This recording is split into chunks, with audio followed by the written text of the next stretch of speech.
I guess Tim won't be there. No, Tim felt he shouldn't be there. He said, I'm coming. Even though one thing has nothing to do with the other. Tim's a total pro. He's not going to sit there and give away their big secrets. Right. I've even asked him, I go, hey, what's going on in these big powwows? He goes, that wouldn't be ethical. I'm not going to, I'm not going to tell your business. I don't tell their business. I said, good. That's the kind of guy we want.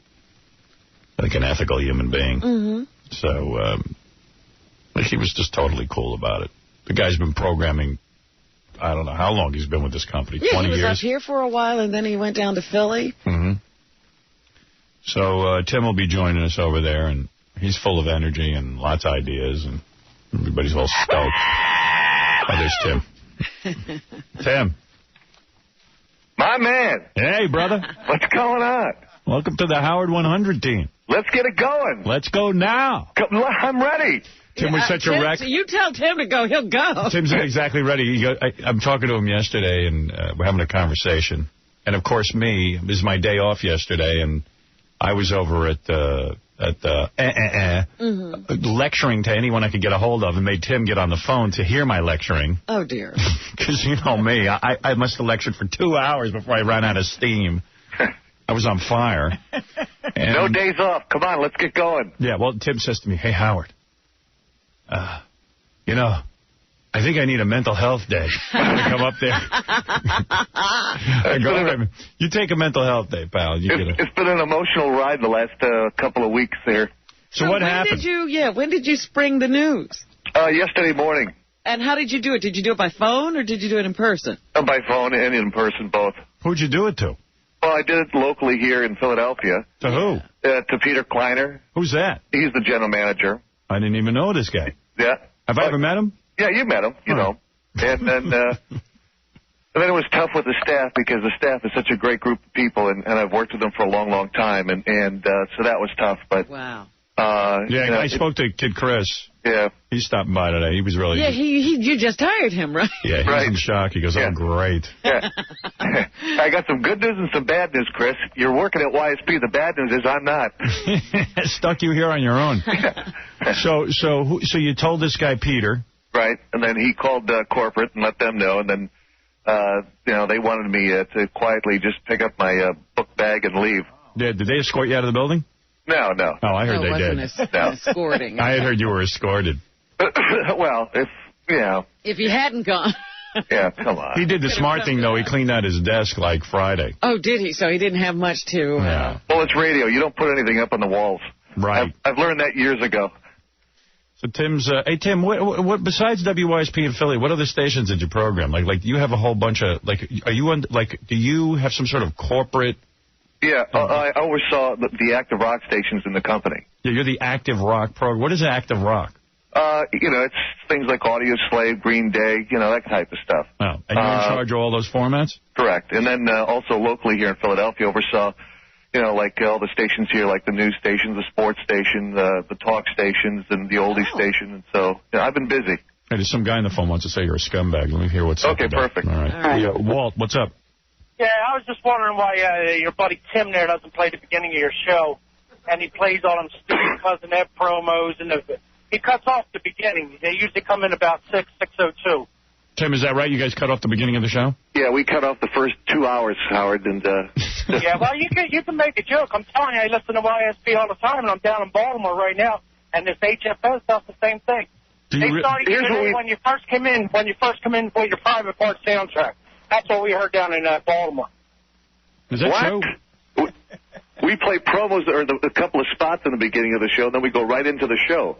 Well, what time? Hour usually starts the show about 5:56. Half the time you don't get in until about 5:58, 6 o'clock. I've been listening since it was on YSP. I'm telling you, that's the truth. Hey, Tim, you're fired. Thank you. No, we're bringing him over because we want to be cut off. Hey, nice. Yeah, thanks for slowing up my career. Yeah, you're not going to come over and cut us off, are you? Yeah. I love Tim, but I don't think you gave Nunos a big chance, really. Well, Nunos is the farting program. Right? Oh, he is? Yeah, he's in charge of that. Tim has to leave his office when we do more farting. For Nuno's expertise. I don't even think Tim has an office yet over there. Right. He's got to find some place to be. Yeah, they got to give him an office and everything. Just like I remember when I was at K-Rock, when you were doing Looking for Miss Howard Stern at 6 in the morning, 6:30 in the morning, there'd be like 40 girls in lingerie standing outside my office. I'm like, holy crap. Yeah, I got to tell you, though, it's like the offices over there are weird. Thank God. Hey, by the way, where's Fafa Fooey? Because I want to find out. I don't want a glass wall in my office. They have all glass walls. Right. Like so you're going to have an office inside the... inside our compound, yeah. Yeah, okay. Yeah, because I don't want glass walls. The only thing I do in my office is sleep. Right. I don't want people watching me sleep. You don't even need a window. No, I don't want window. I don't want glass walls. You know, who the hell wants a glass wall? You don't need to be watched while you sleep. The only stuff I ever want to do in my office is sleep or have sex. Is that wrong? Which I've done both. You've had sex in that office back there? Absolutely. Who'd you have sex with? I don't want to talk about it. Come on. Not Beth. I know it wasn't Beth. Because I can have sex with her anytime. Who was it? There were people I've had sex with up there. How did you get up there? How do I get up there? I mean, right after the show? Not right after the show, no. So there was a time I needed to do that, yeah. When?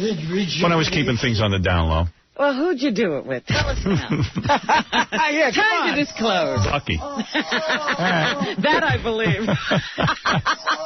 Let me know where you did it. Let me know where you did it so I don't sit there. Well, I'm getting new furniture. Oh, good. Let me pick out some new furniture. Yeah, not taking the stained stuff? No, I'm not taking that stained, ratty couch. And I don't need much stuff in my office, man. He needs a bed, obviously. Yeah. Tim's got to get all set up. When are you going to start? Monday. Monday, really? Yeah, Monday. I'm going up there this week, and then I get an apartment and get everything set up so I can start, just hit the ground running on Monday. Are you moving your family up? Absolutely. Oh, my. I don't even know. Well, my kids are older, so they're cool, but my wife and I are excited to move up there and get settled. All right. So funny, I know nothing about Tim's personal life because I was sitting there with Don Buchwald, and I go, Tim, I say, man, Tim's going to, he's got his wife and kids, and Don goes, oh, he's divorced. I go, he is? He goes, yeah, I think he's divorced. He didn't have any family. I go, oh, good. Oh, perfect. Another radio train wreck. Yeah, now he's talking about, now he's talking about he's got a wife and kids. Of course he does. You don't remember that? I remember when he hooked up. Well, he's got to get rid of that wife. You got to get rid of that wife, Tim. Oh, God, don't say it. I always got to ask myself, is it worth the house? Am I able to maintain my present lifestyle, and am I able to upgrade? Right. If it's yes to all three, then maybe. So Tim's joining the team. Yeah. And I'm really thrilled. Now, there's going to be like a business side to this. Those business offices, they're not inside that compound, though. No. Okay, they're elsewhere. Yeah, I don't know where, I guess Tim's going to, I don't know where Tim's going to be set up. I guess he's going to be with all the program directors. I don't know where. I guess you're going to be with all the program directors, which is a good thing, I guess. We'll find out. We'll figure it out. No, you have no idea. We'll figure it out. Tim will be on the roof. He'll be bunking with Mel in that room. That'll happen. They put up some scaffolding outside of the building. Yeah. Anyway, I'm thrilled, man, and I thought it was a great bunch of articles I read about it yesterday in some of the trade press. Well, thank you very, very much, and I'm excited about it. And just, it was a big decision to leave a company like Viacom, and just a ton of great people that I've worked with in the company, and I appreciate everything they've done for me too. So I mean, how did you make that decision? No, it's true. It's you spend 15 years someplace and you get to know these people, and it's a great company and a good group of people. Who's the biggest ass there at Viacom? Let me see. Let me get the list out. All right, Tim. I'll talk to you later. All right. Have a great day, you guys. Congratulations. Okay, thank you very much. Look forward to working with you. Right. Bye-bye. That's Tim. Wow, that's nice. Yeah. He's a good dude. You know him at all, Artie? Yeah, well, he put together a couple of great stand-up shows that I did, Christmas shows down at this place, the Electric Factory in Philly. Yeah. And he came by and would hang out. He's a great guy. Yeah. He doesn't like Fred. That's the only problem. Wants him out. And he still came, huh? Yep. He said, can you get rid of Fred before I get there? I said, no. Fred's staying. There you go. That's his loss. Yeah. I said, you're going to have to learn to deal with Fred, just like we all did. It can be done. We suffer, you suffer. That's it. It can be done. So it's a great day and a bad day. Great day for Tim, bad day for me. Right. Let's just review. Artie went to the Yankee game Friday. I know you're heartbroken the Yankees lost. I laughed so hard when I looked at the headlines this morning. How un-American. I didn't even know the Yankees lost. I didn't even know, I didn't know where we were at. Well, I watched it. I couldn't go to sleep last night because I said, well, I'm going to watch these guys lose. I'm staying up to watch them lose. What an un-American thing to say. Was it a close game? The Mets do? No. It was for a while. I mean, it was, I mean, the first inning it was close. No, it was, look, the Yankees don't play well against these Angels.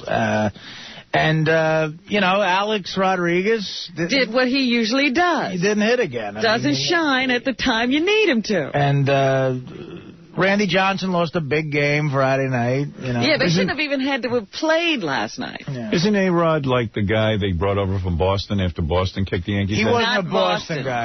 No. See, I don't know. He was the best player in the league and a team that sucked. Right. And they wanted him really bad, and they worked and worked and worked to get him for situations just like they had last night, and he has yet to come through. Well, he's the best player of the generation. I mean, he's like the Joe DiMaggio of today. But never in the clutch situations. And the last couple of years, you had kick-ass regular seasons, and then in the playoffs didn't really come through. Do you curse at him when he gets up and he doesn't do anything? I tell you, Yankee fans, I was at the game Friday night. Randy Johnson got booed like you never saw, man. Because you have to understand, Randy Johnson is this gunslinger that blew out the Yankees a couple of years ago in their World Series against the Diamondbacks. Yeah. And now they got him, and he stalls. You ever think he still works for the Diamondbacks? Maybe. He's supposed to be there to undermine the team? Yeah, he's a spy. But but A-Rod seems to be immune to the booing because he had an MVP-type season. When he gets up, people chant MVP, most valuable player. But he just blew it. He doesn't get any hits in the postseason. Any big hits. The look on his face, because he was in the crucial situation. Derek Jeter, who always comes through, gets up, hits a home run. Them all. And then A-Rod comes up, Jeter's on base, and he hits him into a double play. Be relieved, man. Now you don't have to sit by that stupid television and be involved with the Yankees. You know? I kind of get into it for a little while. Will you watch the rest of these games, or will you bail out? Yeah, no, I like baseball to the point. I've always watched the World Series. Nah. Are you really bummed? I am. No, I'm genuinely bummed out. Yeah, definitely. And the way they went ahead, wasn't it because of that collision? Yeah, the Gary Sheffield and this guy Bubba Crosby had a collision in the outfield, and they could have caught the ball, but they smashed into each other. They looked like the Bad News Bears. Aren't you supposed to yell out something? But you can't. It was like the noise was so loud. That's what they said. You couldn't hear. There was too much noise. They couldn't hear each other. Yeah. But they're running at each other. Gary Sheffield was like a tank. I mean, I don't know how Bubba Crosby missed him. Crazy. But I won't miss staying up late to watch these games, I must say. I mean, I'm up to like almost 1 in the morning, and, you're just groggy. Right. I woke up at 3:30 this morning, and I'm groggy. Yeah. But, when you watch that guy who has to have, what does he make, $20 million a year? Which guy? Rodriguez. $26 million a year. $26 million a year, right. Own plane, the whole thing, and then when he's supposed to do his job and earn that $26 million, and he hits into a double play, his expression doesn't change. He could care less. He's getting his money. That's right, regardless. Hey, so Artie's at the Yankee game Friday night, and tell the story. Well, a security guard comes over to me and says, "Excuse me, sir, do you know this gentleman?" Hi, Daddy. Yeah, and he points to High Pitch Eric. Oh, you're kidding. How does High Pitch Eric get into an important Yankee game I'm not like really sure. There's a guy he hangs with who's a great guy, this guy, Irish John. He's a really nice guy. And Irish John seems to get everywhere. And I think John gets tickets to stuff, and he invites High Pitch. This is Kelly Clarkson. And High Pitch, but I don't know for sure. But so when the security guy comes over to you and taps you on the shoulder, like, do you turn around and he's like right there with that hangdog face? He was back a bunch of rows because he couldn't get to where I was sitting. So do you say to the guy, "Look, that's a nudnik.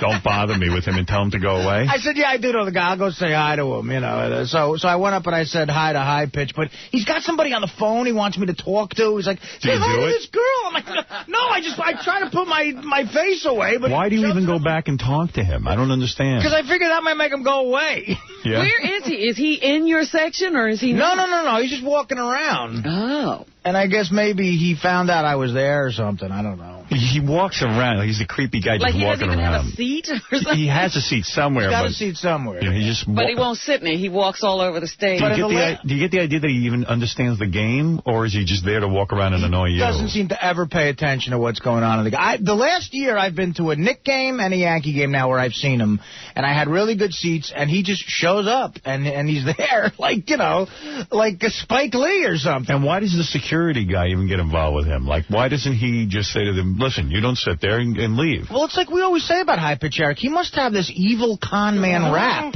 that we're not aware of. I know. Because he seems to get stuff out of people. I don't know. I haven't heard it firsthand, but I'm sure he knows what to say in the right situations. Yeah, it's a weird thing. He cons people out of money. He's retarded, but he's not that retarded. No, I don't think he's retarded at all. I think the retarded thing is an act. Who's High Pitch? Who's High Pitch?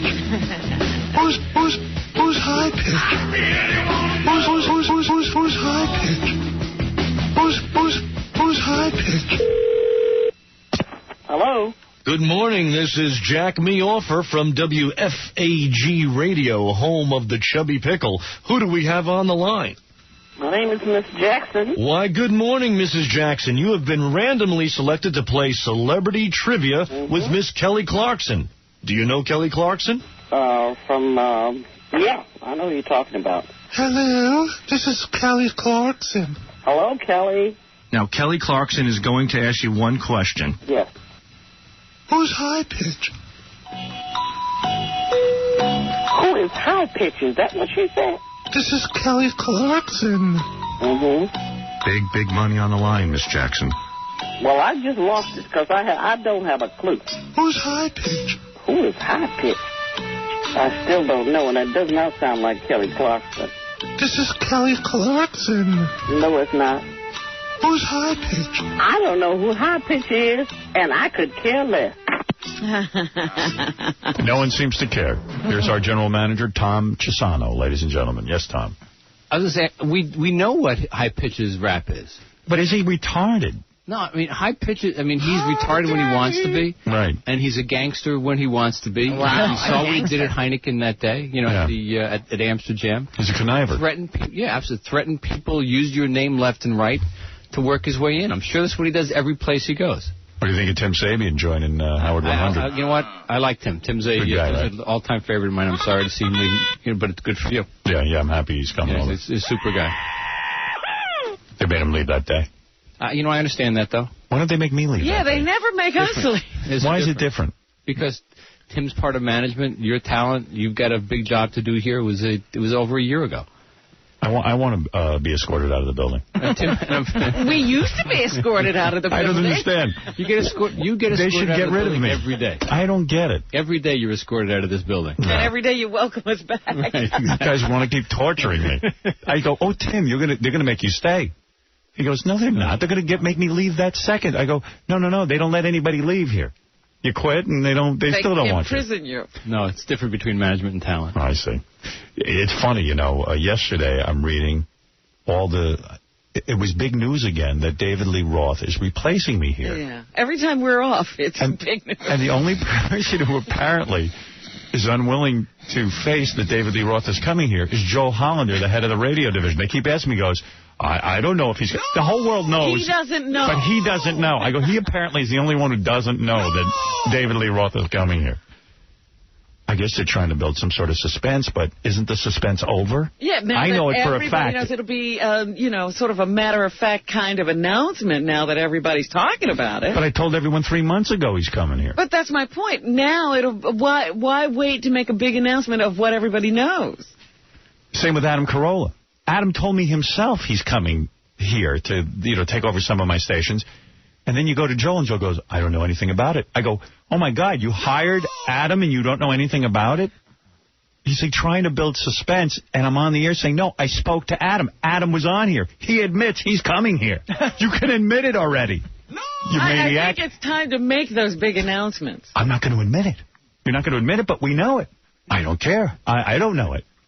It's crazy. You know what you should ask him? How many weeks away is he from knowing? Were you at the big meetings yesterday? No. I guess it was a program meeting. All the program directors were in town. Kevin Wendley was in town. Yep. Good man. Yeah. Great guy. Yeah. Love Kevin. Yeah, he's a good guy. So Rob was over there at the programming meetings? I'm sure. Oh, yeah. Are you kidding? He's a top guy. Breathtaking. Well, Tom doesn't. I'm sure. How are you, Tom? Can you walk a straight line? No. What's going on with your health? I just... You got brain cancer? No. No, they did a CAT scan. They did an MRI. And Tom was on the golf course a week ago and standing there. And then, what, did you collapse and vomit? I didn't collapse, but I did start vomiting. Where do you vomit? Did you get any on your clothes? No. No, I was riding in a cart on the way back in. Sucks. I hate vomiting. You vomited in a cart? Oh, it's the worst feeling. I had tried to make myself throw up before because I just felt this wave of loss of balance and, almost nausea like coming on. And I sticking my finger down my throat trying to get myself to throw up. Oh, my God. It's horrible. It's a horrible feeling. It wouldn't work. What worked was motion. As soon as I got into this cart and started to ride into the clubhouse where I was playing, I started getting sick. When's the last time you vomited? I haven't vomited in... I hate vomiting. I would rather... It's a horrible thing. It is. It's one of the worst. It's one of the worst feelings in the world. It hurts. Oh, man. How many times did you vomit?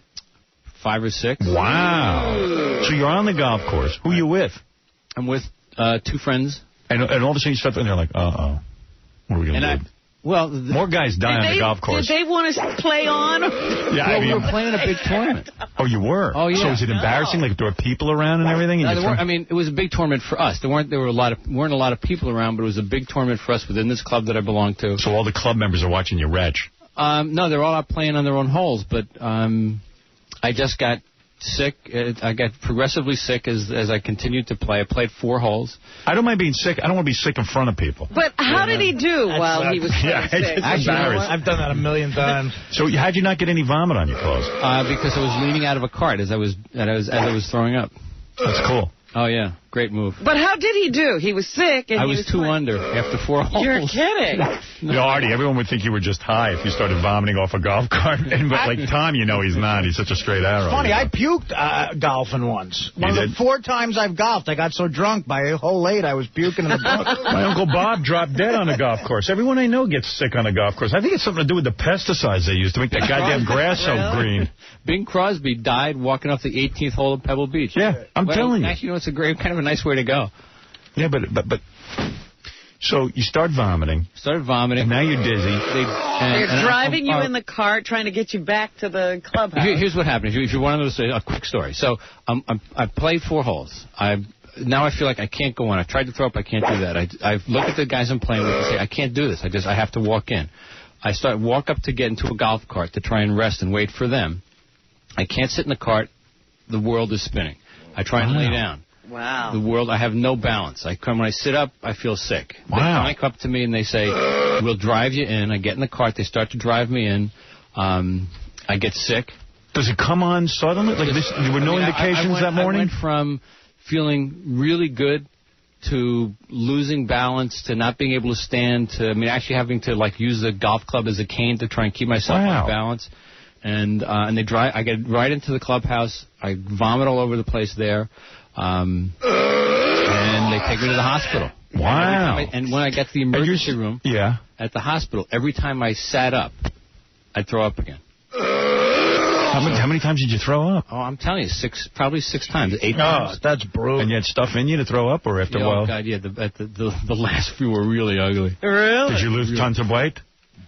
No. Well, then what good is it? So, and still now when you walk around, you're dizzy? I'm not dizzy, but I don't have 100% balance. I'm just off. What did they get you on, antibiotics? No, got me on nothing. We established that last week. Now, are you driving? Yes. Whoa. Oh, no. You know what? I can drive fine. Me driving is better than being with anybody else because I know where the car's going. I know really, you can anticipate. I know what motion's going to happen. It sounds psychological in some ways. It's not. Absolutely not. I'm going to have to examine you later. Robin, have him stripped down. Captain Jenks, go ahead. Hey, good morning, Howard. Hey, Tom, do you think that this is God's way of punishing you for editing the show so much? Yes. This is possible. Yes, I do. I've come to that realization, and it's because of the editing. I'm sorry, God. I like that thought, though. Yeah. Well, anyway, man, that's creepy and scary. So what you're saying is, Tom, it's a mystery illness, basically? No, I'm saying that it's I've been told it's probably a viral infection on the inner ear. That there's, if I was talking to a ear, nose, and throat guy yesterday, he said that your inner ear kind of works in balance, left, right, and when a virus affects it, you get kind of out of balance, and that's what I am. And he said it will eventually work its way back, probably within 10 days. I could be another 10 days, 2 weeks like this. Do you have like a cold or something? No, I don't. It's just, my appetite's good. I feel fine except for when I get up and walk around. Everything's slightly hazy, and... no chance you'll die from this? No, apparently not. Right. Sorry to break that to you. Yeah, I wouldn't want to see you die. But, is there a heaviness when you stand up? No, you know what the problem is? Laying down. Really? The backwards motion, when my head hits a pillow, it's like it's going to hit the pillow and continue on. Wow. Let's see you do that. Get a bed in here, quickly. Yeah, we need to see you lie down. Twitch Tom pass out and vomit. No passing out, fortunately. That's a good sign. Yeah, that would be very girly. Yeah. Yeah, I'm a manly man. Yeah. Sorry to hear you having a hassle like that. But I'm here. I just hope it's not contagious. It's not. I feel like you are. It's not. I've been told it's not. Really? Yeah, you've been told. They don't know what it is. It's probably Legionnaire's disease. They have nothing to give you for it. They're telling you it's not contagious. In fact, How'd you get it?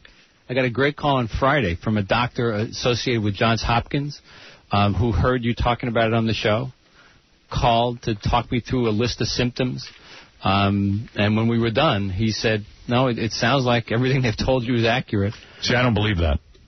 Because I don't believe doctors from Johns Hopkins listen to this show. Yeah, that's the lie. That's odd. That was just some prank caller. I think it was Captain Janks, yeah.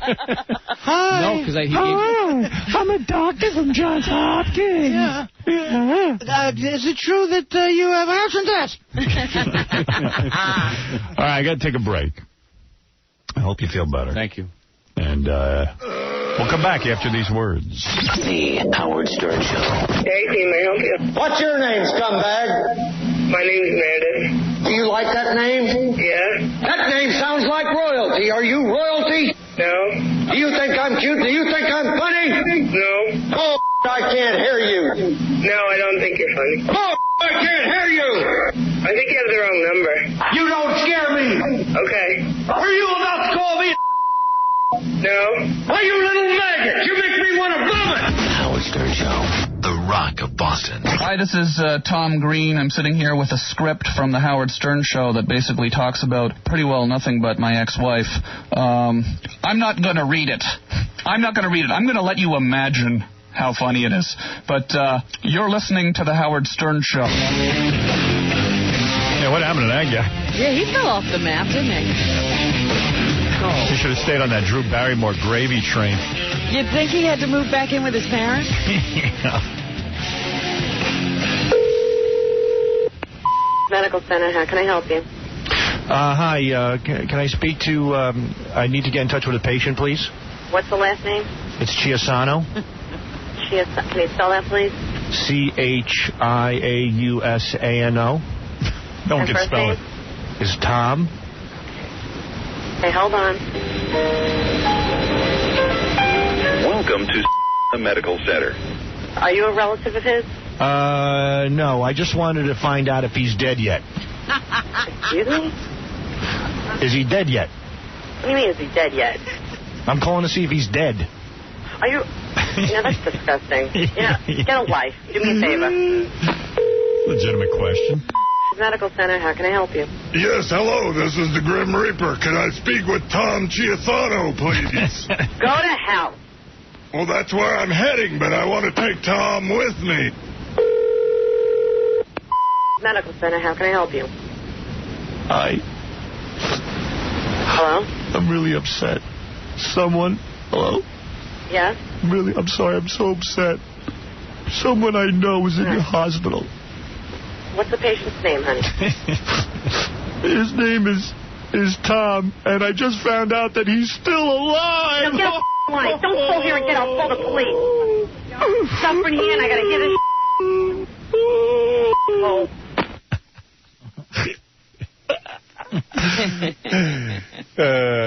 So, to answer your question, where is Baba Booey this morning? This will solve all your questions, all right?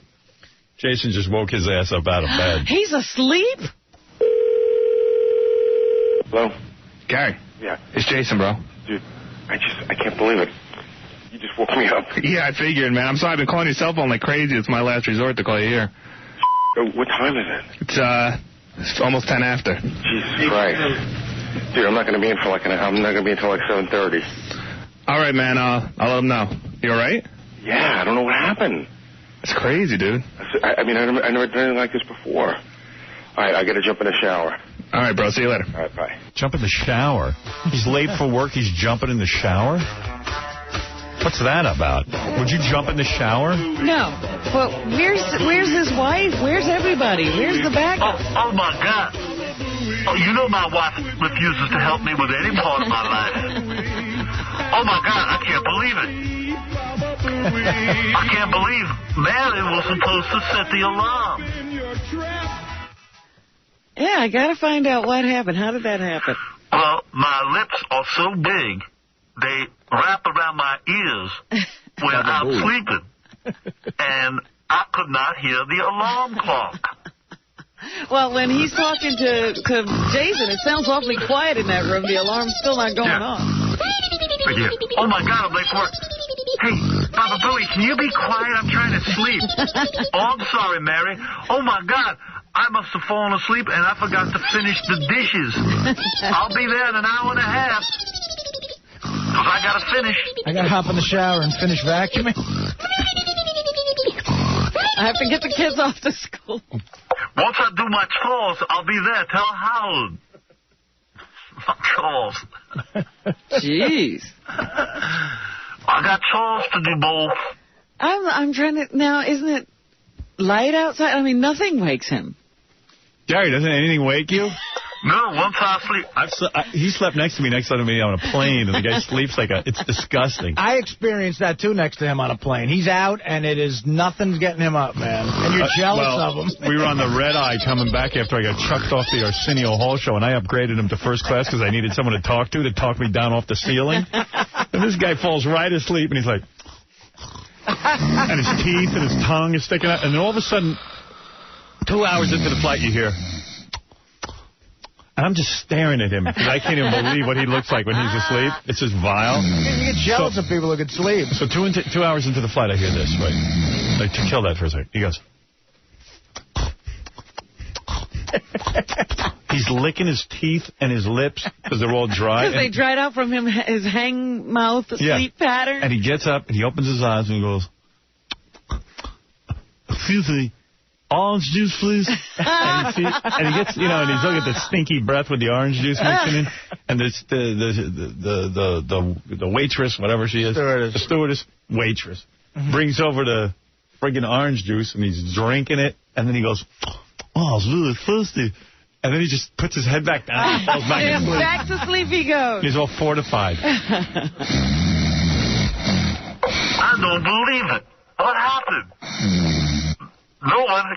Mary was supposed to go to Thursday. Man, Jason, you just woke me up. Big dope. Yeah, I was on a flight with him to L.A. once, and he fell asleep within 10 minutes, and you get so mad because I had to sit there and watch the movie. I got tossing and turning. He's like a big dummy. He's got nothing in his head, and he falls asleep. I was so mad he could fall asleep so easy. Excuse me. Is this an orange juice bowl? Would you want orange juice if you woke up and your mouth was dry? No, I just want some water. Yeah. That's the key. If you wake up 2 hours into a flight and you're able to have a glass of orange juice and then go right back to sleep, that's vile. That's unbelievable. It's vile. Hello? Gary. Yeah. It's Jason, bro. Dude, I can't believe it. I can't believe it. My boss is going to be angry with me. Let me tell you what you just did. You woke me up. I can't believe you woke me up.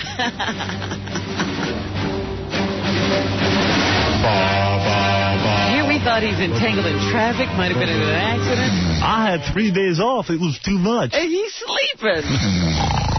Woke me up. Yeah, I figured, man. I'm sorry I've been calling your cell phone like crazy. It's my last resort to call you here. What time is it?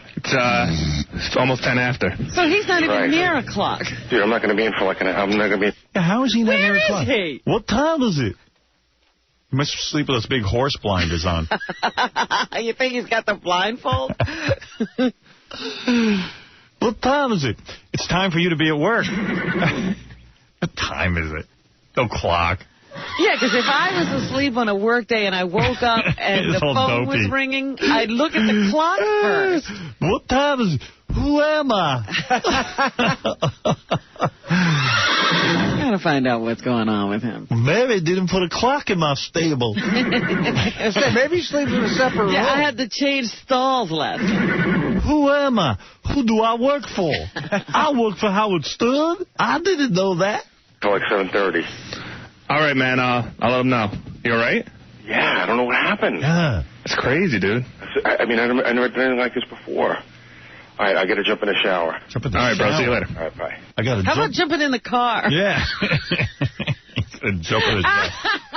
I'm going to jump in the shower. Be careful, it's slippery. You'll fall. You don't just walk into the shower. Well, jump into the shower and get to my work, my place of work. Rub-a-dub-dub. I would have been like, hey, Gary, don't jump in the shower. Jump off a bridge, you asswipe. It's time for you to be at work and you're taking a shower. Maybe come to work without the shower, you smelly bastard. You monkey bastard. We do have a job where you don't have to shower, really. Yeah. I've skipped a shower, too. No, I need to wash myself. I smell really bad.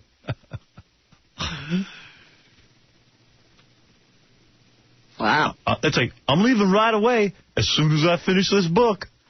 I'll have to have my shower, then I'll have my coffee. Yeah, I got my routine. So I'll be in about 7:30. Well, so I'll mosey on in there.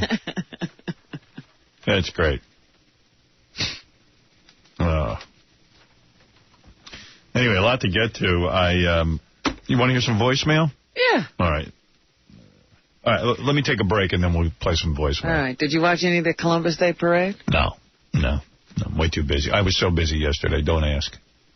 I got up. I called my friend Richie. I figured I'd do some exercise because I had a day off. I went to go run. I called my friend Richie, who I run with. You know Richie, of course.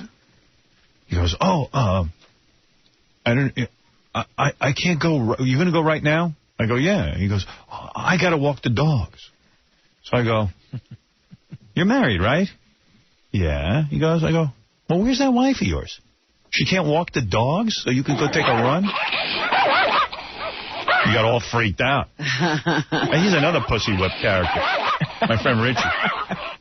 You know what I mean? He's like Sal. What do you mean you have to walk the dog? Tell your wife to walk the dog. What's the point in being married? She don't work. You do. Richie's whipped? Oh, man, bad. Really? Yeah. Wow. Pussy whip. PW. Big time. The Sal stories are extraordinary. He does the cooking, the cleaning. Really? The buying and everything. That's amazing, because he waited a long time. No, he's got no services going on, man. Oh. He's got no services going on, brother. Wow. I was laying in bed with my wife Saturday night talking about the cushion thing, you know? And she's like, you really uptight about these goddamn cushions? I go, yeah. I go, a man doesn't fluff out cushions. Life is too short to worry about cushions on a couch. You know, I felt like I was living in a furniture store or something. So she goes, you know what? She goes, you don't want to take care of the cushions? No problem. I said, good. She goes, just don't sleep on the couch. Oh, you know what, man? That's right. I don't even want to hear about the couch. I don't want to hear about your situation. It gets crazier and crazier. You're just pussy whipped to the nth degree. Dude can't use his own couch without fluffing up the cushions. Yeah. Apparently, a lot of guys are coming up to me. Dude, you have no idea how to be a man. What am I supposed to do? You know, you're stuck in a house with I somebody. would take that couch. I'd say, you know, you're right about these cushions. I'd pile these cushions up. I'd pour gasoline all over them. I'd light the goddamn... No, first I'd drag the couch out onto the front lawn and then light the whole goddamn thing on fire and go, now we're done. Right. Now you don't have to worry about your cushions. Well, when you said... When I want to sleep on my couch, I'm going to sleep on my couch. Right. And I'm not fluffing up any cushions. You do nothing, do them. When what does she do all day, your wife? She takes care of the kids. So? So, John. She could fluff a pillow. No, that's my job. Yeah. But when you said that you're going to walk all over dog crap and then stomp all over my floors, you said, I'll come to your house and do that. She goes, tell Howard that he could come in, he could walk on dog crap, stomp on my floors, and you know what? If Howard was my husband, I would be able to afford to change my floors. There'd be no changing the floors, trust me. What happened to it's our house? So you get a house that is comfortable for you to live in and can handle what you do to it. I don't know. When she was yelling at me Saturday... Men and women are not meant to live with each other. No, we're not. No. You know what hurts the most? You get out. You know what hurts the most about your story, Sal, is every chance she gets, she takes a dig at the money you make. Right. Like she gives you a real kick to the balls. That would piss me off. Well, when you're working here, that's easy to do. It's true. What are you going to do? I'm done. I don't know, but like... Did she like it when you were a stockbroker? Was it okay then? We went out one night with Scott DePace, and he goes, what do you like better? Do you like, crazy Sal on the show or more reserved Sal at this restaurant? She goes, I like Sal in a suit and tie working on Wall Street. Right. That's who she married. You can't win. It's all over. Yeah. But I'm stuck when I'm trying to make the best of it. Right. I don't know what to do. I just don't know. Well, with the wife? Or this job? No, definitely not this job. Right. This job, I'm worried what you're going to do with me. But as far as home, I'm just trying to make the best of it. I went to a birthday party on a Saturday, and I bumped into a husband. He goes, he goes, I heard about you and the annoying probation. So I said, yeah. He goes, I get it all the time. It's like apparently I don't know. Really? I never heard of that one, annoying probation. Probably not to that degree, but... dude, man, really, you got to get your act together. Well, I'm trying. I had a nice long talk with her. I said, look, should the rest of your life be, I'm stuck with her, I'm trying to make the best of it? No, I'm trying to work things out, I don't... Work what out? He's trying to make it better. He's trying to make it work. How? I don't have to fluff the pillows anymore. You have to marry someone else to make that work. I have to sleep on the floor, but I don't have to fluff the pillows anymore, so that's good. I don't know. But Bubba the Love Sponge did an interview with your wife. He did? Yeah, for Howard 100, which is going to be airing soon. No, I can't wait to hear that. I'm trying to get it from them over there so we can play it here. She said she's ready for round 2. Yeah? She's ready to roll. Oh, yeah? Oh, my God. Hey, you know what? Oh, I can't wait to hear this. Hey, she's ready. Hey, you know what I'll do? Bubba's in town this week. I'm going to ask him to come in tomorrow. All right. And bring the interview with him. Yeah, I got to hear this one. Yeah. Because I really have never sat and spoken to Sal's wife. I met her once a long time ago. Yeah. I guess when they were happy. So Gary goes, your wife is so sweet. She's so nice. I go, well, that's the girl that I met before I married her, stupid. You know what I mean? Yeah. It's called bait. Women are bait. That's all they are. They reel you in, and that's why you got a great relationship. She's still in bait mode. Yeah. Oh, yeah. I will never get married. You got bait 24 hours a day, dude. That's right. You're constantly jingling it, like a little piece of fish. Beth cooked me dinner last night. Bait. Did my laundry. Right. Cleaned up the apartment. Laundry? That's right. Right. She's finding jobs she didn't even need to do. Right. Doing laundry. She didn't like when someone else does my laundry. Oh, please. That's right. I'm like Sal now. Marry her. But you know what? I kept my end of the bargain. You know what I did? I gave it to her real good Sunday night. That's all you have to do. Kept her nice and happy. That was nice here. Yeah. I put her right out of that misery that she's in, that female heat they go into. The female heat. The female heat they go into before you marry her. My wife has that 24 hours a day, 7 days a week. Bait don't gain weight, bro. She has a female inferno, my wife. She doesn't have female heat. Well. Pain in the ass. Well, no, I didn't mean that. Because now you got to go home. You got to remember, there's not a free pass here. Can't win. I was going to call you yesterday to be a part of my lecture for 2 hours. Yeah, I would have loved that. I felt funny. Everyone was having a Columbus Day. Dude, you would be doing me a favor. Yeah? Me, yeah. Because he was, what Columbus Day was. He probably had a bunch of chores. Yeah, I was talking about my day yesterday. I got up, so then I go for a run. Then after I went for a run, I had lunch with a radio friend of mine. I'm in total radio mode. You are, man. Then... You're psyched. Yeah. Then I ran over there and got a room full of about 10 guys and began to give my theories. To anyone who would listen. Start lecturing? Yeah. The best was Walt Sable handed us a pamphlet. It was the size of an encyclopedia. Uh-huh. And he had the Howard Stern All-Star players in it and everything and a breakdown and an outline. He goes, this is it. And it was great. And he went on and on and on. And then Howard looked straight in Walt's eye. He goes, listen to me. I got it. So everybody's real intent. We're looking around at Howard. He goes, first day, nothing. And we all look at each other. We're like, what? He goes, nothing. No pressure. And all I'm thinking is the guy who gave him that amount of money to come over just is getting fired at that moment. So Walt looks at me, and I look at Richard, and we look at Howard and go, genius. No, I looked them all in the eye and went, I'm going to relieve all your pressure. You're not going to run anything. You guys woke up 2 weeks ago. You want a whole channel. I said, when I'm ready to have a channel, we'll have a channel. We don't start till January. You know who's panicked? XM Radio. Oh, sure. They hired this guy. I just read this in Lloyd Grove's column. They hired a public relations guy to call newspapers and say how horrible it must be at Sirius because the Howard Stern channel launched and there's nothing on it. And they must be in real trouble over there. I said, they must be so panicked with what's going on with us and the amount of press we're getting. They hire a guy to... You know what? He's absolutely right. There is nothing. And you know what? Right. It won't be anything until I'm ready.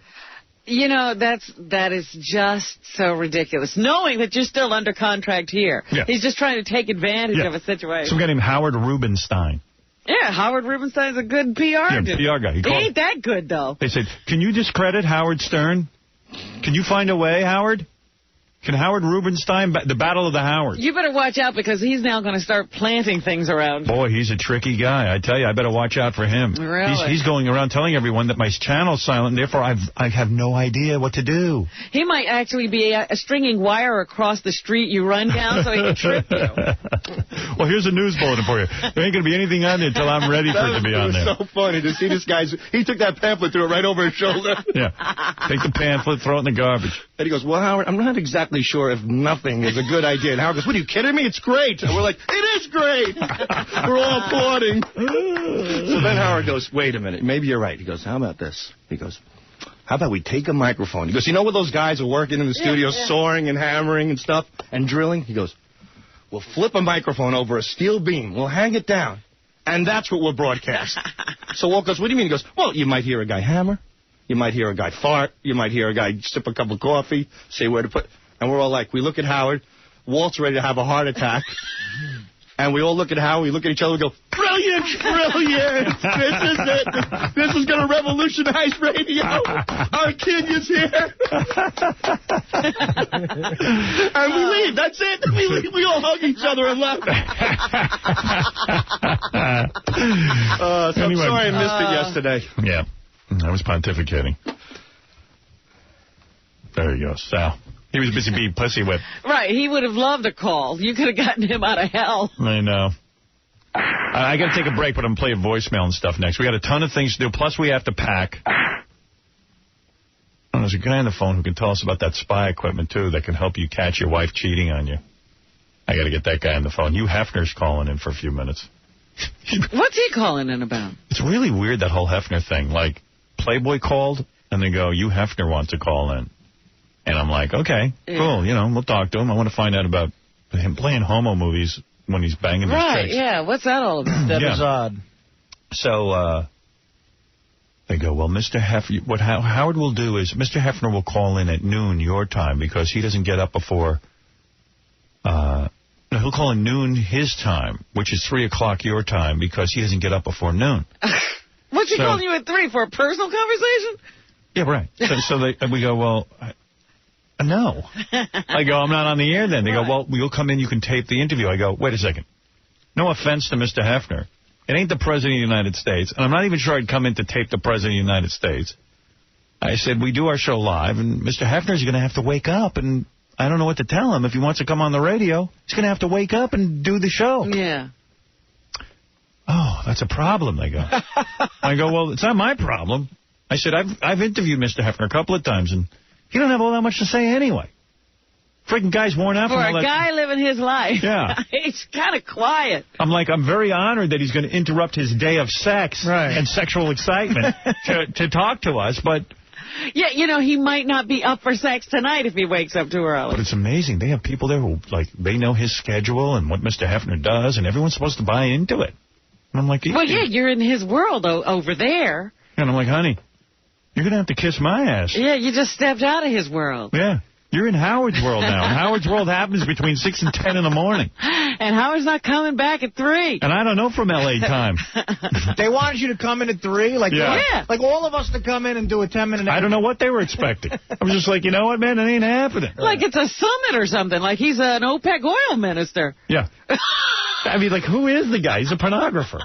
Well, I mean, he's the head pornographer. Yeah, I mean, I love him. And I like to go to the Playboy Mansion, and I think what he's doing is super cool. But, hey, you know, I'd like to have chicks fawning all over me when I'm 80. Right. I mean, I admire the man. Don't get me wrong, but I ain't coming in at 3 o'clock in the afternoon to interview the cat. I don't even know what we're talking about. It ain't worth it. Right. As you said, it's questionable if you do it for the president. I wouldn't. And that'd be a good interview, me and the president. Call in 6 to 10. Wake up. Oh, maybe Beetlejuice. That's it. We'll take a break. We'll be back right after this. The respirator's off. The Howard Stern Show. This is the Howard Stern Show.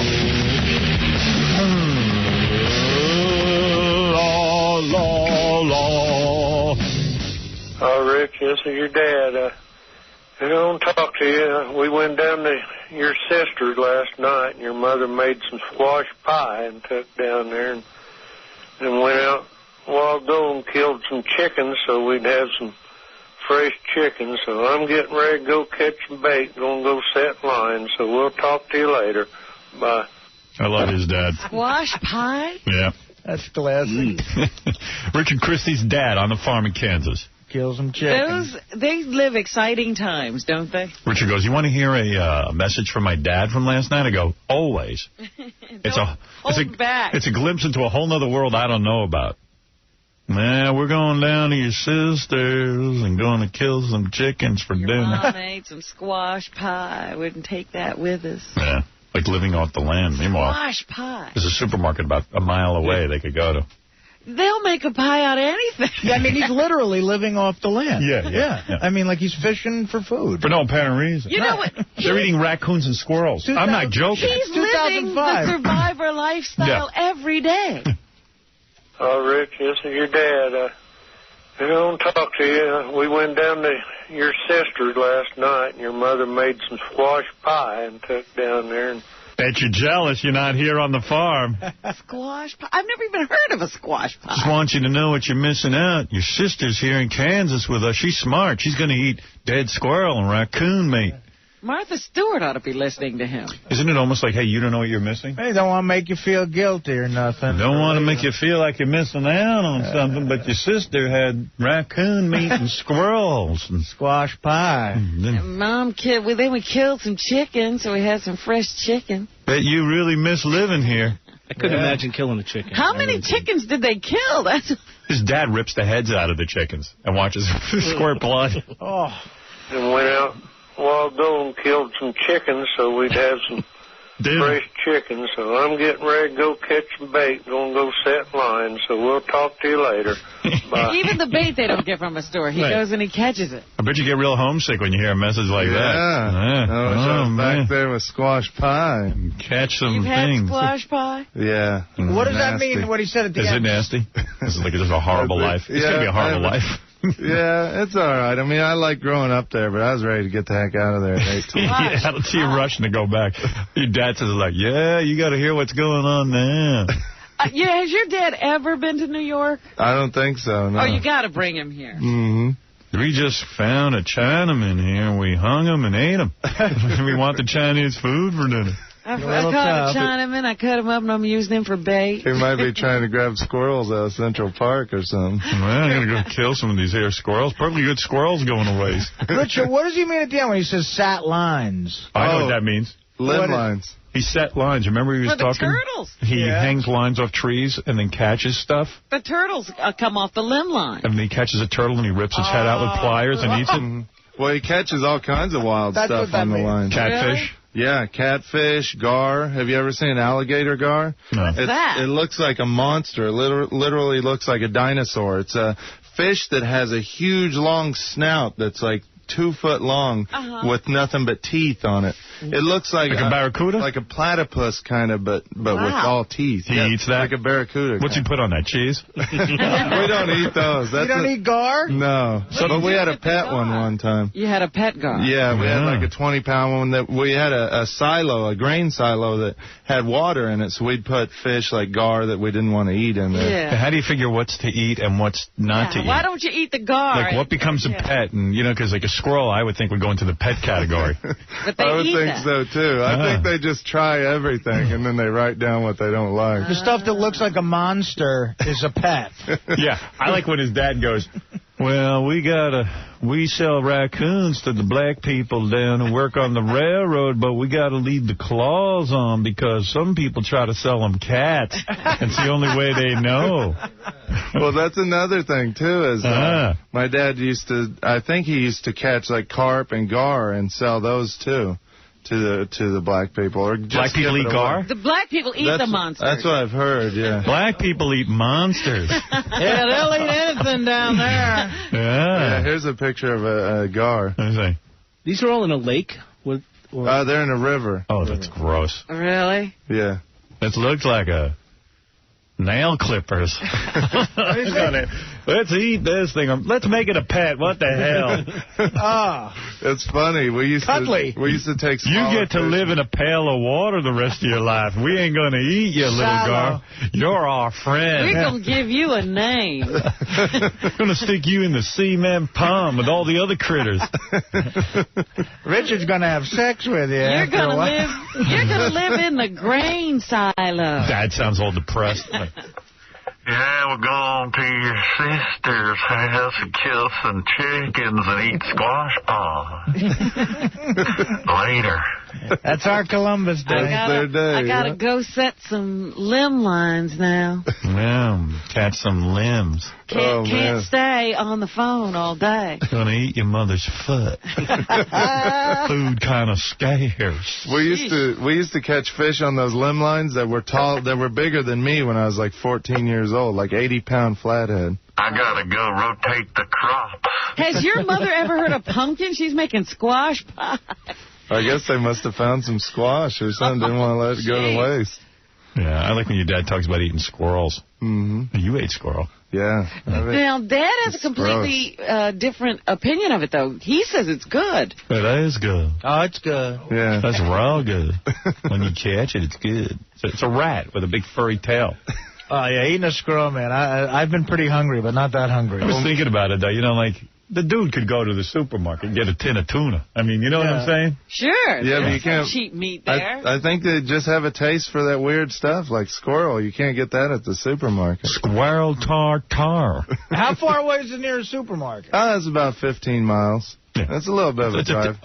It's a 10-minute drive. Yeah, but gas prices are way up. It's much easier to do that than chase down a squirrel. Yeah, really. It's the same drive you got to the supermarket. I said 15 miles. You think the guy lived in, like... Right, and he was in a covered wagon. Yeah. Maybe it'd be a track then. Yeah, we're going to lay some limb line and catch us some food haven't eaten in 3 days. Well, why don't you get in your car and go for 10 minutes and get yourself some food? God damn it. Like Richard was smart to say, you know what, Dad, quit calling me with your tales of woe. Go make yourself a fluffernutter sandwich. I don't think they like the chemicals that are in regular food. Hey, Richard, haven't eaten in a week. Heat turned off. Help. Well, I want to see how good a shape he's in from living He's on the in good land. shape. He's tall and skinny. Sounds like the guy on Green Acres that owns Arnold the Pig. What's his name? Ziffel? Yeah. The guy with the long beard. All right, forget that. So I'm in the commercial. Speaking of technology, which we're not speaking of, Check this out. you said, say to me what you said to me in the commercial. In my neighborhood, Verizon is offering something brand new called Fios, F-I-O-S, Fios, fiber optic service. Yeah. The normal basic service for Internet is 3 times faster than cable modem. Yes. Wow. Have you heard of this? No. Me neither. How do I get Fios? It's supposed to be unbelievable. I don't know if it's in New York. You're saying it's 3 times faster than a cable modem. How can it be? I mean, how much faster can it get? Before I think it's going to give it to me now? No, but your streaming video will be awesome. Yeah, cable modem is 5 megabytes a second, and Fios is 15. Have you got it hooked up? Not yet. I'm about to order. And why wouldn't you order them? And they have a much more expensive service that's 30 megabytes. Wow. How much does that cost? I think that was like a little under $200 a month. So you really something think I can't afford. Video will be real time? It's supposed to be real streaming video. They're eventually going to offer cable TV service as well. They're trying to compete with the cable company now. Wow, wow, wow. Fios. I was reading up on it. It looks incredible. Fios. I know. Fios. So I'm like. Fios about to boot up. I'm like, and the upload speeds are also. Well, how many people have that capability of getting it?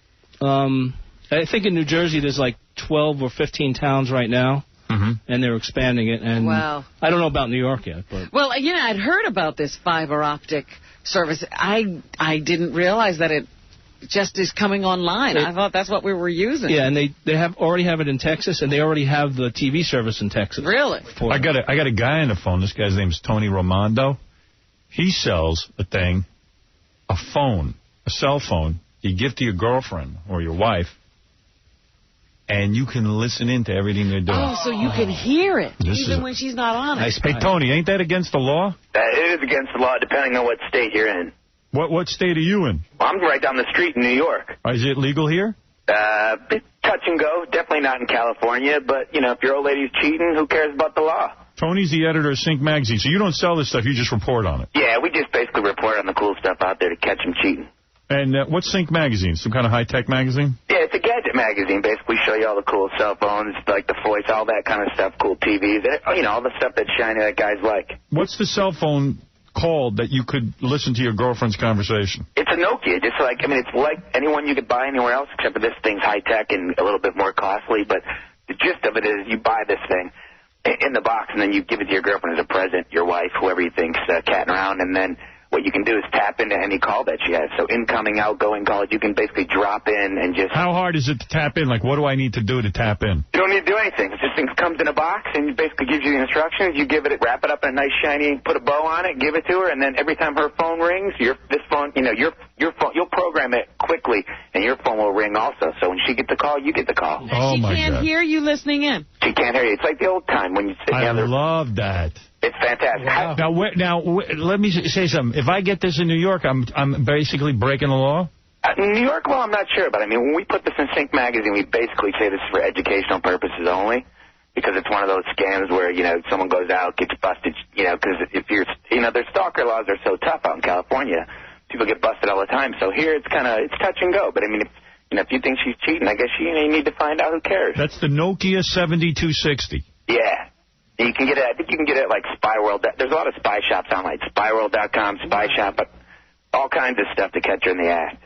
Suppose you catch her cheating. Can she call the cops on you and get you arrested? I'm sure she could. You know, I mean, you got to look at it one of two ways. 1 in 3 couples, you know, the woman's cheating. I mean, I think 30% of all people who go online to those single dating sites are all married people cheating. I got to tell you something. For me, like, I see some of these other gadgets I don't care about, but the cell phone thing really enjoy. I love to listen to other people's conversations. Well, you got to give them all phones, though. You go. I know. Yeah, they're expensive. How much? They're not cheap. I mean, you can get them from anywhere between $800 to $2,400, but I mean, you know, at the end of the day, I mean, I guess corporate. At the end of the day, that's a lot of entertainment for $800. It is. They got a thing called Slim Track GPS. It's a little magnet you could stick on some chick's car and follow her around with a GPS system. That I don't care about. You're bugging and. Oh, listen to this. Real-time Spy Plus. What's that do? Software that allows a guy to read everything his girlfriend writes or looks at on her computer. The guy sends a file to his girlfriend via email. Once she opens the attachment, the guy can access all her email and other files from her computer. Man. Oh, I love that. It is tempting. It's the greatest. I've used this before, actually, and the great thing about it is it doesn't just, you know, it won't just, it'll flag what you want it to flag, but it'll do everything she types in. So whether it's an IM, whether it's an email, even, unfortunately, spreadsheets and stuff, but it'll then send you back, it'll send you an email with, with her email. So you can put words in it that you're specifically looking for, like, you know, horny or steamy or husband or cheating. It'll alert you. Who'd you do it to? Did you do it to a girlfriend? Unfortunately, I did it to a guy at work, a new hire. Oh, a new hire. Yeah, what did you find out? Oh, it's fantastic. His first day there, he was bitching about the long days and the long hours. So did you fire his ass? No, I kept him. We wrote about it. It was a good piece in Sync Magazine. It was all right. Ah. It's tough. It depends on what some guys don't really want to know if she's cheating. At the end of the day, you might not want to know this stuff. But, this thing logs everything. Her web history, so you can go back and see what website she's been on, if she's been doing some dirty stuff, or even shopping, spending all your cash. And you can read all her IMs and stuff. Everything, every key she hits. You're going to weed through a lot of junk, but the great I would love to do that. This is going to get some people in trouble. The point is, I'm not too ethical to do it, but it's tempting as hell to do it. Oh, God, yeah. Most people. And most people won't have your hang-up. Yeah, what? You think it's a hang-up, or I'm just honest? No, I think you're... Hung up? I think they're average. That's human nature, is to want to know, and they'll go ahead and do it. They don't have that shield they have to jump over. Yeah, I've got that morality shield. Yeah. I think most people have that. I wouldn't do it to my kids. Most people have morality, or are you out of your mind? Really? You think the majority of people would do this? Absolutely. I know. I would love to do it, but I know I couldn't. The whole thing about your relationship built on trust is crap, because half women said they'd do it to you if they could figure it out. Yes. Fortunately, they don't know how to work their computer. Chicks, definitely. Chicks don't know what they're doing. But they'll do it. Robin's just getting on her computer now. Get out of here. I've been on my computer a long time. No. I love my computer. You know what you're doing or what? I know what I'm doing with what I do. Listen to this. Truster Truth Detector. Software that turns any computer into a vocal polygraph test. How does that happen? Does that really work, though, or is that kind of weak? Out of the group of 10 that we had in there, this is one of those that you've heard about and seen before, but this is 85% accurate. Really? We did test this one, and if there's ever one that you were going to use, this is the one. But I think this is more for like a gimmick of a party, testing people to see what kind of cred they're full of. But I don't think I think a woman's too smart to be busted on a lie. They're too good at liars. Yeah, we could use that on the show, though. Yeah, don't bother with that. Better to listen to her phone calls. All right, that's Tony Raimondo. Tony's from Sync Magazine. They discuss all the latest gadgets and stuff. You can also go to syncmagazine.com. He's got that whole thing going. Sync Magazine available on newsstands. Hey, thanks, Tony. Thanks a lot. Later, bro. Spending a lot of time. Yeah. I would love to just, read all your email. I just find that fascinating. Well, just the pure entertainment. Yeah, witch's coven. Here we go with the witch's coven. You are getting together for a secret meeting in the woods. Forget the cheating stuff. You're just for the pure entertainment of just, listening to people's stuff. Wouldn't you love to read Fred's email and see what's going on there? Yeah. I want to read my own email. Dear John, our secret romance has been kept secret. That's yours. Oh, okay. I just want to make sure. To my lover, Fred. We switched off Robin and on to me. Back on you now. I was going to say, which one of us is going to be gay in the scenario? Well, I'm the designated gay. My lips long for your male lips. I'm like the DH of this show. Baba Booey just got here. Let's find out, where was he sleeping that there's no clock around? Quick shower. Not have one. And let's smell him to see if he showers. Hey, dude, let me ask you a couple quick questions. I don't want to dwell. He looks good, though. Can I just start by saying I'm sorry for being late? Yeah, all right. That happens to everyone. But how is it you take a shower if you're late for work? First of all, there's nothing worse than being in the car and hearing you guys make these quantum leaps without me being able to respond. But you're let me jump in the shower. Okay, first of all, this is sort of gross. I don't think I showered since it was a 3-day weekend, and we didn't have any plans or anything. I don't think I showered since maybe Saturday morning. Really? And on top of it, I have some meetings today with some people, and I hadn't shaved since Friday morning. Oh. So it's all hairy, and I hadn't showered. Right. In fact, yesterday I spent the whole day cleaning some stuff around the house. Where's your alarm clock that you don't know what time it is? Well, here's what happened. It was right next to my bed, and it was set. It wasn't like it wasn't set. So I must have slept through the whole thing, as did my wife. Artie, my wife and I are still in the same room. She sleeps through that, too? Here's the weird thing. This is something that my wife and I are always arguing about. She's a very light sleeper, and then some days she isn't. So I set my alarm at 4:11 in the morning, and I snooze 3 times till I get up at 4:30. And some days she yells at me. She's like, get up, get up. And then some days she sleeps right through it. And I'm like, well, hey, I'm the consistent one. You're the one who's inconsistent. So she didn't hear it. I didn't hear it. It was definitely set. So I got up. I heard the phone ring, but I didn't answer it because I couldn't get there in time. So I was all, confused. Right. Then I ran downstairs. Now I get it. It's not that exciting. Yeah, it's not. I don't want to hear your day. I thought something was going on. Bill, my boss knows I was late, but I had a shower. But he's here now. I had to shower. Okay. For you. Voicemail. Here we go. Let me see what I got here for you. This is just random voicemail that we get. Jeff the Vomit guy called, but I can't handle him sometimes. He's just vile. We haven't heard from him in a while, though. He's just disgusting. It's the same stupid voicemail. Like he just wants to... Just all wants right. to remind us that he still exists? Tell me when to stop if you get disgusted. All right. Hi, Will. This is Jeff Levy. Stop? Okay. This is Jeff Levy. This will end up being no good. Plain vomit guy. I'm the guy who has that puke fetish. I would like to have a porn star with a big rack, well-proportioned vomit all over me, because I would be the human toilet for her. She's feeling sick, feeling nauseous. You're done? All right. I don't even know what these ones are about. I don't have any. But here's his voicemail. We are happy to be in... Oop, that's Richard Simmons. We'll get to that later. He's got his show. On satellite, yeah. Hi, Howard. My name is Rob, and I own a linen store here in Connecticut called Linens. And I wanted to do something to help the poor, devastated people of Pakistan. So if any camel jockey whose towel fell off during the earthquake this weekend, they can call my store and I'll give them a brand new towel for half price. It's the least I can do to help these helpless, smelly towel heads. Thank you, Howard, and God bless. All right. Wow. There's a guy upset about the situation in Pakistan, the earthquakes. Wants to help out. He'll replace towels. Okay. Wonder why this just jumped to 5. Well, I'll never figure out this CD player. Ask Howard if he could just maybe let everybody know what holidays he's going to be taking off. I know Chinese New Year's coming up. He's going to be taking off that day, I guess. Or what about Arbor Day? Arbor Day. You're going to go plant some trees? It's ponderous, guys. Ponderous. People don't like when I take a day off. I know. Hey, I figured we had a day off. We had one extra day. We had a day left. So I figured Columbus Day. A lot of people don't come to work on Columbus Day. It's turning into one of those holidays nobody shows up for. Yeah. Everybody goes shopping. Yeah. So, but I appreciate you loving me so much you don't want me to go. It's sort of a compliment. Yeah. What's up? This is calling in, rub it in your face. Yankees suck. Got their asses spanked. Sorry, Artie. Might as well start the drinking, you know what I'm saying? Use it as an excuse, you know? Anyways, Sal, Richard, you guys kick ass. Yankees suck. Oh, by the way, Will's a fag. He's a homo. All right, later. A lot of Artie kind of must be drinking because the Yankees lost. Well, people are just un-American. Sal, Richard, is Artie going to show up to work today? Because the Yankees lost. Oh, Yankees lose. Oh, Yankees lose.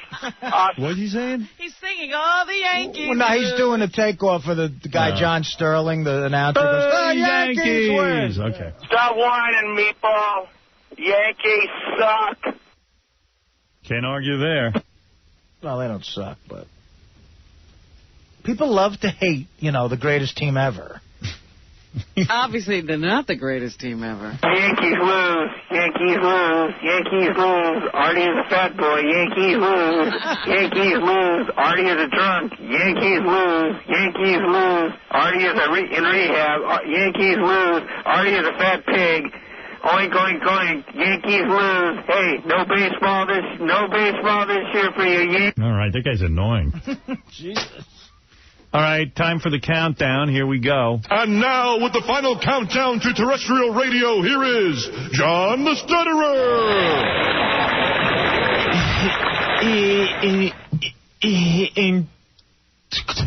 Including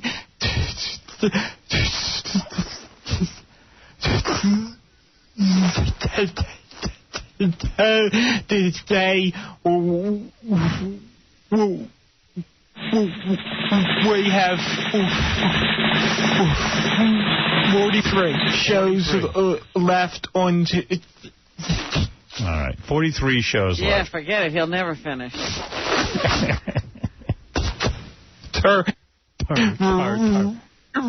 Terrestrial radio. Nice. All right, so that's the countdown. Hello? Gary. Yeah. It's Jason, bro. Dude, I can't believe it. You just woke me up. Yeah, I figured, man. I'm sorry I've been calling your cell phone like crazy. It's my last resort to call you here. What time is it? It's It's almost 10 after. Jesus Christ. Dude, I'm not going to be in for I'm not going to be until like 7:30. All right, man. I'll let him know. You all right? Yeah, I don't know what happened. It's crazy, dude. I never done anything like this before. All right, I got to jump in the shower. All right, bro. See you later. All right, bye. A show everyone will be talking about. Next week, Howard packs his bags. You think we should update those promos, guys? How about it's this week? we don't knock ourselves out around here, I'll tell you that. My producer was asleep. Let's see. While we were trying to pack the bags here, I found a couple of old bits we should pack away right now. Yeah? A lot of this stuff we're playing because you're never going to hear it again. This is it for the last time. This is kind of fun. This is a phony phone call to Channel 7. There's nothing fun about it, but it's fun packing up and listening to some of these old bits. This is Sean the White Rapper.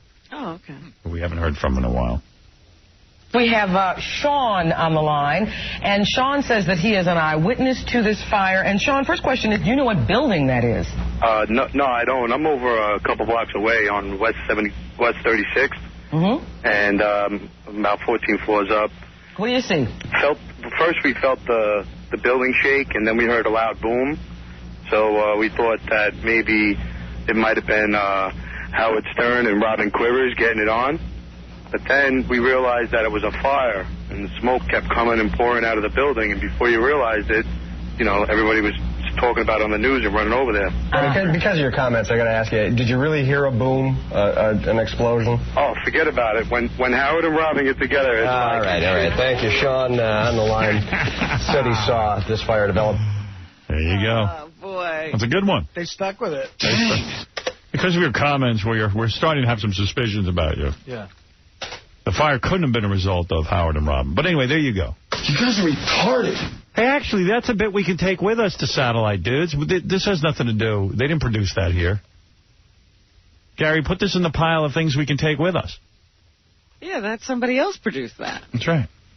See? And this is another one we could take. I haven't heard this. Red Peters. Can we even play this? A lot of the Red Peters stuff we can't play anymore.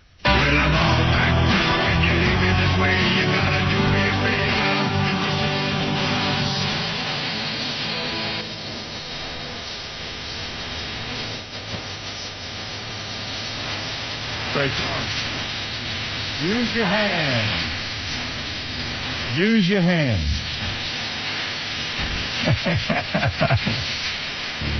Use your hand. Use your hand.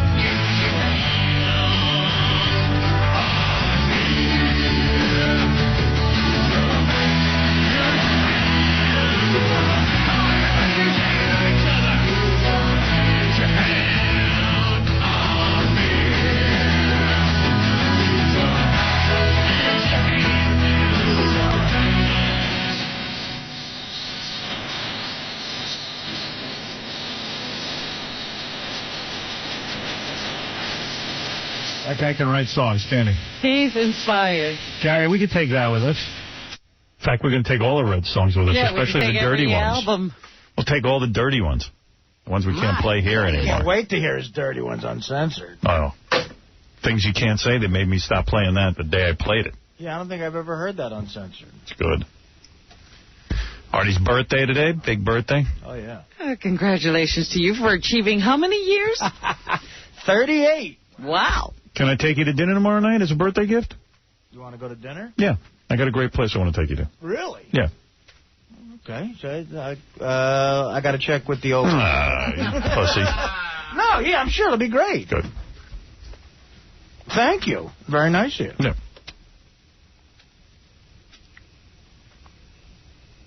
What? Did he just say yes? Yes, he did. Oh, now I got to go to dinner. Oh. No, you don't. I'm going to take Robin, too. Tomorrow night? Yeah. I can't go. You're going. I can't. I said you're going. What are you doing tomorrow night? I'm packing. Oh, stop. Oh, you don't want to go with me and Artie? I would love to, but this is awkward timing. Wait, what awkward timings? You'll pack another time. You're packing. What are you busy packing? What do you have? Where are you going that you must pack? I'm moving. Yeah, so hire people for that. It's not. I don't have to pack so much that I need to hire people. It's, but I got to get it done. I got a fart. Want to hear it? Okay. Okay, yeah, what a treat. Hold it.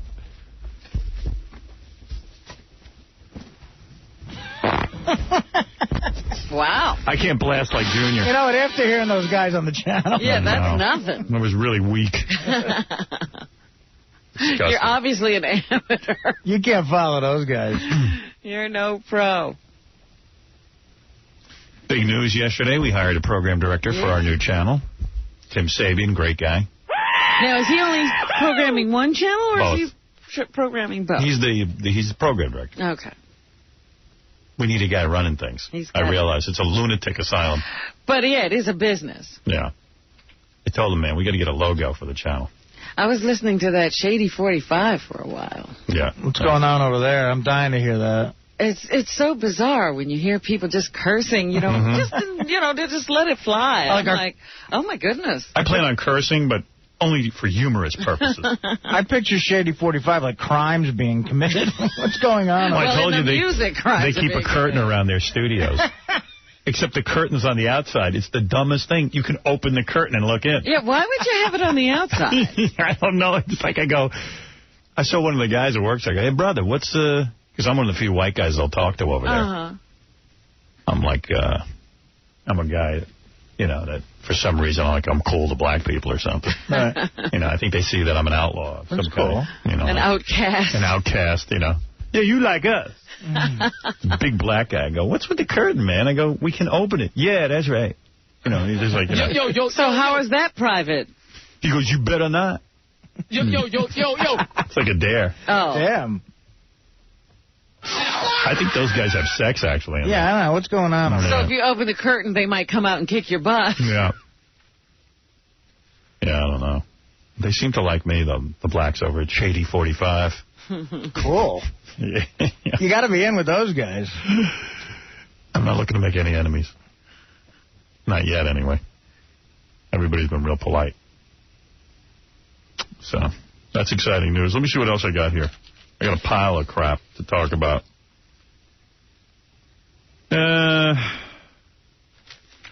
By the way, I thought it was real funny on Friday's show.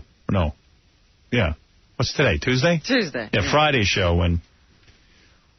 What did we find out about J.D.? He watched a gay movie called Super Twink. Super Twink. I think that should be his new nickname. I called him that after the show, Super Twink. Yeah. And Twink is a guy, again, who gets smacked around, like a wimpy gay guy who gets smacked around by... They're like little gay guys. Right. Little cute gay guys. I got an email from Super Twink who said that he's written his script for the movie. And that, now that we have a channel of our own on In Demand, which kind of gets overshadowed by the fact of our satellite deal, but we have our own channel. And that's going up pretty soon. Yeah. They gave J.D. a budget to film his own movie because he wants to be a filmmaker. So he said, we want to see that movie. So J.D., the guy who can't get laid and watches television for us. That's basically his job. He watches television for us. J.D. is going to make his own movie, and it's going to be on In Demand. So he wrote the script. Yeah, he says, what should I do with it? I said, send it to me. I want to read it. Can't wait. Yeah. Super Twink. So you haven't seen it yet? No. It better be good, dude. I'll direct Super Twink, but I'm not... Richard is dying. He's pleading for me to actually play Super Twink. Yeah. Which is not going to happen at all. There's this gay movie called Super Twink, and we found out that a twink is a really sexy, effeminate gay male. Demure. A demure, tiny boy like you. But wait, you have to play the guy. No, I don't. Who are you going to cast? Well, I'll cast someone else, but it ain't going to be me. I'll cast the actual Super Twink. What? I'll cast the guy who does the Super Twink porno. The best thing about you is you sound exactly like Napoleon Dynamite. Yeah. You're perfect for radio. It's got to be him to play Super Twink. Yeah. If you want to give me $1 million, then maybe I'll even consider it. Did you write a script? Killer time. I wrote a script, but not a Super Twink script. Me and Richard Chrisley sort of did an outline of that yesterday. Wait a second. Hey, play Napoleon Dynamite and then let him talk. Let him say the exact same line. Wait, give me a second. Let him say the exact same line. Is Pedro there?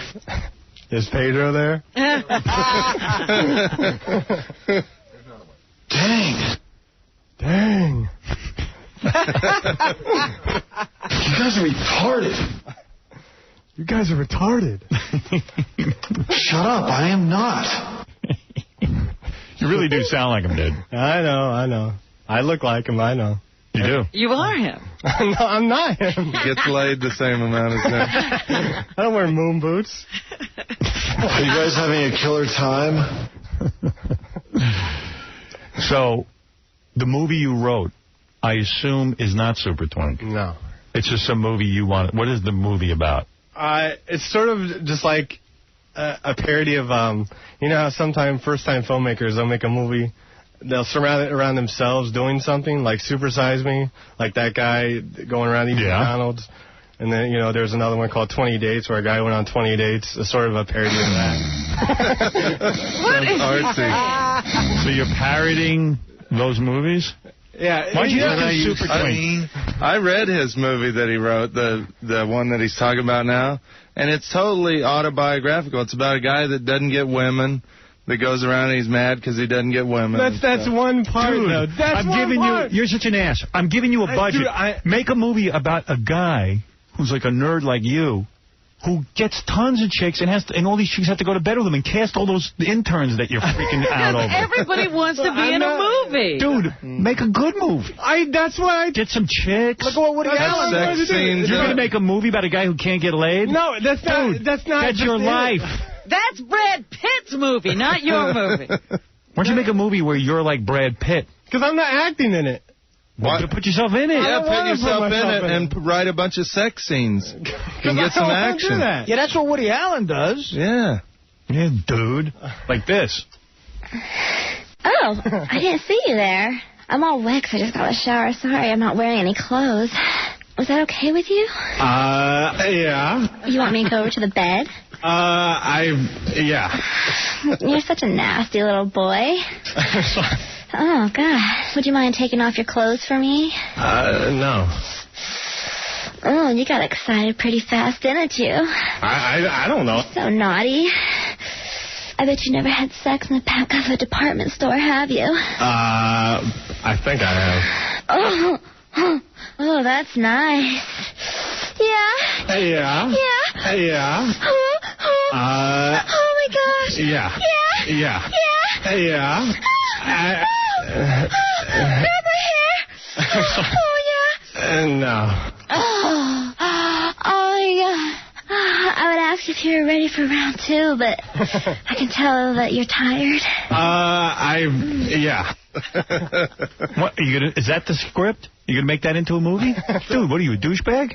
Apparently I am. I don't know. He could probably get that chick that's in that clip to be in the movie. Is this your script right here? I'm sure it is. I'm sure Mr. Kaplan printed it out as soon as we started talking about it. Let's see. David has a camera set up on a tripod. Hello, world. My name is David Blimkin. I'm a 29-year-old resident here. I am a virgin. Oh, Jesus Christ. That's not even in the script. This guy David just talks into the camera the whole time? Dude, look at this. First of all, it's way too long, this dialogue. It's 15 pages. You ever seen a movie script? People don't talk for 4 hours into the camera. And those artsy movies. It's a guy. You could make this guy say this in one sentence. He wants to be an auteur, like an artsy type guy. Yeah, he thinks he's Quentin Tarantino. All they have to do is see you, and they know you're the David that doesn't get laid. You don't have to say it. Yeah. Take one look at you. We know what your story is. I never said I was a good writer. It's written all over you. Damn. You got to do a thing where you're Super Twink. That'd be great. Ralph is your arch enemy. And what did you tell him to do? Well, do you want to hear some of the ideas we had for the movie? Yeah. Like, Ralph is his arch enemy. And he invents a straight ray that he's going to aim at San Francisco and New York and Paris to turn everybody straight. And Super Twink has to stop him. And Super Twink comes from Uranus. And his whole planet is gay. See, I'd watch that. That's dude, funny. Make one where you're a playboy. Yeah, but so in that one, though, Super Twink's a gay guy. You're already assuming I want to be in these things. I don't want to be in these things. Yeah. Yeah. Yeah. Yeah. I'm Super Twink. Dude, I'm giving you a shot at making a movie. This is the with big a budget and a whole crew. I know. Don't hand me this crap. Make something exciting. Was that just your first draft? Yeah. First draft. The first idea. What's this movie about? The guy's like you? He can't get laid? No, that was just one part. So where does it go? What happens? There's 3 parts where at first he tries to make a movie about him finding love, and that goes all wrong. And then the second part, he decides that he's going to walk across the United States from New York to Los Angeles, and he doesn't do that. And then he decides to try and become a competitive eater. When does he become Super Twink? That's what we want to watch. A competitive eater. See, got you laughing. But why does he want to do all that? Because they're just stupid, because he wants to, make a movie. Oh. You're gay. See, the problem with Richard's idea is he's still a gay guy. Like, you got to do a movie where you're getting laid with women. He's finally going to have sex with guys. I don't know why. Collaborate with this guy. Well, there is a scene with Naked Scores girls that we thought of. That's Super Twink's kryptonite is Naked Scores. And they surround him. Ralph's character hires them to surround him so Super Twink loses his powers. Hey, speaking of movies, I got somebody who previewed Artie's film. Are you showing it in previews? They showed it out in California. So is it completely edited? It's partially. Yeah. I saw a preview of an early cut of Artie's film, Beer League. This could go bad or good, right? I know. I don't know about that. Tonight at the Culver Studios here in L.A. Is that where they showed it? I don't even know where it was shown. Are you on medication now, Artie, or is this going to tip you over the edge? There were about 60 to 65 of us in attendance. There was a mixed audience in age, race, and gender. I can honestly say that it was a good film. Oh. Much better than I expected it to be, and the audience laughed at all the right spots. Oh, good. I grew up in Jersey. Good. I actually heard it went good. So, but I don't know. You can never know what this guy does. All the performances were strong, and Artie definitely shined. He's come a long way since Dirty Work. Well, yeah. A baby gorilla. It's a good little film, and I hope it finds an audience. Nice, Artie. Artie, good job on making a film that was funny, but unsentimental in the typical Hollywood fashion. I'm surprised he exposed so many warts on the main character, but maybe that's why I liked it. It was honest, and Artie kept it real. There's my review. Good. And the actress who played Artie's girlfriend was cute and had a nice round ass. Oh, yeah. Another one of those movies where the fat guy has a nice-looking girlfriend. See what I'm doing, J.D.? You get it? Dude, I totally Great ass! Get it, J.D.? I got it. Only in the movies, pal. No, I heard the screening went good, and I was just waiting for somebody to call and bust my chops. So. Hey, Ralph. Hey, now. Hey, now. Let J.D. make that lame movie he's talking about, and I'll make Super Twink. Super Twink. And that's going to be a great movie. Dude, I have no problem with, directing it and writing it and stuff, but there's no way... No, you can't write or direct it. You're going to ruin it, obviously, from that 3 lines that you said from that script. Your inspiration is that horrible, is it Super Size Me?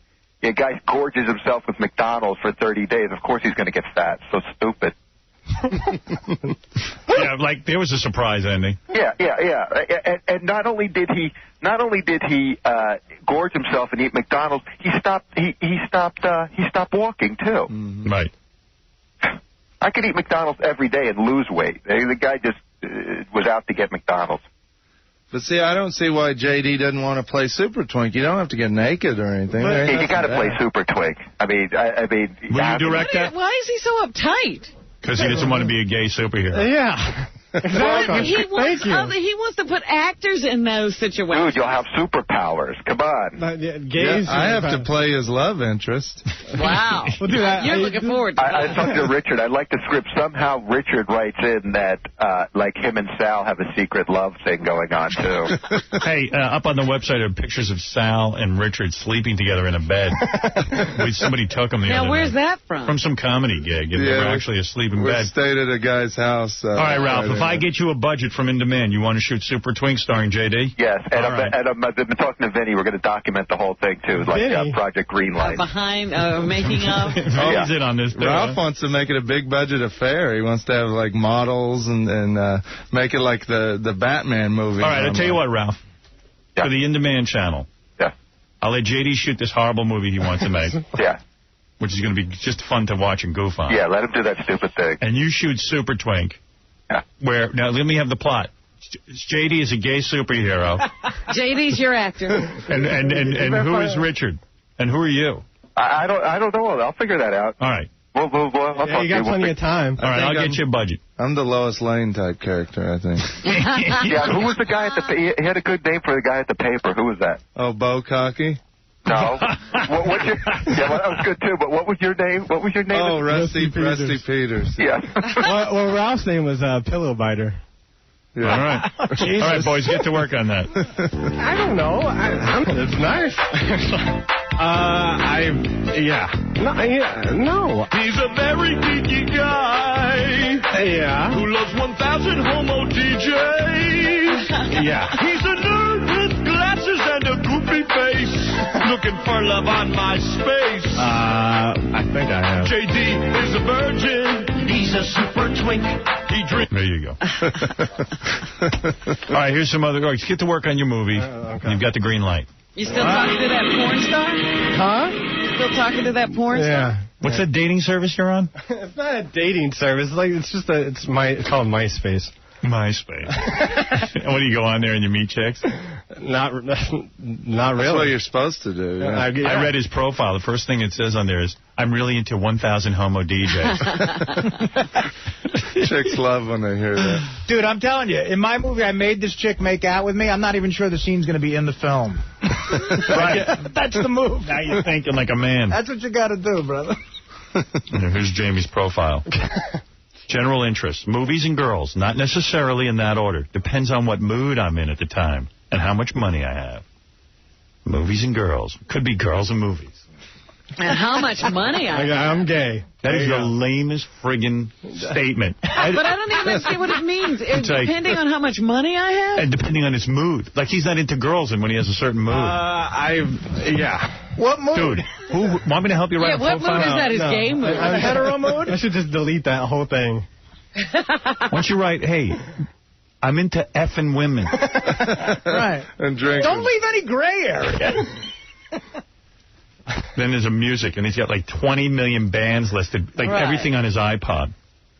These are the current artists in my iPod. But what does money have to do with whether you like women? Chicks really love to read what's exactly in your iPod. Like when you strategize this thing. There was no strategy. Do you go like, I know, I'll tell girls what's in my iPod and that'll turn them on? Yeah, sure. No, seriously. I don't know. I did that. Like, why would you tell girls what's in your iPod? Like, I know you think on some level, like, you're cool because you listen to... Oh, dude, I so don't think I'm cool. Yeah, because, like, every one of these bands is like sort of obscure. Like Air Frog. Let's see. 1,000 homo DJs. Just because you haven't heard of them doesn't mean Perfect Circle, Air Frog. Sorry. Air Frog. Air Frog. Yeah, that was my favorite. That's what obscure means. We haven't heard of them. Yeah. Amen. American Head Charge. American Head Charge. What did you do? Man, I bet you there's some girl reading this going, oh, my God. There's a guy into American Head Charge and 1,000 homo DJs. I got to date him. She's already on to the next profile. What are you talking about? I'm going to contact JD. He's my kind of guy. Do you talk to that porno girl about your music and stuff? What do you talk to her She likes about? techno music like I do. Wow.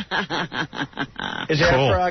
Air Frog's techno? I think so, yeah. So are you guys going to go to a club and go dancing when she comes here? I guess. Probably. Let me see Let's see you dance. No, I'm not new. You dance? No, I don't This is dance. going to take us Well, out you're gonna dancing. have Wait a second. JD's latest blog entry. Subscribe to this blog. People pay to read your blog? No, it's just like if you're a friend. No. If what? Explain that to me. Why does it say subscribe to this blog? I think if like you write something in that blog, if you subscribe to it, if you subscribe to someone's blog and that person writes in their blog, you can get an email. Do people subscribe to your blog? I highly doubt it. Wouldn't you know if someone subscribes to your blog? No, I don't know. I hardly use that. You keep a blog and no one reads it? Yeah. I write in Let's see. Hardly. It says Jamie's latest blog entry. Fantasy football, interns, and friend requests. What does that mean? Just what the blog was about. Oh, those are your topics? Yeah. What's fantasy football? It's like he has a team. No wonder you're getting laid so much. Chicks read that you're into fantasy football. Dude, either you're into football. Don't say you're into fantasy football. Say you're a football player. Dude, I'm just saying, I'm in a fantasy football league where... You're in a fantasy football league? Yeah. Dude, so is Will Murray. So is... Yeah. Wow. He's not blogging about it. But you're trying to attract women, dude. You know you're on the same... I don't know. What, do you want to meet guys? I don't know. What chick's going to read, oh, man, this guy's happening. He's into fantasy football. Is that where you make believe you own a team? Yeah. Right. Fantasy football is something that chicks are definitely not into that. Yeah, I mean, I'm pretty sure it's gay. It's their enemy, actually. Right. What is interns? What is that topic?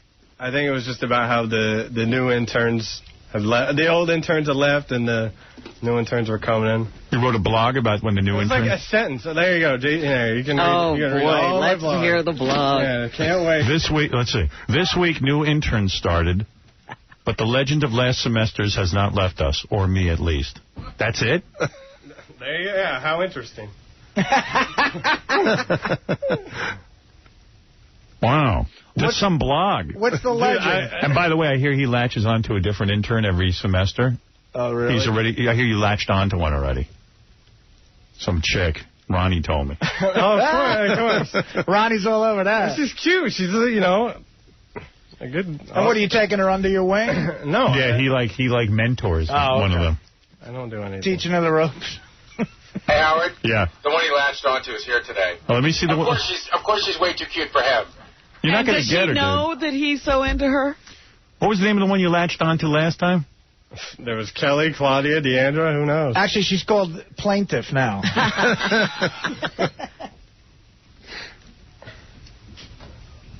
This is always so fun, every semester. All right, come on in.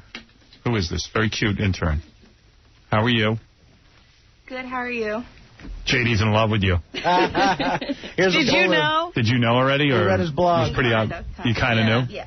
What does he, like, does he always hang around you and stuff? No, like I got his number and he asked for mine and stuff. Oh, really? Ooh. Yeah. Did you know he plays fantasy football? I didn't know. But how does he go about getting her number? He just asked. Smooth. Cool. Like, why does he need an intern's number? Why? No, I know why he needs it, but why does he say he needs it to her? Yeah, why did he need your number? I don't know. He wanted to hang out. Ah. So he gives him the old let's hang line. Yeah. Are you going to go out with him or what? I don't know yet. Want to be in his movie? Probably not. No? No. Gee, she doesn't even want to be in your movie. Forget Super Twink. Not Super Twink, but would you like to be in a romantic movie where you kind of you kind of look like Reese Witherspoon? I've heard that before. Yeah. Hey, I got a question for you. If you were in Super Twink's movie, right, and we paid you $500 to be in the movie, but there was a scene where you had to make out with him, would you do it? $500? Yeah. Sure. Huh? So So it doesn't cost too much to get to make out. So now you're going to do a rewrite on that movie? Yeah, sure. You're right on that. I'm dude, gay. I don't want to be... Dude, everyone is assuming I want to be in these movies. You want to make out with her? You want to do a love scene with her? If you get to make out with Caroline, for whatever reason, what do you care what the subject of the movie is? Really think about it. Then you could give her that good kissing technique. Then she'll realize she's in love with you. And you're going to look really cool. Everyone's going to be kissing your ass because you're the star of the movie. Did he say he was a good kisser? Yeah. Yes, he did. He did. He says he's a real good kisser. A girl he kissed 2 years ago told him. Oh, my. Let me see more of this blog. Chill MTV. MTV for years has caused me numerous times to actually yell at my television. They are the biggest offenders in causing me to actually vocalize my outrage. Well, I am so outraged right now, it's something that I doubt I can even begin to express it through typed words, let alone vocalized ones. What has caused this unmeasurable anger? My super sweet 16 in particular. This fat black girl who is the biggest C word you'll ever find on the earth. She takes everything for granted. I saw that episode. That makes you want to kill MTV?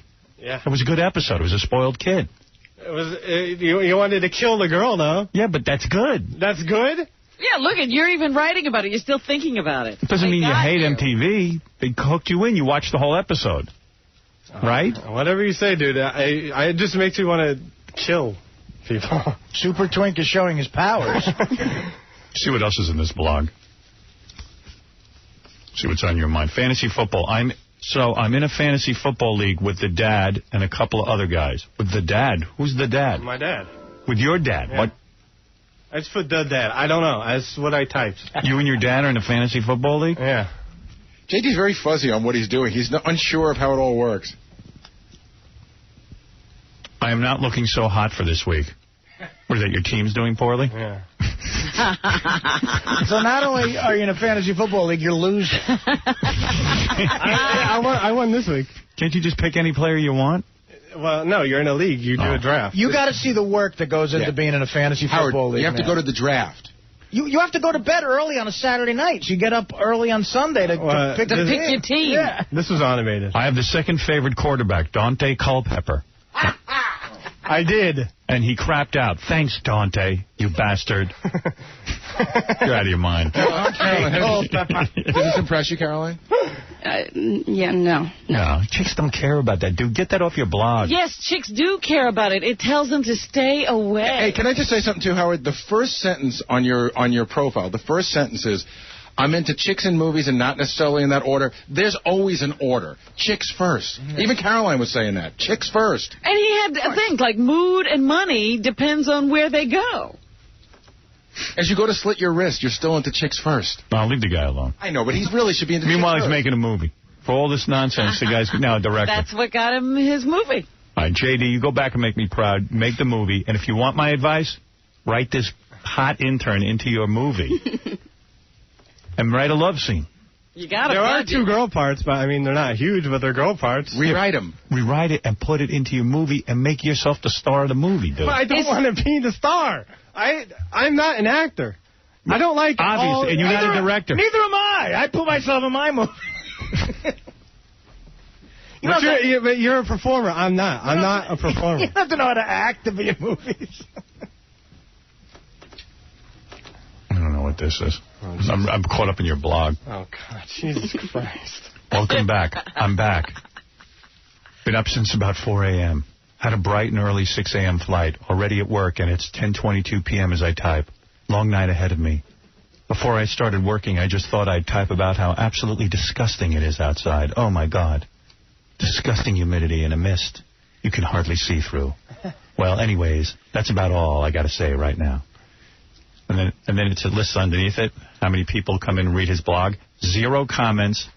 0. Well, that you know what? That was before All right. See, but we're into it. I'm into the blog. We're reading it now. I might have to. What do you do that on your computer? You flag one of the websites? Yeah, I might learn how to do that. Yeah.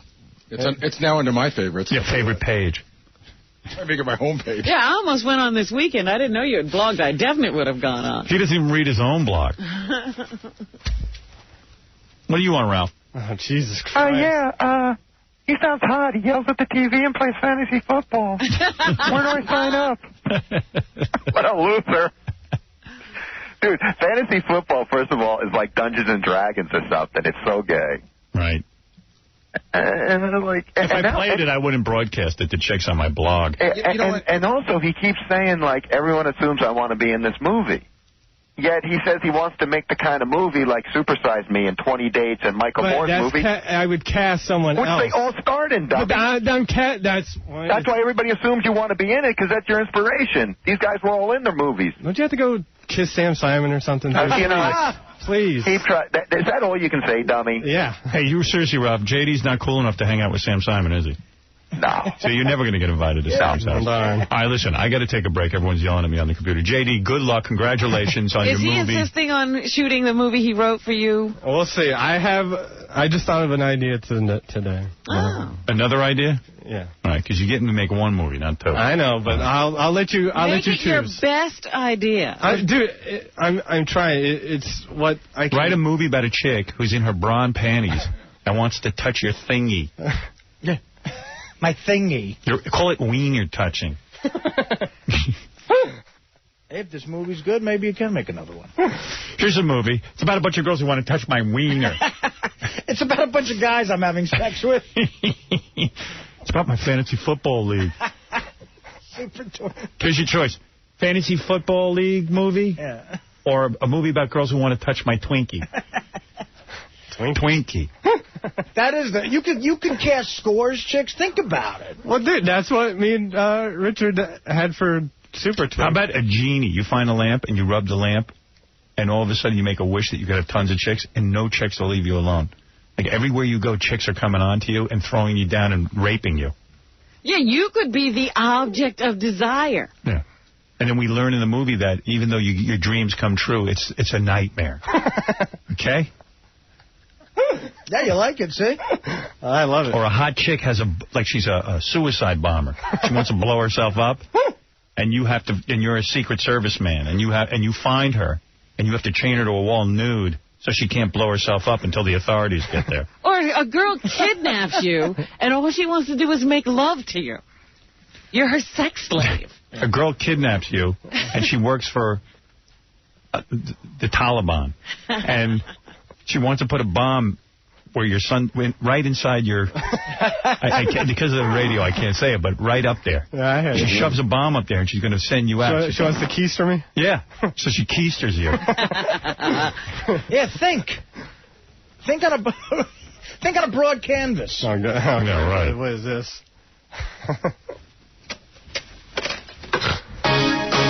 JD's a virgin.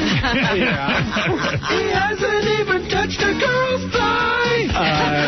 No. JD's a virgin. Yeah. He's had the same condom in his wallet since junior high. All right, get to work on your movie and use your head. This is a primo opportunity for you. It really is. All joking aside, Dude, this is major. I know. All I did was rack my brain this weekend thinking of ideas. All right, here's the And idea. none of them had you getting a girl? You have a fantasy football team, and you're winning. Your fantasy football team's going to win the league. Dante Culpepper shows up. Yeah. And there's a girl who has a fantasy football team, and she wants to win badly. So she decides to get all your secrets from you. So she seduces you to learn about your fantasy football league. And she's like doing everything to you. Rim jobs, everything. Yeah, it's crazy. She's going to make you talk. It's like rated X.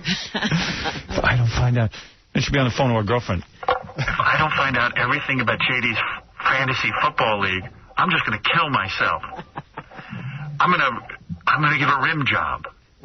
Yeah, it's NC 25. 25-year-olds can't get into this movie. All right, I got to take a break. We'll be back right after these words. Cute, guys. Thank you, JD. Good luck with your movie. For In Demand. Howard Stern Show. Dexter, you were a passenger. May I talk to you for a moment? Are you there, Dexter? Hello, I'm waiting for you. Okay, Dexter, I'm here. Thank you for coming with us. Can you tell me what you saw? Where were you? Were you on the train? Yes, I was on the train, and all of a sudden this man, him starts yelling, running around the train, starts shooting up all the people on the train. The most frightening thing I've ever seen in my life. Mm-hmm. Well, tell me more about it. What did the other passengers do? What did you do? Well, all of a sudden the man, when asking him, what you doing this for? And him saying, Baba Booey. Him saying, Baba Booey, Baba Booey, Baba Booey. What did that mean, Baba Booey? I don't know what they mean. Baba Booey, Baba Booey, Baba Booey. It's the most scariest thing I've ever seen. Mm-hmm. What were the other people around you doing? Were there many people around you? Or were you... I don't know, man, but all them saying was Baba Booey. Yeah. Would you, if called upon to do it, would you be able to identify the shooter? No. You would not be... I got to go. Okay. Well, thank you very much, Dexter. The Rock of Boston.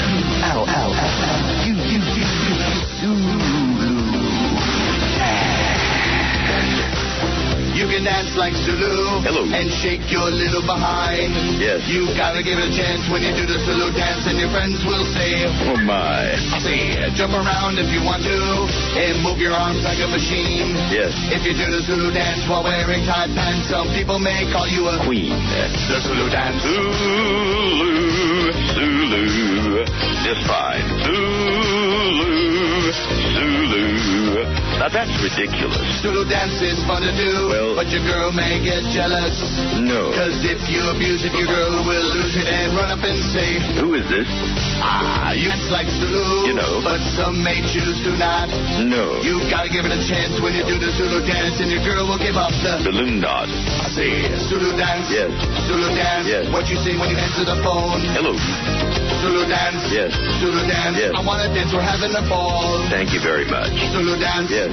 Zulu dance. Yes. Everybody will sing and laugh. Zulu dance. Yes. Zulu dance. Yes. Shake that big bulge in your pants. No. Pants. Thank you. It's a Zulu dance. You know. It's a Zulu dance. Thank you. It's a Zulu dance. Oh, my. It's a Zulu dance. Yes. It's a Zulu dance. Yes. It's a Zulu dance. Yes. It's a Zulu dance. Yes. It's a Zulu dance. Now, that's ridiculous. Oh, my. Love the Zulu dance. Love Kid Chris, who created the Zulu dance. He's the originator. Yeah, it won't go away. It's my Ice baby. It sure is, man. He's better performing it 20 years later. It's better than Ice Baby. Much better. Yep. You know what's funny is when I play, I first got to Philly, I played my Zulu crank call because people were calling about it, and a guy yelled at me and said that I stole it from you. Well, you did. Yeah.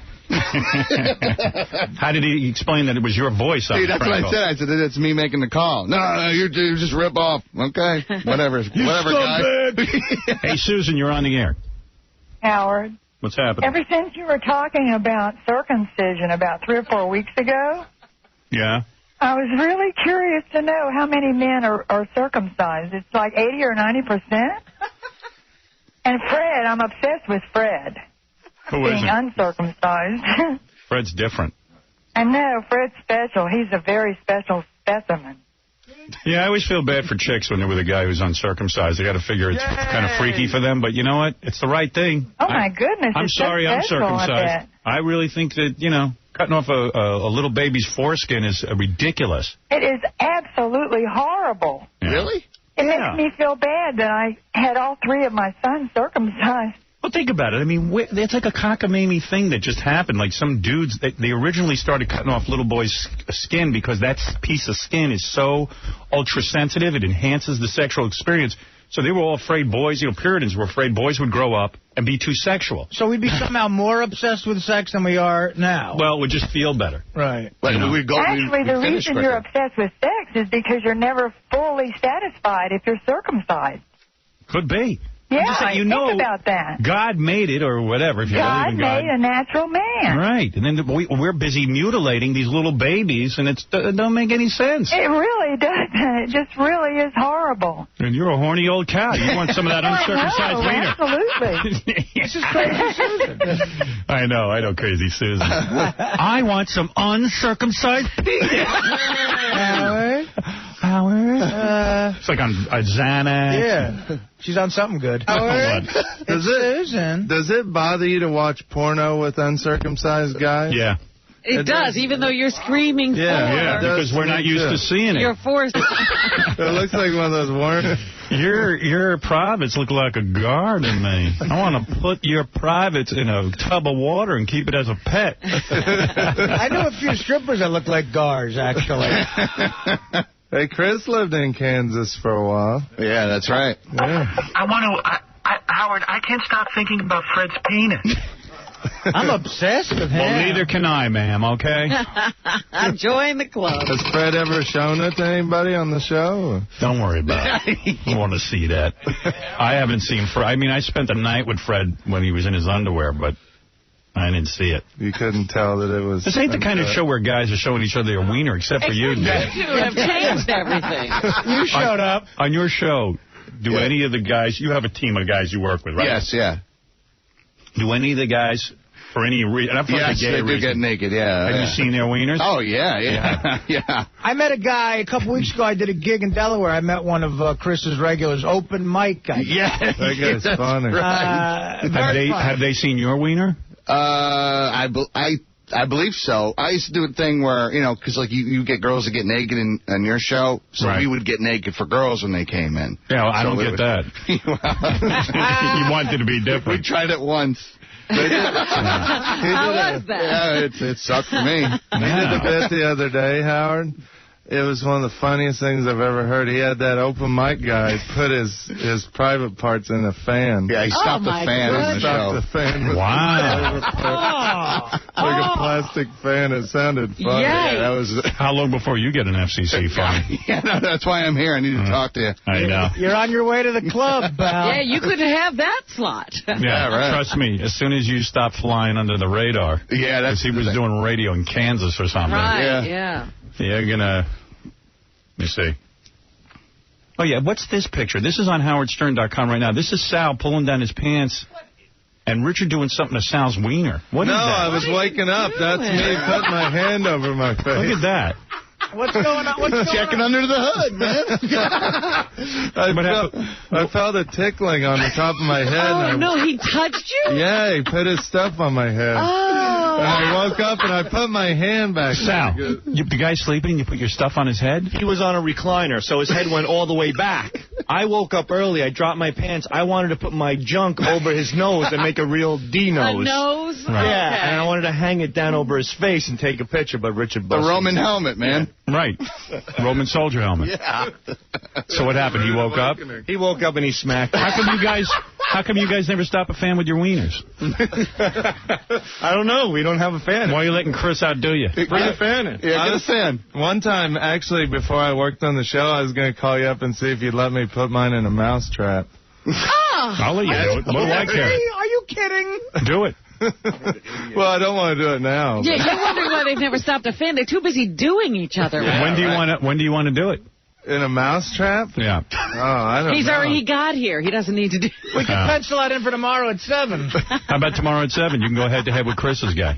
For a large amount of money, I might do it. But, man, that could damage me for life. Sure. Yeah, but we don't know. We stun gunned his... Really? Yeah. We got that, too. You stun gunned his wiener? Yeah, oh, yeah. Yikes. I can't say wiener. Or what are you guys up to? Just that. Yeah. That's all we do. We just think of gay stuff, and then we play a song. Man. Would you feel a little weird, Howard, putting your stuff on somebody, like the fact that it's touching another guy? Yeah, that ain't going to happen. Yeah, I'm not doing that. First, I was like, oh, he's tickling Richard with... And then I went right to the shower, washed my hair. I was like, He's so creepy just standing there with that face, that look on his face. Is he excited when he's doing this? He was laughing. He was like a little kid. He's going... Did you use your bald guy stuff to wash Yeah, I washed it off. Yeah. You went right in the shower and washed your head? Yeah. Richard's doing Major World commercials in his sleep at this point. Hey, Sal came up with a new idea. He had sex with me. It was funny. Yeah, when I woke up this time... It's a new bit. I woke up, and he was in the middle of having sex with me. He was laughing. We got pictures. Oh, he was laughing. It's a new bit called Richard Gets AIDS. Hey, by the way. I outdid open mic. I actually contracted the AIDS virus. Like in 5 minutes, Hugh Hefner's going to call. Oh, wow. Oh, he's my idol. He's not. He's your He has idol. sex with women. That's right. Yeah, he doesn't mess around with Sal. I wish I didn't have to mess around with Sal. Speaking of gay stuff, I'm going to ask you what goes on in that bedroom of his, because when he's doing these chicks, he puts gay porn on. You know, maybe he needs to slow himself down. Yeah, that's right. That lady wrote that book about that, right? Yeah. Some ex-playmate chick. I know a couple of playmates Who have corroborated that? who have actually been in the room when he's having that group sex thing going down, and he puts on gay porn, like men, and he watches it. Maybe that makes them last longer. Yeah, but I don't think that's it. I mean, maybe it turns the chicks on or something. No, that doesn't turn chicks on. You don't watch that, Robin? Chicks think... They got Hugh Hefner in bed with them. They're turned on enough. Yeah. Why would they need to watch gay guys? There's something else I wanted to ask him, too. But now I forget. Well, in the paper today, they're saying he might have another baby with the head girl there. Oh. The lead one? Yeah, but he says he'll never get married again. He sounds like you a little bit on that one. I forget what else I was going to ask him. About the if gay he's stuff. cut. Maybe. Do you think he's cut? Oh, Yeah. he's definitely cut. Yeah, he's cut, yeah. He's like us. I don't know. He's an older guy. I love how he has to announce he's never going to get married again. He's 80 years old. Yeah, no He's kidding. been married, and he has 8 girlfriends. He's not a candidate for marriage. There's no real incentive. Well, he says he doesn't want to ruin the relationship. Yeah, exactly. And they said, well, how would marriage ruin? He goes, I don't know, but it always does. If he still has his hood, do you think he hides his money in there? I don't know. All right, we got to ask about gay porno. That'll be a big hood. What was the other thing I was talking about this morning, Gary? I think I know. What? You know, they have the most amazing filing system over at that place. If you ever posed in that magazine and then you get famous... I know, that's the Kelly Monaco thing. Yeah. Right. But there was something else I was going to talk about. I think you were sleeping during my discussion. I know. But I did. I dreaming of chocolate. I don't know. I don't remember what. Oh, it was something about how he has sex, because he was interrupting his sex to call in here. Yeah, maybe that was it. What was it? Why would you just get him to lay the phone down? We can listen into that. Yeah, that's good. Well, I can get him to do that. Yeah. Was it how he wanted us to schedule a special interview with him? Yeah, maybe that. Oh, yeah, his schedule, yeah. Yeah. You know me. I always come up with stuff. Thanks for interrupting your sex to have a conversation. Was it maybe the fact, like, does he need help having sex now? Like, No, he talked about Viagra. Oh, he takes Viagra. Yeah. Would you like some help? But you can give him help with your hand. If I could hang out in South and double team him. If I could hang out at the Playboy Mansion, I might do that. You need help, Mr. Hefner, with sex? But you know, Howard, that Kelly Monaco thing, like, I know that, like, in the 80s, they had pictures of, what's that chick's name that used to be an MTV VJ? Nina Blackwood? Yeah. Like, she shot for them, and it was never in the magazine. As soon as she got famous, they found her and put him right in the magazine. Yeah, Kelly Monaco's all upset because, again, they got, you know... A pictorial, yeah. Yeah, but who cares? They got old pictures of her. She's like, oh, don't show those old pictures of me. I've moved on. She's in a movie called Idle Hands, topless. I was watching that the other day, too. Oh, boy, you find everything. Yeah, she's in it for like 2 seconds, but she's Did you do yourself to her? Yeah. Yeah. It reminded me of her, and so I went online. Cat's so busy downloading porn onto that computer, his hands hurt. Let me read you some... Oh, yeah, so anyway, so Chris is on in the afternoons in Philly now. At YSP. Yeah. There's going to be nobody left. It'll just be me there. Yeah. Did Chris tell you why he's in town? No. Oh, yeah, that in the Infinity PD meeting there? Yeah. I'm on the talent board. Oh, he's on a panel. Yeah, I gotta be. Why did they never ask me to be on a panel? Because you'd have said you no. wouldn't. Yeah, you would have said no and yelled about it and stuff. Come on, we all know you. What's an Infinity Talent panel? They just get a bunch of, hosts to go up there, and then they just talk about... Just field questions or something. All the program directors in the country are here for a big meeting. They're all here. So they put Chris, and I don't know who else is on the panel. Do you know? Mike and the Mad Dog from the Fans. So the program directors get to ask talent questions about being talent. How gay? Yeah, my thing is, like, one of the things is like how we prepare for our show and stuff. I mean, if you got to fly your PDs in to help your talent prepare for the show, then they shouldn't really be PDs, right? Yeah, and you know what? You shouldn't be talent if you need help from your PD. Or from Kid Chris. Yeah. You shouldn't be on the air. I can imagine those questions too. It's like, Chris, what type of fan do you use on a man's penis when you're trying to have him stop the fan? Yeah. And what time do you do that in the show? Yeah, right. How do you stun gun another man's genitals without appearing too gay in your morning show? You know what's funny is the lawyers pulled a bit from me. We were going to do, for sold-out Pearl Jam tickets, we were going to do Amputee Twister. And the lawyer, we have to pass everything by the lawyers. They said, the girl said it was too off-color, and she didn't want us to do it. Why are you running stuff past the lawyer? Don't ask him ahead of time. Because it was for tickets and stuff. We have to tell him something, lie to him, and then when they go serious. Yeah. Do you have to run your whole show every day by your program director? He doesn't have a program director anymore. We sold him. Yeah, it's Tim Sabian. He's coming with us. Wait, I got Mr. Hefner on the phone. Hey, Mr. Hefner. Hello there. How you doing, pal? Very well. You're the man. You know that. Well, you're very kind. That was exactly it. How did he get up for this interview? And I heard you don't get up before noon, your time. That's true. And you can imagine what time it is in Los Angeles. Yeah, so this must be you must be plugging something important. It is important. All right, so we better get to the plug first, and then I'll get to some questions. Oh, first, let me ask you some questions. Number one, I have a whole bunch of these broads who are lucky enough to be part of that orgy scene in your bedroom a couple of times a week. Oh, yes. I remember them. But they're telling me something I can't wrap my head around. They all claim when they're having sex with you that you run gay porno, men-on-man porno, that you watch while you're having sex with them. What's up with that? That's completely untrue. No. They're telling... That's a story that came from a former playmate on the East Coast that I have never spent any time with. Because I've had like 4 of them in here. Now, what are you running? I'm telling you it's not true. What is on the TV? We have X-rated video. You do? Okay. Yeah, sure. But there's never any guy on guy? Well, not that I've noticed, no. Right. And you're not into guy-on-guy action, right? I'm not. Listen, I over the years, I have certainly witnessed every variation on the theme. Right. But, no, absolutely not. Yeah, I mean, like, you're not watching, it's not like you and Bill Maher accidentally clash, get into a sword fight. Let me ask you something. I mean, now that you're bringing that up, in those orgies, are there ever any other guys invited? Yeah.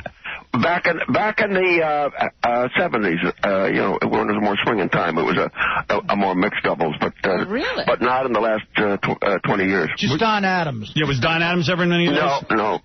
What His men, dear departed soul. What men were lucky enough to be in the bedroom with you and all those babes?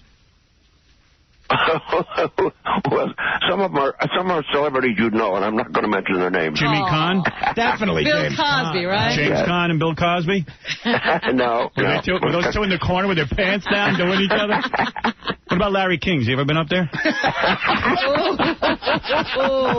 Where would I be without everybody else's fantasies? Oh, you. Thank you. If some idiot put on hetero porn. You know,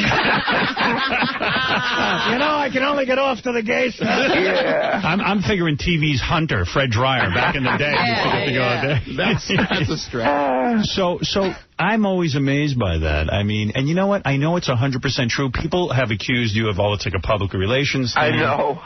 And it's I know women who have participated. Yes. In fact, just recently, Pam Anderson was in here saying she actually observed. She got up to the room. Yes, I remember. The whole move was that you lay there naked, and these chicks all hop on and take turns. And I am just so flabbergasted by that. Each one takes their turn, and Mr. Hefner just does them all like a rotisserie. He spins them around. They each get a ticket when they come in. Yep. It's like a little number. It's unbelievable. When did that tradition start? Well, I don't think it became a tradition. I think it's kind of evolved, that's all. I mean, I don't know. The first time that I had multi-partner sex, probably sometime in the 60s, but I think the 70s was probably the apex of it all. What do you do with these bitches who won't put out? I mean, you know what I mean? Like the ones that, come up there. Like, I've talked to a few of them. They're like, and they just stand there. Like, they won't do other chicks. They just stand there. They watch. I mean, it's got to make you uncomfortable. Or do you like being watched? No, I'm not a big voyeur, and I'm not a big.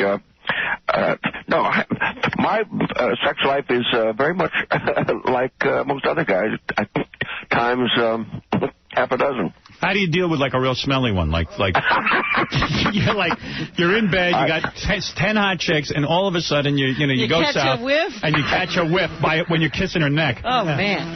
Most of us guys have been in that situation. What do you do? And you only got one girl, so you have to keep going. Throw them back in the tub. Those chicks you see waiting for a bus to Milwaukee. Yeah, we got a large bathtub. They usually come through the bathroom first. Well, we've heard the ritual that, some of the girls go out and they give, they make the girls bathe. Yeah. Wow. What's wrong with that? Nothing. I'm just saying. We heard that they have to bathe. It's next to godliness. But how do you... But be honest with me, and in all seriousness. Yes. So you have a group of girls that you have sex with. Yeah. And then when a new one is introduced, the girls say to her, listen, Mr. Hefner wants you to bathe, and we're going to take you in a room and bathe you before you come into the bed so he doesn't have to get a whiff of you. And, how do you train those girls to do that? Well, there really isn't any kind of training involved. I mean, I think the frames of reference are pretty much there before the fact, and those that participate are those who want to participate. Man, it's great. And you don't wear a rubber? Not recently. Man. Only when it rains. Hey, I heard you knocked up one of these babes recently. Is that Never. True? No, you're not having a baby in my entire life. You've never accidentally? The only girls that have ever become pregnant were my wives. Really? Now, how do you do that? The withdrawal method? No. I know what I'm doing. Well, hey. You must. Yes. Practice. You really must know what you're doing. Yeah. But you're thinking of maybe getting this one girl pregnant. Are you talking about the story in the Daily News today? Yeah. Oh, well, Holly's my #1 lady, and we've been together for over 4 years, and the reporter wanted to know whether or not there'd ever been any conversation about having a baby, and I said, yes, there's been some conversation. Oh. I haven't heard... I don't know what you need another baby for. You got the life. Who needs that? At 80? Exactly. You name that baby Albatross. You don't need that. But I'm going to name it Howard.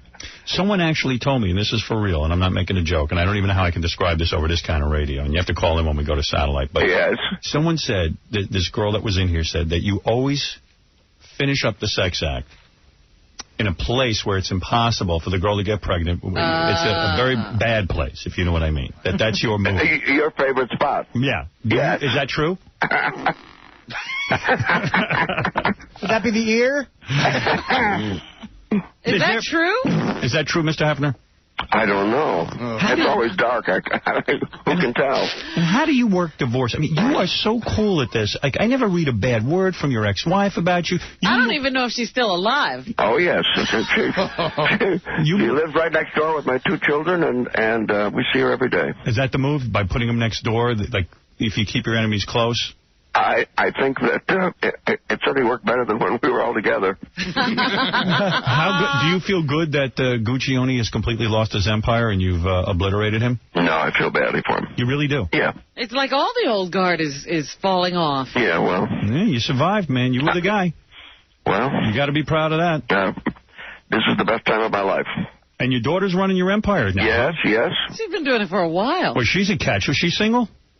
No, she's married. She's married to a former Illinois state senator. Yeah. You're kidding me. Yeah. Boy, that guy can back up the Brinks truck. Good move, huh? Perfect. Yeah. So anyway, you're promoting this. You're signing. You're signing something. So we're signing the November issue. The November issue just came out, and it's got my girlfriends in it and on it. We've got a new reality show on the E! channel called The Girls Next Door. That's the hottest show on E! And you're banging all 3 of the broads that are in the picture? Like, I'm looking at the pictures from this month, and the girls are showering each other. These are my girlfriends. That's for real? Those are the 3 those are my girlfriends for a couple of years. Those are the 3 you do? Yes. Good Lord Almighty, they're perfect, too. Yes, they are. Good for you. But you don't limit yourself to just those 3. Sometimes yes, sometimes no. Look at these. But I'm obviously, I'm settling down a little bit. It was 7 2 years ago, so I'm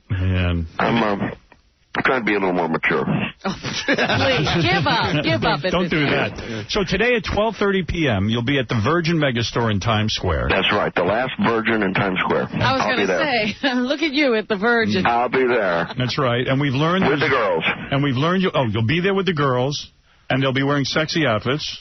I'm sure. And you will be wearing pajamas as your traditional garb? I think I'll probably be wearing pants. I'm wearing pajamas right now for you, but I'll be wearing pants. And by the way, I'll compliment you. I find Kelly Monaco fascinating, and these pictures of her this month, completely nude with her legs spread, are absolutely delightful. The whole time she was dancing, that's really what you wanted to see. You're not kidding. This is what I want to see. Yes. She has said she doesn't like that you're reprinting her pictures from Playboy, but screw her, right? Mm-hmm. Well, we talked about doing another pictorial, and she was interested, and we got down to the problem in terms of money, and she wanted to cover, and I had to make a decision between that and the girlfriends for November. You don't bang any... Isn't that interesting? Because she said she wasn't interested at all. I know. I read that, and it's not true. You would never bang a woman your age, right? Oh, yeah, I used to when I was, 19 years old, yeah. But what's the oldest woman you've ever had sex with? It was Candy Barr. She was in her 40s. That was a fantasy from when I was young. You did it? Yeah. How was it? Oh, very nice. Oh. Yeah. If you know who Candy Barr was, very nice. Oh, man. Oh, my neck. And you've gotten many celebrities as well, right? Mm-hmm. Wow. You don't talk? Who's the hottest chick right now you want in your bed? Right now, celebrity. My girlfriend, Holly Patterson. Forget the girlfriends for a second. Come on. Who's the hot chick right now? Who's the one that really gets you? All right, who'd you like to have in the magazine? Yeah. Who's the one chick you want in the magazine more than any of them?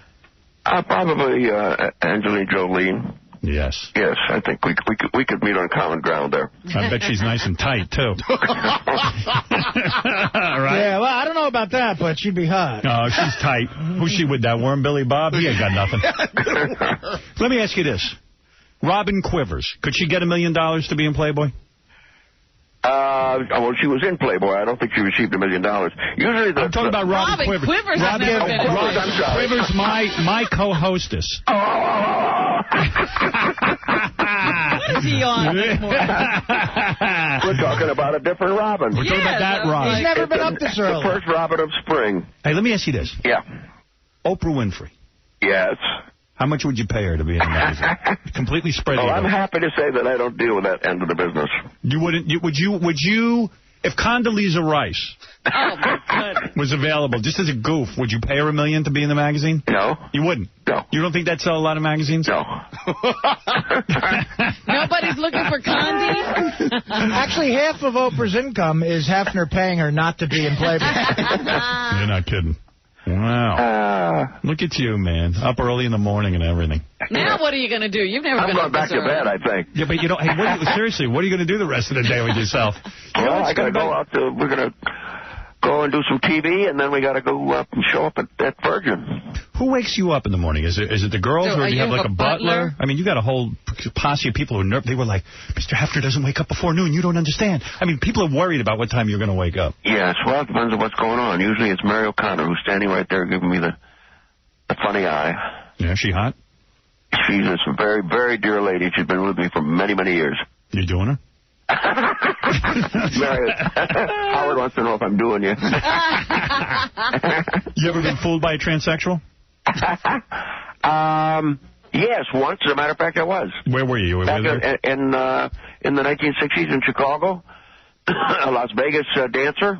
Yeah. You brought it back to your room? And it was a transsexual. No kidding. Yeah. And I was about to make a move when... How far did you get with him? Unfortunately, not too far. And the equipment was still there. Huh? The equipment was still there. No, it was. As a matter of fact, he had just had the operation. Oh, so he was very anxious to show it to me. How'd you figure it out? How'd you figure it out? Gee, we're talking 30 or 40 years ago. I'm not sure. You probably smelled a little swamp ass. I'll tell you That's a man, baby. That's a man. All right, wait a second. This is too early in the morning for this conversation. Let me see. Hey, Ralph, is that you? Yeah, hey. What do you want to say to Mr. Hefner? Be quick about it. I'll be as quick as I can. First of all, I got to thank you, Mr. Hefner. I went to one of your Midsummer Night's Dream party, and it was maybe the best party I've been to in my life. Thank you. First of all, these parties, Howard, I know you went there, but you're you. I mean, I'm just a schlub. Hey, let me tell you, I had some time at the Playboy Mansion. Yeah, and these parties that he has, the private ones, they're for real. First of all, the ratio of the chicks is like 5 to 1, and they're all hot. I mean, they're all like 8. You know why they're all hot? They got to submit. Yeah, all the girls have to submit headshots if they want to get into the party, right, Mr. Hefner? Yep. I think that's probably part of it. Yeah. Like the girl I hooked up with. There's no pigs allowed. Yeah, that's the way to throw a party. I mean, seriously. This is no open door. Ladies, welcome. I mean, the card that invites you might as well say no pigs allowed. Yeah. And they're all so friendly, and they're all practically naked, and they're just vying for attention. And it's the greatest thing for a guy. Yeah, it really is. I think one of the reasons that makes the Playboy Mansion so hot and the party so hot is that the women, in a very real sense, are in control. Anybody that really gets out of line is gone. So, you give the power to the ladies and you set them free. Hey, Mr. Hefner, what if a girl shows up and she doesn't look like the photo she sent you? Do you kick her ass out of the house? No, I don't know. But and certainly there have been every kind of variation on the theme to find ways to sneak into parties uninvited. No, but, they're not likely to get reinvited. No, but I mean, like, let's say a girl sends a picture, you approve her for the party, and then she shows up and she's gained 25 pounds since she took that picture. And you get some big fat slots. We're not going to, if the person is in the picture, we're not going to turn them away at She'll just be alone that evening. That's what the guys at the end of the driveway are for. Has anybody ever dropped dead at the Playboy Mansion? Like some dude's in the middle of coitus and then has a heart attack and passes out? No. Really? No one's ever died at the Playboy Mansion? Not to my knowledge. Really? I don't think so. I'm a little shocked by that statistic. Yes. It'd be a great place to die, though. It certainly would. It really would. So, all right. So let's sum up. Let's sum up. Mr. Hefner is doing 3 main chicks now, but other chicks are invited. Like, what did he do last night? I just have to know. What happened last night? Last night we Christy held a gathering for us at Frederick's, a Playboy party with some playmates and some advertisers and then you went to folks from New York. And then we went to and had dinner at Jekyll and Hyde. Jekyll and Hyde? That's a kiddie joint. One of my gals, Bridget, is a huge fan of all things Halloween. Wow. And so we went there for a hoot and had a good time. And then you went back home and... Did you bawl a little bit last night? Well, actually, I collapsed. I'm still on L.A. time. I tell you, well, you're living we were gonna do a little clubbing, but we're saving that for tonight. So this appearance today, you going to be wearing underwear? Yes, but I'll be wearing pants on top of it. Hugh Hefner will be signing copies of the November issue of Playboy magazine today at 12:30 p.m. at the Virgin Megastore in Times Square. Meet the man, meet his penis. Legend. I mean, really, this is a guy who's done it all. This is a man to be respected and revered. He's doing what we all want to be doing. Absolutely. Why did he get picked to do it? Yeah, why did God pick you? Do you believe in God? Well, let's put it this way: whatever mystery, whatever it's all about. If life is rolling a dice, You did. I rolled the perfect roll. Yeah, you really. And did. I know it. I don't think there's anybody who's got a better life. Not even the president. No. Oh, the president? No, who's he banging? Yeah, I mean, who's he getting? Oh, hey, man, that sounds good. Where are you now, in bed? Yeah. You got the bitches with you? No, I'm here talking to you. Where are they? They're getting ready. We're getting ready for some television and the big signing at Virgin. You give those girls a kiss wherever they want from me, all right? I will do that, Howard. Anywhere you want. Okay. You kiss them on their most intimate area. What age did you lose your virginity?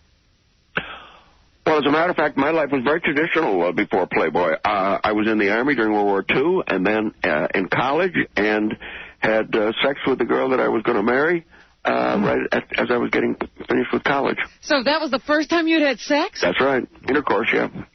Did you see any action overseas? No. I was stateside. I went in when I was young. I went in right out of high school at the age of 17. So he was like 21, 22. Yeah. Yeah, absolutely. Wow. Well, you're incredible. All right, listen, good luck with the appearance today. Thank you, Howard. And always a pleasure speaking to you, sir. My pleasure, and we will see you soon. Thank you, Mr. Hefner. Okay, have a good day. That's Mr. All right. Hugh Hefner announcing that he has never watched gay porn while having sex with chicks. That's good to hear. Yeah. That was nice. Putting that rumor to rest because nobody could understand it anyway. This chick swears to me it's true.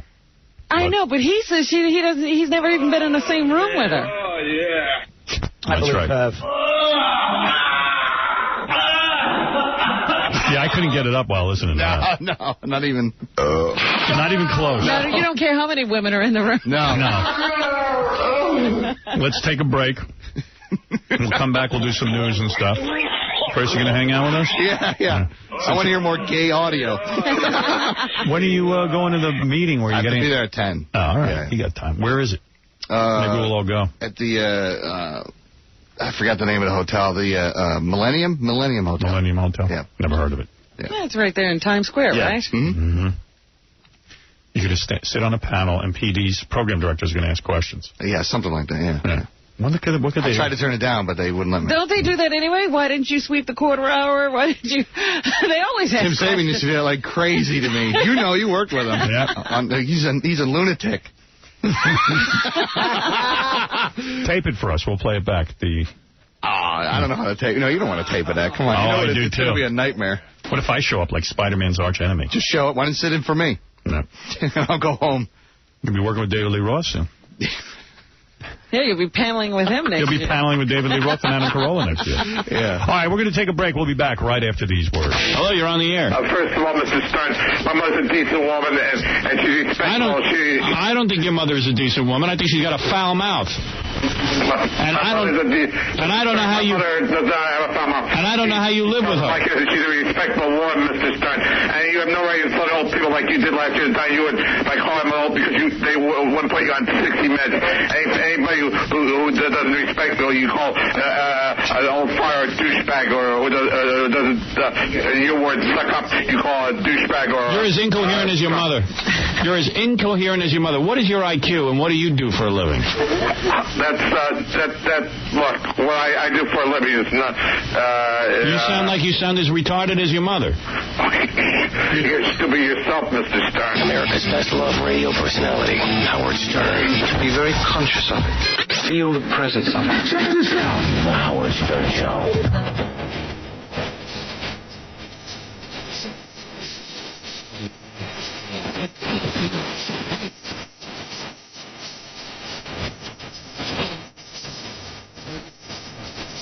By Foxjobs, Howard Stern prepares to move his gig to satellite radio. His current bosses have found a replacement. FoxNews.com reports that David Lee Roth, the one-time frontman from Van Halen, will assume Stern's microphone in New York and several other East Coast markets. Stern, of course, is moving his show to Sirius satellite radio in January. That's the name of it, Sirius, not like Sirius. Right, S-I-R-I-U-S. Wonder if David Lee Roth is as crude as Stern is. Outrageous. No. Hard to beat. Right. I doubt it. I like the anchorman. He's ad-libbing. I doubt it. They're the worst anchor people when they ad-lib. Like, they just can't do it. Yeah, that was good. We'll be right back. When they go off that script, it's deadly. It's almost like they're unfamiliar with speech, unless it's and they hate each other. You know they do. Yeah, you always read the book 20 years later. They're not as hip and as funny as the guys in the My Name is Earl commercial. Right. But the David Lee Roth story, is anyone shocked by that? We told you 3 months ago he's replacing us. And by the way, it wouldn't even be a big story if he wasn't replacing me. David Lee Roth has been on this station. He did afternoons. Yeah, he did it for a while. Mm-hmm. Nobody cared. The only reason they care is that he's replacing me. Right, it's a story now. But I just want him to go, boosty, boosty, bop. That's all morning long. They should just do it on a loop. Now what he's about, he's very political. What? The news is he's replacing me. Who would give a rat's ass otherwise? They're paying him $4 million. Really? Yeah. Get out of here. $4 million. For what? He hasn't done anything yet. I got to tell you something. Back in the 80s when Van Halen hit and David Lee was the singer, for the band. He would have laughed us off. I was working in Detroit as a disc jockey. If somebody would have told me one day that guy, the coolest guy on the planet at the time, was one day going to be vying for my job and trying to take over my empire, I would have laughed. A, I never would have dreamt I had an empire. Right. B, who would want to go from being a rock star to doing this? Yeah, he was David Lee Roth. And let me tell you something. Doing this.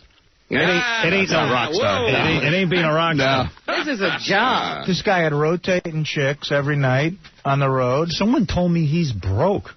Get out. I don't see how that's possible. He wrote those songs. He's got to be getting money all the time, right? Yeah. I don't know, man. Well, why would you be doing this? First of all, it can only lead to disaster. No offense. The guy that takes over for me, it's going to be a disaster. It's a train wreck. You're right. It's a train wreck. The first call he's going to take is like, hey, man, what's up? You're on the Daily Roth Show. You suck! You suck! Yeah, why did he put himself through that? Nobody would know. I don't know. People are crazy, man. He must be broke then. You should let him taser your balls. We'll taser him after his first down ball. How about you? You're going to have to really sell him to the audience. You're going to be on in the afternoons, dude. You mean he's going to be in at YSP too? What are you going to do if the program director says to you, you got to sell David Lee Roth, you got to help us here, this guy's sinking? Then I'll be on the phone with you to come to Sirius. Now, how do you, he won't be in the building, so how can you really, I don't know. I don't know. I wasn't allowed to say his name on the radio there. I just would play Yankee Rose clips and stuff like that. Right. Because, they want to squash the rumor or something. I don't know why. Someone told me, it's the funniest thing. Joe Hollander, who runs Infinity, doesn't want to admit that David Lee Roth, he's trying to build some sort of suspense. But I don't understand. Kid Chris couldn't say his name? Well, they didn't want to keep it, the rumor going with me talking about it. They're thinking if it's a rumor, they'll get more press. Yeah. But it's so funny because the head of the company goes, I don't know anything about it. Well, you're apparently the only one who doesn't know anything about it. We all know about it. I don't know anything. I'm out of it, and I'm glad. Yeah. Hey, maybe he'll taser some dude's balls on the air. That could get some ratings. I'd listen to that. Or rim a monkey. Oh, let me jot that down. Rim a monkey. Yeah, man, we're going to be rimming monkeys. Hobbly-doobly-doobly. That's a funny thing just to say, rim a monkey. Means nothing. Yeah. Hey, by the way, I just want to say that some cat died who's 93 years old. His name was Louis Nye. I don't know how many people remember him. I remember Louis Nye. I remember Louis Nye. Great comedian. He was funny. I used to look forward to him to being on all the talk shows. I know Louis Nye. He was this old dude who was just funny. He always seemed really old. I guess he couldn't have been that old when we were seeing him, but he seemed old. Yeah. Now we're as old as him. I guess. By the way, my cousin said he saw Don Rickles in Atlantic City last week. Hilarious. Yeah, he's the best. Said he killed. Well, yo. Look at you. I'm dying to go backstage to see if he even remembers me. No, he doesn't. You haven't seen Dirty Work yet, have you? I've seen the part that Artie has Don Rickles. See, Artie knows this. I'm a huge fan of that movie. I love that movie. That's right. I'll be honest with you. I've been trying to watch it. I have a hard time with it. No, it's great. I mean, no offense, Artie. It's not People who like that movie love that movie. I can't get through the goddamn fine. thing. Don't worry about it. I'm trying, man. No, I love Norman. I love Artie, but of course. Me too. I love does have a bit of a Artie. cult following. Yeah. I'm more a fan of Artie on this show. Oh, yeah? Yeah. Not when he's a baby gorilla? No. I'm a baby gorilla on this show. Look at you baby gorilla. How'd you get a movie I'll never know? Let's go to a couple of phone calls. Kid Chris joins us today. Thank you. Hear him on in Philly in the afternoons. John, you're on the air. Hey, how you doing, Howard? Hey. Well, with my mentor, man. Hey, you guys are all worried about David Lee Roth. Let's just call him up and see if he's coming on. I'm not worried. I don't care who replaces me. I'm just saying I know it's true. I have, let's put it this way. I know it for a fact. Yeah. The only one who doesn't know it is Joel Hollander. David Lee Roth. Make him nervous. Call him up, They're trying to build some excitement. The excitement is they're replacing me. David's been on the air. They could never replace you, Howard. Okay. Thank you. That's very nice of you to say. You know what I'm saying. That's the excitement. He's taking over the morning show. It's a big morning show he's taking over. Joey G's on the phone. When are the new Sopranos coming out? Howard, what's happening, brother? In March. Yeah, let's go. I hope we live to see it. Joey plays a fag. Guy. A fag. A gay mobster. A gay mobster. Not totally fag. I'm married. Do you think Hefner plays that over and over again in his bedroom? Yes. How you doing, man? All right, buddy. I just wanted to say hello. I just dropped your line and say hello to Artie and Robin. What's up, Joe? What's going on, brother? Sorry about the Yanks, man. Oof. How's your weight? Weight's good. Fittest I've been in since my ball playing days. You playing with your balls? I was a big ball player. All right, Joey. Thanks, man. All right, buddy. How big are your balls? Joey G from The Sopranos. We learned nothing. I know. What was that call all about? He gets hot chicks. He just called in to say hi. As a matter of fact, Baba Booey tells me Friday on this very show. Baba Booey. Baba Booey. Baba Booey. Baba Booey. Baba Booey. Baba Booey. Baba Booey.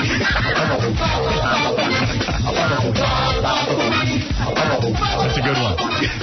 On this show on Friday, someone is coming in to say goodbye to us who he said hasn't been on the show in a long time. The fans have been waiting to hear from him. Really? And it's just for one reason or another, he hasn't been in on a long time, and he's coming in to say goodbye to us, and I don't know who it is. You don't know who it is? No.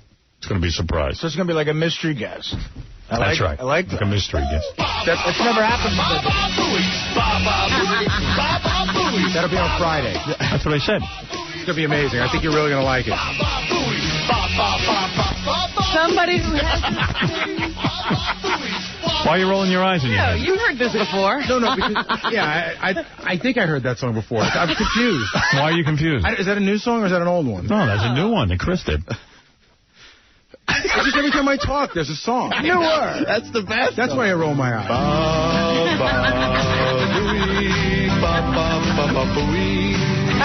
right. So that's Friday. We're going to have a special guest to come say goodbye. And we have to continue to pack. I have a couple of quick things here, then we should do the news. All right. Yeah, because I was going to say we haven't really packed much. Jay Leno, in an effort to be more like this show and get some of our juice, had Kenneth Keith Callan back on this show. That was for real. Yeah, he was on Monday, I guess, Monday night. Friday night. Friday night? Yeah. Okay. That guy's in Philly. He calls and bothers me, too. Yeah, Kenneth Keith. Yeah, he's a lunatic. Yeah. So, but Jay... I mean, we did that years ago. Yeah, that's do that old on school. The Channel 9 show, yeah. Like 1980-something. Yeah. But, I don't know. When Jay gets a hold, of our guests, he can't commit to it. Like he had to have Stuttering John on the show. He finally gets Stuttering John on there. Doesn't use him. And I never see him. Doesn't know what to do with him. Because he doesn't fit into the whole goddamn show. It's like a train wreck.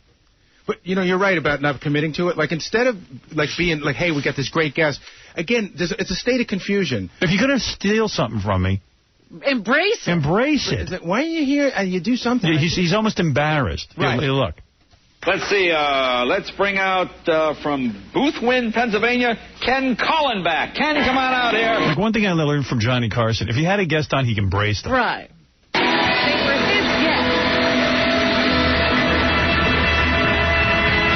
Hello, Ken. Hi, how are you? Ken, where is Boothwyn? Am I saying it right? Yeah, Boothwyn. It's in the suburbs of Philly. Kev, you're from Philly. You know Boothwyn? It's always great when he throws it to that Kev guy. He's got nothing. He's got nothing to nothing. What? What? Yeah, you crazy, man. Hey, he's from Boothwyn. Kev, you ever hear of Boothwyn? What, Dad, Jay? Crazy, Jay. Come on, Kev, say something. Jay, you crazy. No. He just sits on that stool. He doesn't move. He just he died 3 years ago. They don't want to tell him. Oh, Boothwyn. Yeah, Boothwyn. Oh, yeah. Yeah. It's down by the airport area. All right. Not a lot of brothers in Boothwyn, I'm guessing. Not really. Now, what do you do for a living? Oh, I work for the phone company. Now, what do you do for the phone company? Oh, I customer service. Oh, you do? Really? You do customer service? Yeah, answer the phone. What are you going to do for us today? Oh, I'm going to blow air bubbles out of my eyes underwater. I'm going to dump the water in these goggles and then blow. You got to blow air through your eyes? Oh, air bubbles through my... Jay acting all confused. He doesn't know. Yeah, this guy's just on his show. He doesn't know why he doesn't know. Right. You're going to throw air through your eyes? You're going to do what? No. Jay, we only did 87 run-throughs. Embrace it. Hey, guess what? We got a guy who's going to blow air through his eyes. You just tell us what's going on. But don't act all embarrassed. Eyes underwater. All right, no, do I need to do anything? You can do this all by yourself. No, I can just do it by myself. Okay, go ahead. All right. Yeah. Hopefully I can get on a sitcom after this. Yeah. Just don't write the jokes.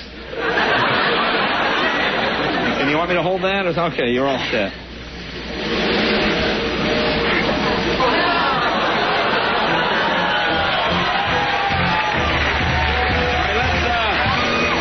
First of all, he sucked up the bit because the funny element, if I may be a college professor here, the funny part is when Kenneth blows smoke out of his eyes because he keeps screwing it up and he goes, wait a minute. And then his eyes start tearing and it's funny. Now, why do you think they went with the water instead of the smoking? Because, smoking's not nice. It offends a lot of people. Yeah, you don't want to promote smoking on TV. They see smoking a cigarette, people get right about it. Yeah, because when you see Kenneth blow smoke out of his eyes, you're dying for a cigarette.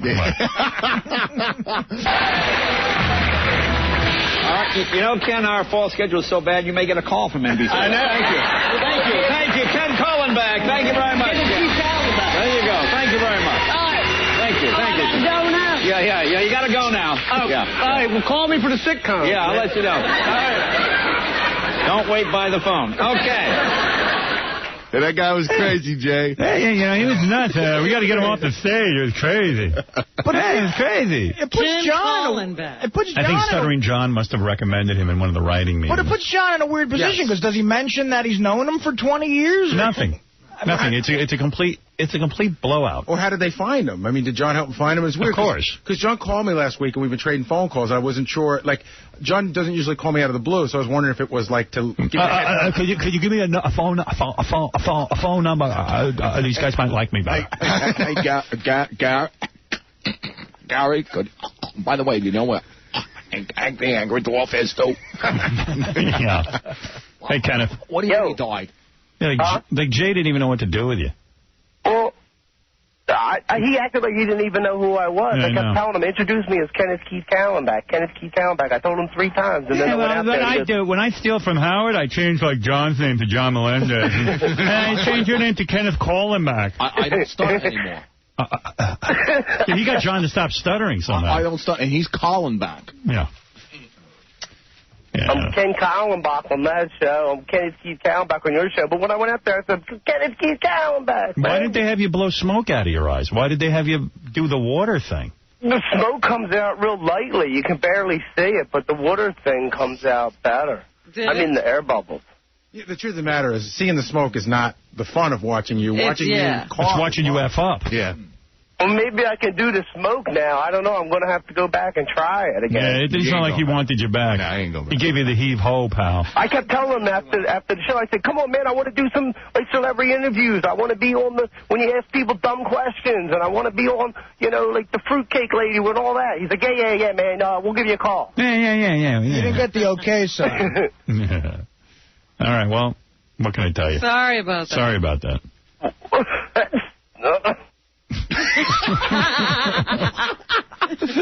Yeah, right there, KKK. Hey, Vin. Hello? Yes? What, is this one of Vinny's whispering calls because he's on the bus? Hey, I think he can't hear us. Hello? Hello? Hey, Howard. Yeah. Gee, Leno's amazing. He stole Kenneth from you, and he stole Stupid Human Tricks from Letterman. Double whammy. Well, Jay's a thief. Jay hasn't had an idea in his head. He's so friggin' morally bankrupt. He's just a thief. No, he's busy writing those children's books and teaching other people how to be comedians. Why don't both be flying? Yeah, I like how he's criticizing Kenneth Keith. He's writing a book, When Roast Beef Flies. He's a douchebag. He just is. And again, like Jerry Falwell, making money hand over fist in this country. Yes. He never spends his Tonight Show paycheck. He has to have spent something. Listen to Vinny. What's going on, Vin? Vinny, you're vice president at CBS. Maybe they could get you a car. No, come on. Look, you make it sound like I'm the only executive that commutes on a bus. You're the only executive that calls into this show from a bus. Yeah, I know. I don't know how long that's going to last. Anyway, Robin, what's in the news? Kid Chris joining us today, straight from Radio Signal Philadelphia, WYSP. Robin Tudors, she's got big ones. Baby fresh ones. Robin Tudors, why won't you haul them out? Come on, Robin, you can do it. Well, I can do the news. I love that. Oh, I love Mike Walker. Yeah. I see that... here's what we should do first. First, we should let the Yankees whine. Oh, come on. The Yankees are finished for this season. Are they whining? They, well, of course, they're Yankees. And Derek Jeter's going to whine right to a private island with some model. Here's the Angels winning pitcher, this young rookie who handled the Yankees with no problem yesterday. He says he never even felt nervous. B3. What? I don't have to be nervous, because that's a game. That's a baseball game. You don't have to put a pressure in you, Just pitching. And if something happens, So I don't have to be nervous. And they couldn't do anything anyway. What do you get nervous about there, Poncho? Don't yell at the guy because he beat the Yankees. I'm sorry, you're angering me. Here's the guy who didn't come through, Alex Rodriguez. Hey, Rod. This was a frustrating loss, once again, he says, B4. It's frustrating because it had the type of year, the feel of a world championship year for us, with as much adversity as we had to deal with. Any Americans in this game anymore? None. But again, I'm going to say we left our absolute guts. This team worked extremely hard, and I'm just very disappointed. He doesn't care. You ought to see. I know he doesn't care. Nope. You can tell by the look on his face. You ought to see the eating display I put on Friday night, man, to watch them lose. I go to Pasquale Rigoletto's on Arthur Avenue with my Uncle Tommy, right? I get pork with sweet and vinegar peppers. And all this broccoli rabe with extra oil. Oh. We had fettuccine with Are you farting through the whole game? Well, you guys just sit there and blast off? This is what happens. I'm eating all this, we have this feast, absolute feast with extra bread, and they bring out, Romano cheese and, it's insane. This is before you actually go to the ballpark. Yeah, then we get to Pasquale Rigoletto's, we get there about 5 o'clock. Did they give you a free meal? Is that why you keep repeating the name of the restaurant? No, they don't. But I just, it's worth a plug. It's amazing. Okay. It's like my Nobu. Right. I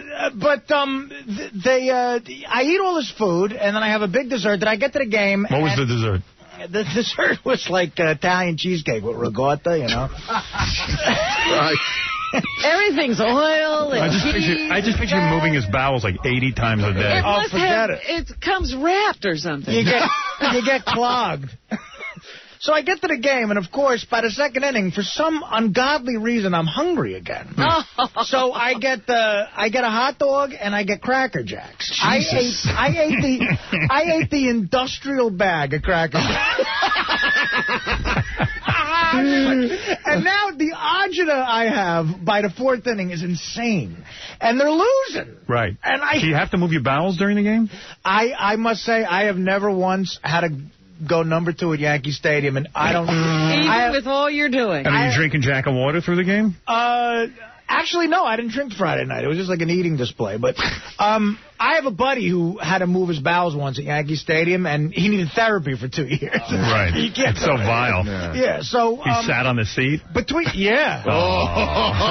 And he's no longer with us. And he's like 2 feet from, like, people like selling Coke, like a foot from him. How about when that water splashes on your balls? I can't even, like, good Lord. But, on top I always picture like an alligator coming up out of the water and biting my balls. That'd be the better part of it. Because this is the place where my father used to, when I was 9 years old, my father used to hold me up so I could go in the sink. I remember my father holding me up so I could take a leak in Yankee Stadium. I just imagine, like, I would never eat that much before I had to go to Yankee Stadium, because if I had to move my bowels, I'd freak out. It's the worst. And after what you ate, I could see you leaving a whole sub sandwich there in the bowl.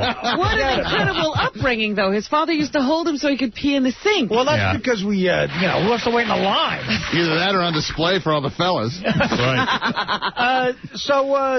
So by the fourth inning, the agita I had, it was grotesque. Between them losing and all the food. And that's all you ate? After the Cracker Jacks and the hot dog, you stopped? I had to stop. Dana looked at me and said, "You have to stop." Yeah. It's like you've had enough. It's vile. You've had enough. It's disgusting. Yeah, have a drink. Don't do that. It's like I'm getting grossed out. Did you drink over the weekend? You know what? No, I didn't have a drink. Really? Not at all. Yeah, no. I don't know. Look at you. 3-day weekend. Maybe you got it under control. Maybe I do. I don't know. Sure. Yeah, I don't think I do. Right. He's on Cracker Jacks. Yeah. Let's go to Robin, who's in the middle of this. Let's now hear from Joe Torre. How the heck did this happen? He says this was very emotional loss. It's tough. It's the emotions of the game and the reason you play it, I think, were evident. Now all I can think of is Dana watching Artie eating during the game.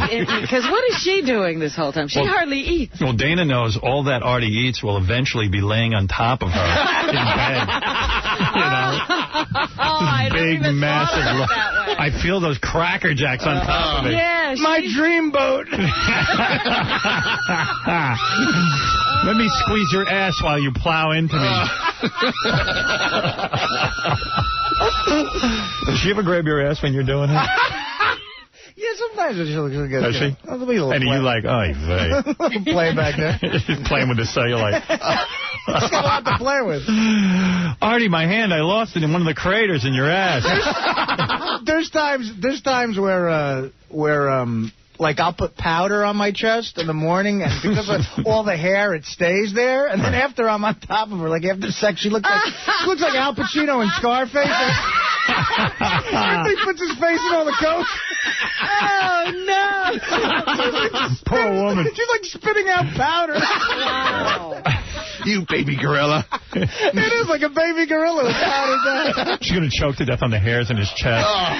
And powder. Baby powder shoved down her throat. She's a tiny girl. I mean, she can't weigh more than 90 pounds. Yeah, she's about 100, I think. 100? On a good day, yeah. And you're like 400 pounds. And it's like, and I insist on her staying in shape. It's such a... That's a guy thing. Such a gross pig. Artie, my hands, they smell like broccoli rabe. I grabbed your ass. I caught a whiff of my hand. And then she had like chicken, like Scarpiello, and I didn't even finish it, I finished her. Yeah. Oh, man, Artie. Oh, what a great night. Isn't it great going out with a chick who doesn't care about food? Oh, no. I went out to dinner with Beth Saturday night, and it was great. I ate her whole dinner, and I ate my dinner. Right. Somehow they don't eat. It's unreal. They don't. It's great. Yeah. I'm used to eating 2 dinners now. Yeah? I get mad at her if she eats her whole dinner. You don't really want that, do you? Hey, you're done, right? It's got to the point where I listen to what she's ordering, because I might change it. I know I'm going to eat it. I might change I don't want it. to finish that, is what you're saying. Yeah, honey, you know I don't like that. What else is in the news, Robin? Amazing. I see that Boy George got arrested for possession of cocaine. And he called the cops to his house. He's a douche.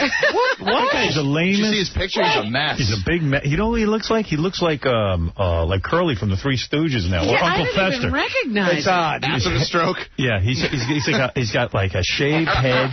Yeah. He's doing like the almost bald thing. Yeah. And he's like a big mess.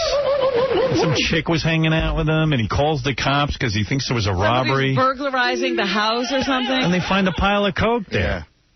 Retarded. I mean, it's like, what do you call the cops and you got coke out? And he's an ex-heroin addict, right? You must really be wasted. Yeah. Let's call the cops. I got some coke. Yeah, Ralph. Circumstance. Ralph. Hey, now, real quick, I'm fascinated by what Artie eats and the amounts.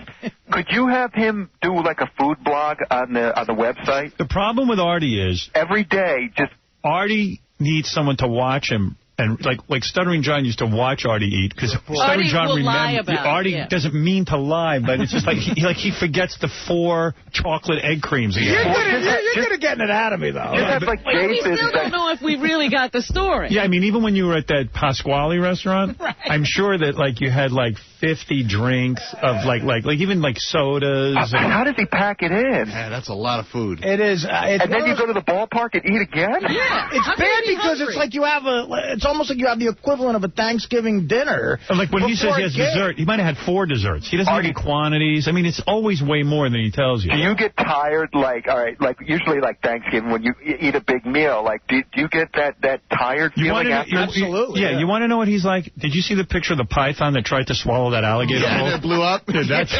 died. That's Artie. See, the problem is my liquor tolerance is such where if I have a meal like that, I'm not physically able to get drunk. You know what I mean? You keep trying. For like 4 days. Right. I mean, it would take like 4 gallons of booze to get lit. Like the dessert you had, like you described one dessert. I'm sure there was more than one dessert going down. Well, we had a table of like, they bring out like biscotti, like Italian pastries. What is that? Well, it's like it's called biscotti. but Artie's like biscotti. Biscotti. He's got to cool it up. It's spelled biscotti. Right, it is. It's spelled biscotti. Yeah.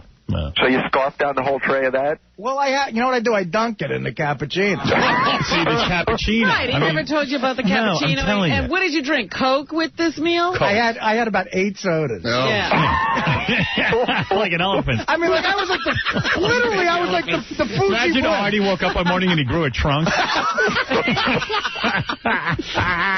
I'm waiting to where my hands can't reach my mouth and I'm extinct like the dinosaurs.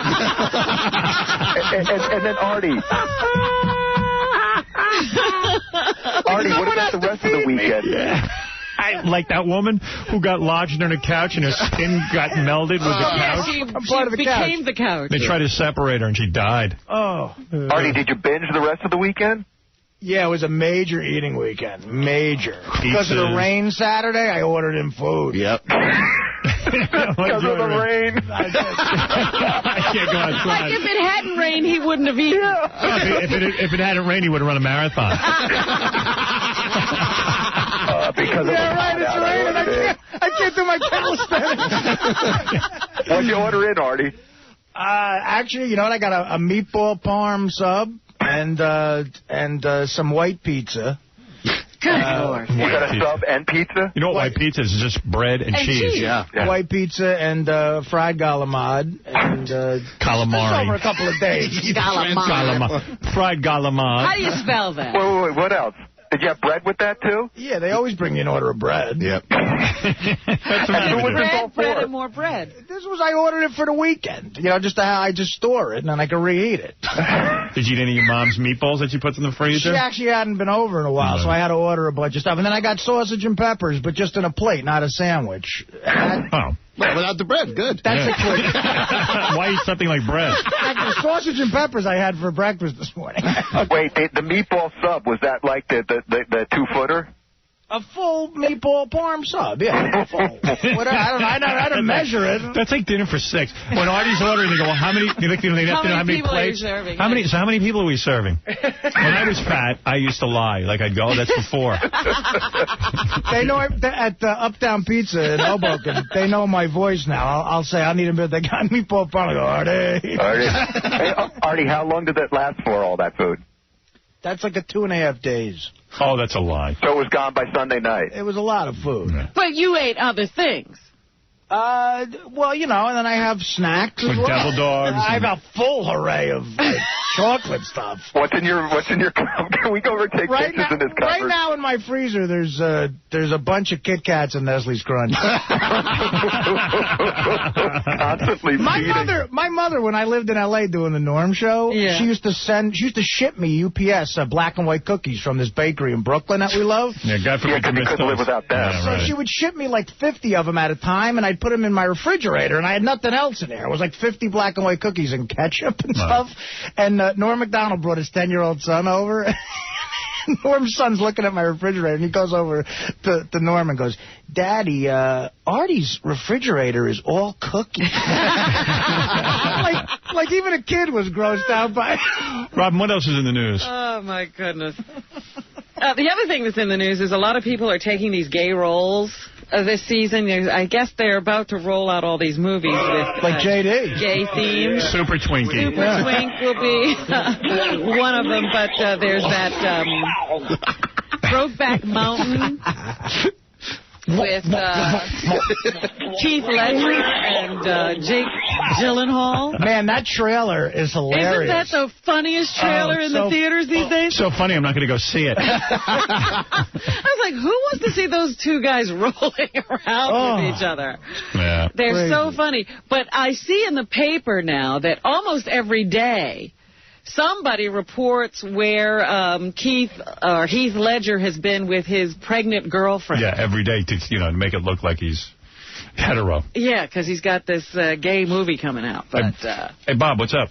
Hey, I have some disturbing news about Kid Chris. I don't know if he told you this, but when he was younger, he was molested by a midget. Has he told you this? Is that true? It was an attempt on it. I wasn't touched. You were touched by a little fella. No. Molested by a midget? See, it's such an outrageous story that it's like it's not even. You know what I mean? It's not even funny because no one believes it. Yeah, exactly. Right. But he had MTV before I did when I was a kid. I was in 4th grade, and I would go down there and watch it. And one day on the couch, You actually knew a midget growing up? Yeah. He lived. His father owned the building that we lived in. Was he a kid or was he like? He was 16. And how old were you? I was in 4th grade, so whatever. Oh, 9, yeah. So you think people would hang out with him as little kids? Well, me. Yeah. That was it. We would play wiffle ball in the lot next door, that his dad owned. And he tried to grab your package? No, he had it out, and he tried to get me to grab his helmet. Oh, my God. I learned how to ride a bike in his living room because he was a little guy, and he had a little small bike, and I was in 4th grade, so I would just coast across his living room, and I learned how to ride a bike while dodging his penis. So he was a gay midget. You were the one person who would be with him, and he ran you over. Yeah, that's right. I tried to call him on the radio one time and kind of ease into it with the conversation, and my friend was in the studio. He just went, talk about how he tried to bang Chris, and then it was all hell. Imagine if you're a midget, you're sitting there going, society doesn't treat me bad enough. I think I'll become gay, too. Hey, Chris, you couldn't escape him. Yeah, right. Hey, Bob, I got to go. All right, you got it. Later. Bob Levy, everyone. Oh, is that Bob Levy? Yeah, Bob Levy. Oh, He's a genius live, man. I saw him live this week on Friday. He's great. He kills. He's man. great comic. Mm-hmm. All right, got to take a break. We'll finish the news. Well, it starts at 10:15, so. All right, you're cool. I was going to say, the programmers will It starts yell at when you. I get there. Right. Me and David Lee Roth. See you later, Chris. Listen to Chris on YSP in the afternoon. Thank you, Howard. We'll be back right after this. Let's go to the phones. Thomas in North Wales, Pennsylvania. Welcome to the show. What's your comment or question? How you doing tonight? I'm doing great. Would you like Howard Stern's ball sack? No. Well, you're not in any. Goodbye, and thanks for being part of our TV show. Howard Stern Show. Howard Stern Show. All right, we're doing news. Where were we? We were just talking. Yes. Lots of disasters this year. We started off the... You mean Artie's weekend of eating? Well, yeah, the orgy Yankees? of eating at the Yankee game. No, the tsunami started off the year, and then, of course, we've had hurricanes Katrina, Rita, and Stan that have caused deaths throughout the world, and now a big earthquake in Pakistan, along with mudslides in Guatemala. Not to mention the traffic on the Long Island Expressway. Yeah. And some people are wondering if this isn't the end of the world. Is this the time that's spoken about in the Bible? And are we fast approaching the end of days? They say that Pat Robertson says he hasn't gotten any word yet, from God. That cat is such a retard. Pat Robertson thinks that this might be a sign that the world is going to end any day. And it's like, I just love these guys who, they believe in God. And the people who follow them are all fearful people.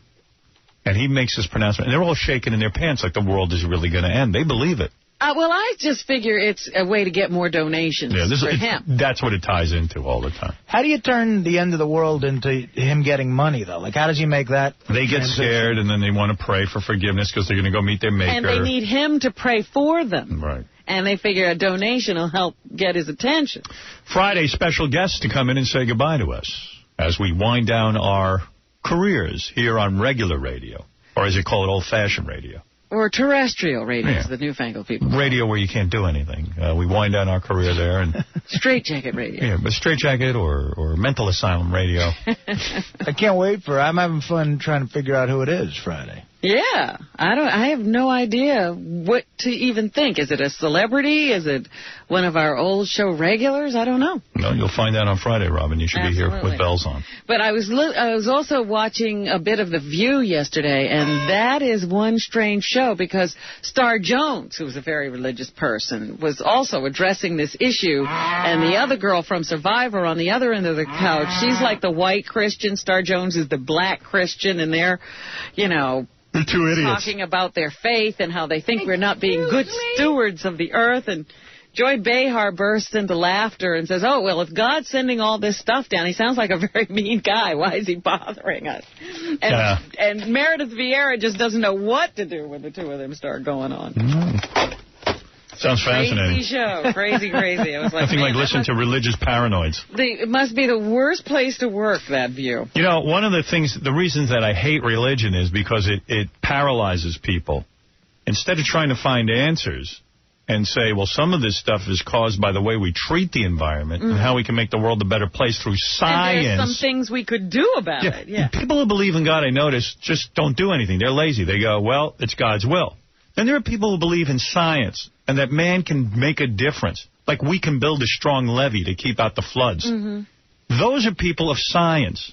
And if you rely on people who sit there and go, it's God's will day and night, you're dealing with a bunch of B sort of, there's type A's and type B's. These are type B's.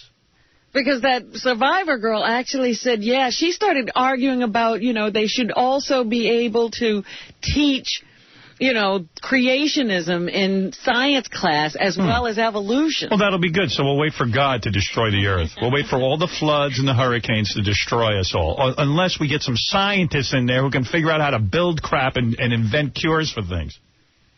I'm a man of science. Because you know what? Science seems to come through a lot more than sitting around and praying. If it's God's will, don't take medicine when you're sick. Well, that's what I was just thinking. Yeah, why don't they just stay home and pray? Yeah, but pray. They're always running to a doctor when they're ill. And as far as that blonde chick goes from The View, that bitch should just be on all fours with some guy behind her. And she should be barking like a dog, not being on a talk show. Listen to these retarded chicks. Here it is. Oh, this is Pat Robertson. Oh, this is Pat saying he doesn't know for sure if this is the end of the world. Here's another freak who likes to prey on scared, lonely, old, sick people. You're a minister. You see what's going on in the world today in Pakistan and India, Afghanistan, an earthquake, maybe 20,000 people dead, maybe twice that number. We don't have a count. Hurricanes in the United States. Religious people are like, early man used to look up at the sky and see that big ball of fire up there and he'd start praying to it because they didn't understand anything. That's religious people. And they'd see different things happen, and sometimes it was there and sometimes it wasn't. They figured maybe if we pray, it'll stay. That's Pat Robertson. Well, Mr. Robertson, you see all these floods and you see all this crap going on. What do you think? Well, I think it's the end of the earth. I really do. I mean, all the signs are there. This is the same cats that thought the earth was flat until somebody figured out it was round. And wanted to kill anybody who said it was round. No. and around the world. A tsunami a little bit less than a year or so ago in Southeast Asia. What's happening? Wolf, I might say you're very perceptive to pick up the key in this. If you read back in the Bible, the letter of the Apostle Paul to the church of Thessalonica, he said... They've got to quote some mumbo-jumbo. And Wolf is smart, because he picked up on that. Wolf, you're very, very smart. And this is me telling you, Pat Robertson, I'm a snake oil salesman. In the latter days, before the end of the age, that the earth would be caught up in what he called the birth pangs of a new order. And for anybody who knows what it's like to have a wife going into labor, you know how these labor pains begin to hit. And I don't have any special word that says this is that, but it could be suspiciously like that. These things are starting to hit with amazing regularity. Well, what does that mean? Explain. If you read the Bible, Wolf, you know we should start stoning adulterers. You know, maybe I should just quote from a comic book. It has about as much credibility as the Bible. It's written by man. Well, that's why when some people laugh at Scientologists, it's like, well, what's the difference? Yeah, don't laugh at their religion. I mean, if you're into dumb religions, it's just as dumb as any other. Yeah, one book is just as silly as the other. You know, people rising from the dead, and, you know, is just as stupid as a science fiction writer writing, you know, that we came from Thalian spaceships. Yeah, in more simplistic terms, so I can understand what you're driving at. Well, what was called the blessed hope of the Bible is that one day Jesus Christ would come back again, start a whole new era, that this world order that we know it would change into something that would be... Imagine how scary that is for little kids. The world's going to blow up, and then Jesus Christ is going to arrive. This dead guy is going to come back, but the world needs to be cleansed first of you.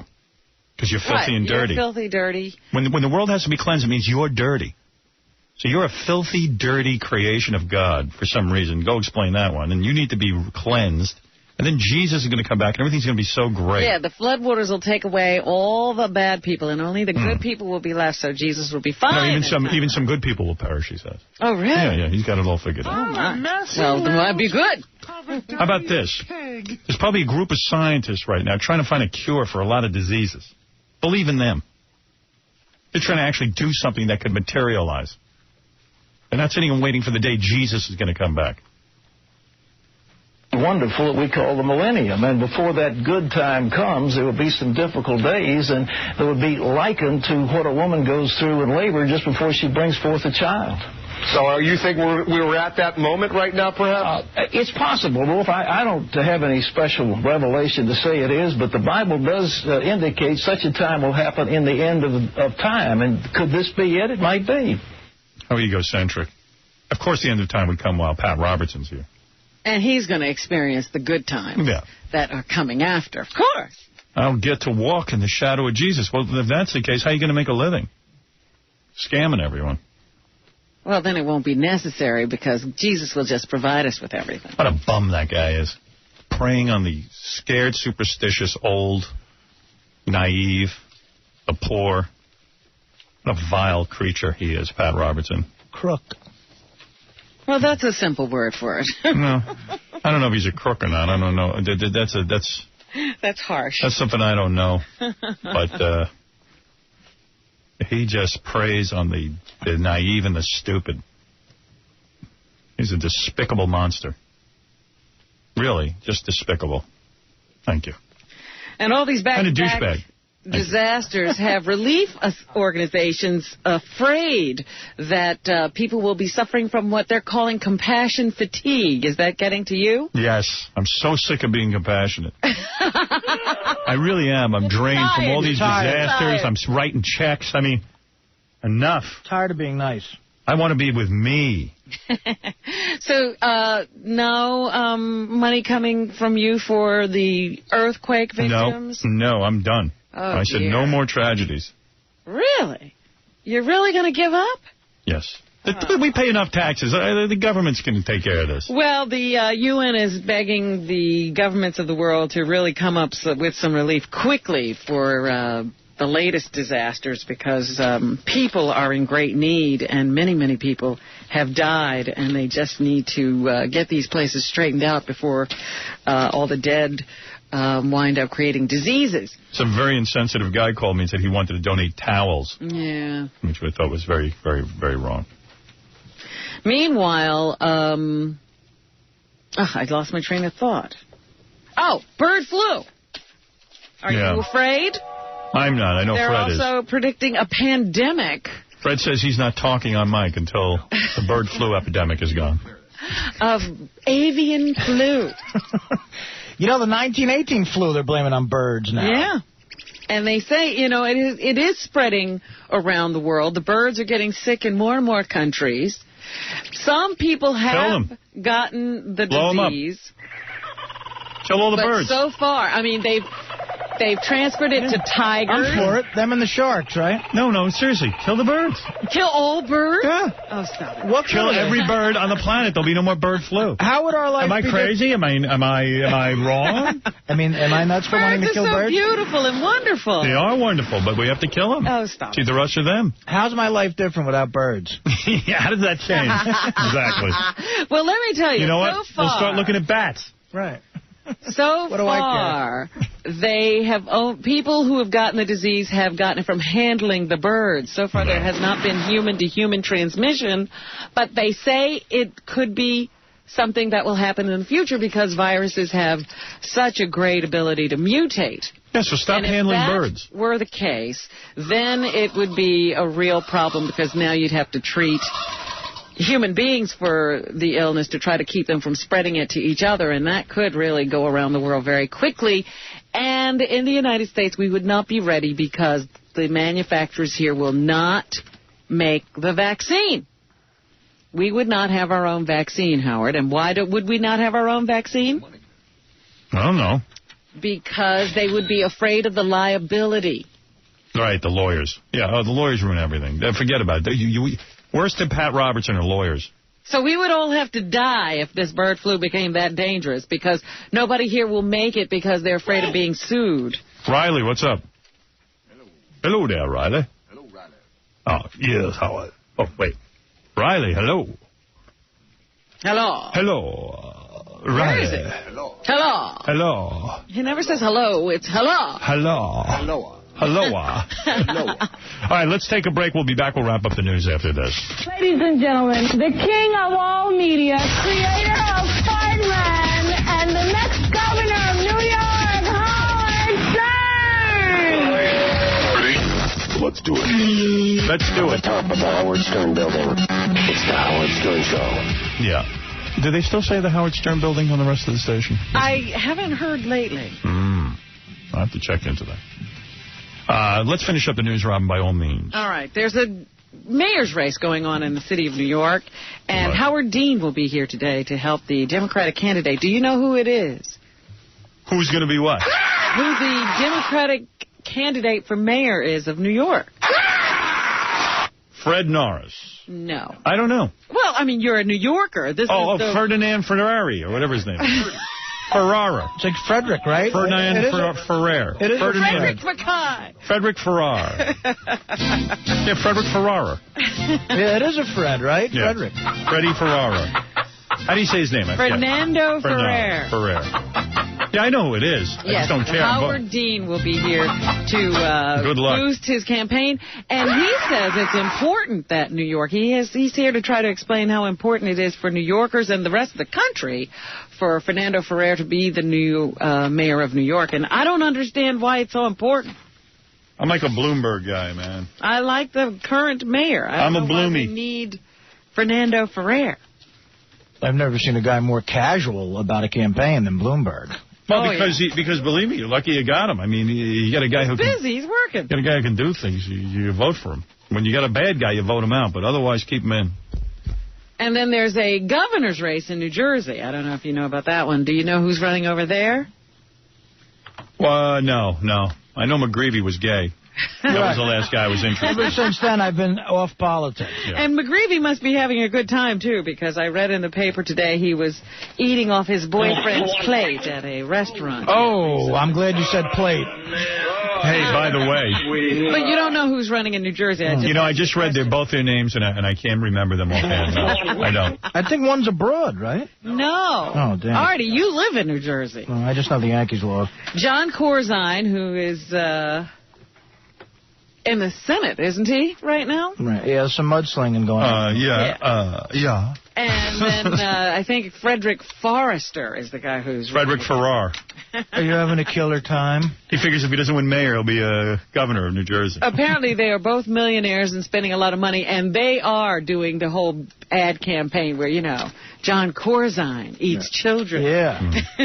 John Corzine.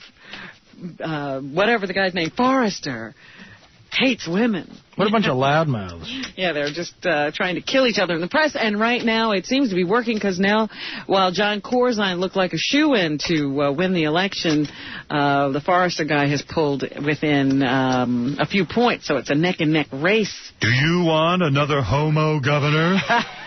That's what they should be saying. How would you like to be fooled again by the homo? The fruits have infiltrated your life. If you want another fruit in New Jersey, vote for whatever one of those guys' names are. John Corzine. John Corzine. or Fernando Farrar. He's running here.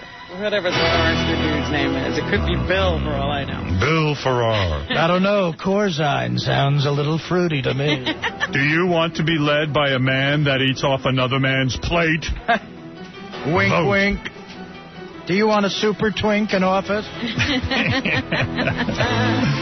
right, Robin, anything else? Yes.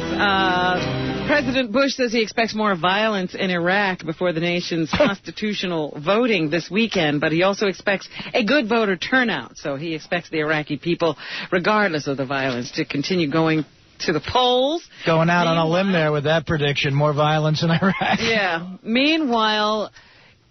his pick for the U.S. Supreme Court is coming under major fire from both sides of the aisle. I like that broad. I don't know her politics or anything, but... What do you like about her? I like that she's never been married. She's, I don't know, she looks like she's a swinger or something, you know what I mean? Yeah, she might be doing some lesbo stuff. Who knows what she's up to? She looks like a party. She looks like fun, you know what I mean? Like I don't know, there's something going on with her. I didn't get fun when I looked at her. No? No. She's up to something. She was in a semi-romantic relationship. She doesn't sound like a lot of fun. That's what I mean.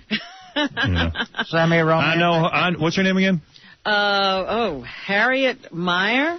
President Bush went, I know Harriet Meyer. They said, well, has she ever been with a dude? Yeah, she's been in a semi-romantic relationship. Semi-romantic. What the hell does that mean? I don't know, man. It means she's up to some shenanigans. You know, I mean, she might be eating off some dude's plate. I don't know. I don't know what she's up to, but I like it. I like there's some mystery there. Well, they're all saying this is kind of a wacky appointment because the woman needs to know constitutional law, and she really doesn't. So I guess they got her in a room giving her a cram course. Judge Judy would have been good. There was a whole article in the Times about how Judge Judy would be good for, because, actually it was really more like she would be horrible. Right. Judge Judy yells. It's really an interesting observation about Judge Judy. She will yell at a dude the poorer he is. Oh, yeah. She gets those real dumb poor people in there, and then she can really go to town. And that's interesting. How to live their lives. Because I suspect real court is like that. The richer the person, the more respect they're given in the courtroom. Right, and nobody tells them anything, no matter what they're doing. Oh, yeah. Like you're poor and you're toothless and you don't speak so good. Absolutely. She will wail right into your ass and call you an idiot. She'll call you an idiot, Judge Judy. When I was 17 in court for the bank robbing thing, I was broke. Got yelled at like a moron. Right. but if you had some dough, forget about it. Yeah. Oh, Mr. Lang, take a seat right over there. Right. I mean, Judge Judy was like, trust me, you're dumb. Shut up, you're dumb. Yeah. But that's how we treat people who don't make any money. Who haven't gotten the breaks and haven't made the money. Right. Or weren't born with money. Yeah. They get into court and people humiliate them. They're sent them to jail for life. And it becomes a TV show. That million. When he said he was going to have a special ceremony, I think that might have come back to him as not being too cool. I was listening to the P. Diddy and the Bad Boy Family, the new record, and trying to get myself well-versed in the world of P. Diddy. Yeah, and what's happening with that record? Well, there's a lot of stuff. I've been listening to it. There's a couple of interesting conversations and stuff, so you learn about P. Diddy's posse, which I'm trying to learn about. I didn't even know there was such a thing. You should see. There's so much going on with P. Diddy coming here, like, Ronnie was like, I don't know, should I frisk his posse? Oh, my God. And I said, well, yes. Yeah, I said, yeah, I mean, the posse, sure. Yeah, little Ronnie's going to frisk them. Ronnie, my security guy.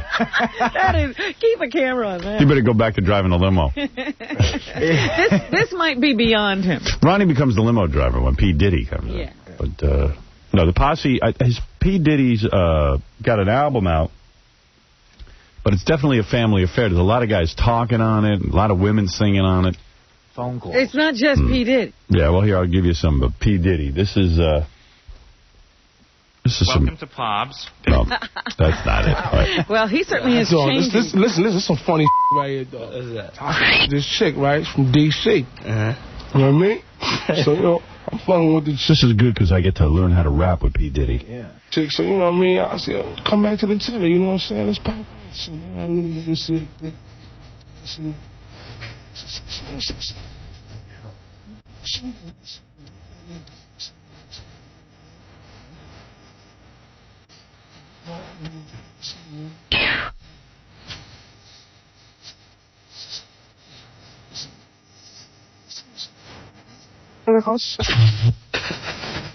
This is a clean version. I was going to say, I can't keep track of the conversation. Yeah. You buy the dirty version at the store. Stop putting that piece down. Well,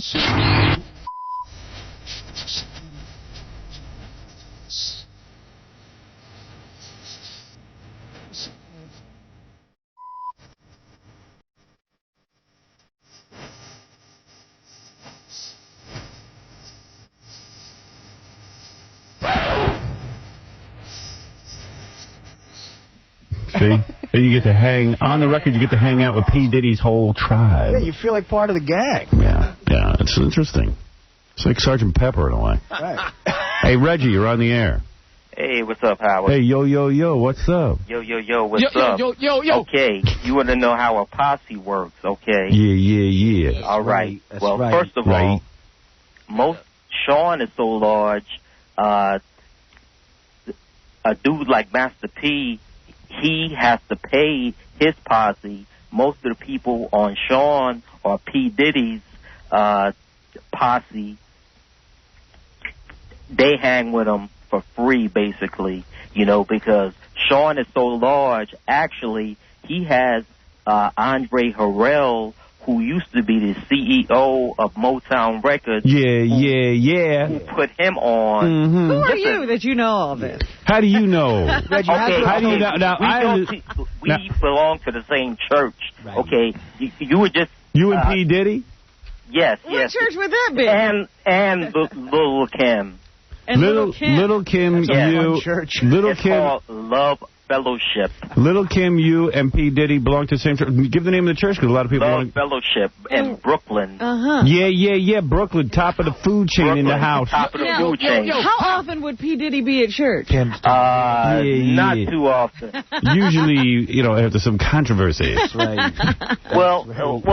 So wait a second. The young man I understand is busy. You understand? Well, I hope Jesus understands. I understand his posse. Well, he has a gospel album out right now, simultaneously. I understand that his posse has sub-posses.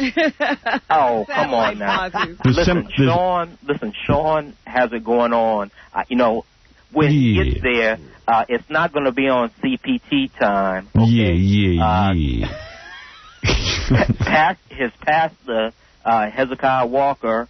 All right, dude, I got to go. You're boring. Listen. No. All right. Yes. He sits in the back of the church and sees P. Diddy, thinks he knows all about him. Yeah, he don't know anything. How was Reggie's toe game? Is that up to snuff? All right, so that one track is about one brother talking to P. Diddy about getting his toes sucked, from what I can tell. And then they go into some other song called That's Crazy, because it's crazy. Yo. I had his bag up in town, she was rolling. That's crazy. Almost had me pushing up daisies. That's crazy. Had some keys to crib. That's crazy. Just came home. See, but that ain't P. Diddy, is it? Well, let me ask you something. How could it be a P. Diddy record if he's not on it? Because he produces the whole thing. Because he says it is. I guess so. He must be large. He's living large. And here's P. Diddy doing some other stuff. Oh, this is... See, the guy who's rapping there is Black Rob. That was Black Rob. But okay. I can't find Where's Black Rob now? Is he in jail or out? I can't find a track with P. Diddy on it, though. I think P. Diddy's around while the track is being laid. He's hanging out going, that's crazy. Attention, please. Flight 411 from Harlem, New York to Memphis, Tennessee, now landing at Gate 7.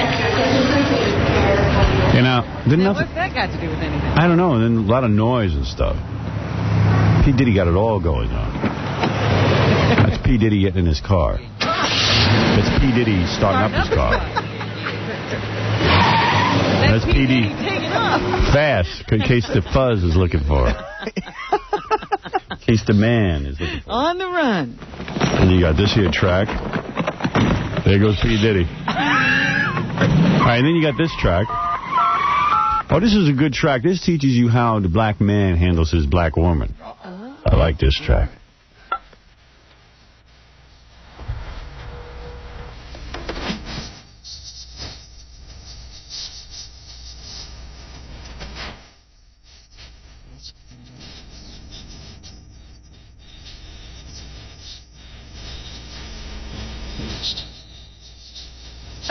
See, that's a good way to handle your woman. I'm still coming home. I thought you was coming home tonight. Well, I am. I'm still coming home. I'll be home when I'm done with my business. I'm still coming home. I'm on my way now. I'm getting slithery. Yeah, I'm out doing business so I can support my family. I'm out getting slithery, bitch. Yeah, I mean, what you say? I'm not good. You saying I'm not a man of my word? I'll be home in about 5 days. I told you I'll be home later. Some night I'm going to be home. Say, you're my top bitch.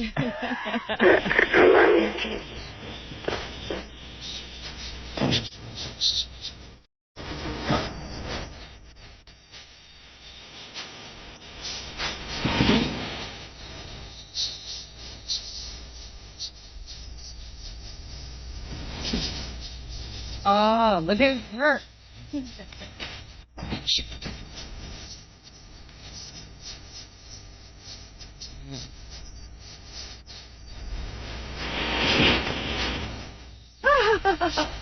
Man. That his bitch hung up. She hung up on him. Damn. Baby, I like how he takes a little break, like, turn that up, turn that down. Yeah, well, that's how he shows his bitch he's working. He said compress that. I was just getting my toes sucked, baby, on the previous track with my manicure pedicure. And you know I haven't had a manicure pedicure. This is a very pleasant track from a woman singing, but I don't hear no P. Diddy. I'm going to ask P. Diddy, why are you not on these tracks? Remember what you said when you said it to me.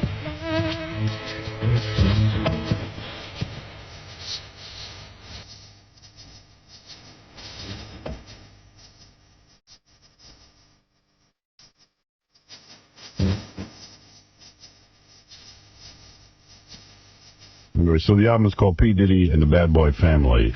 I guess P. Diddy took phone calls during the whole thing. Right. That's what it's all about. It's all about hanging.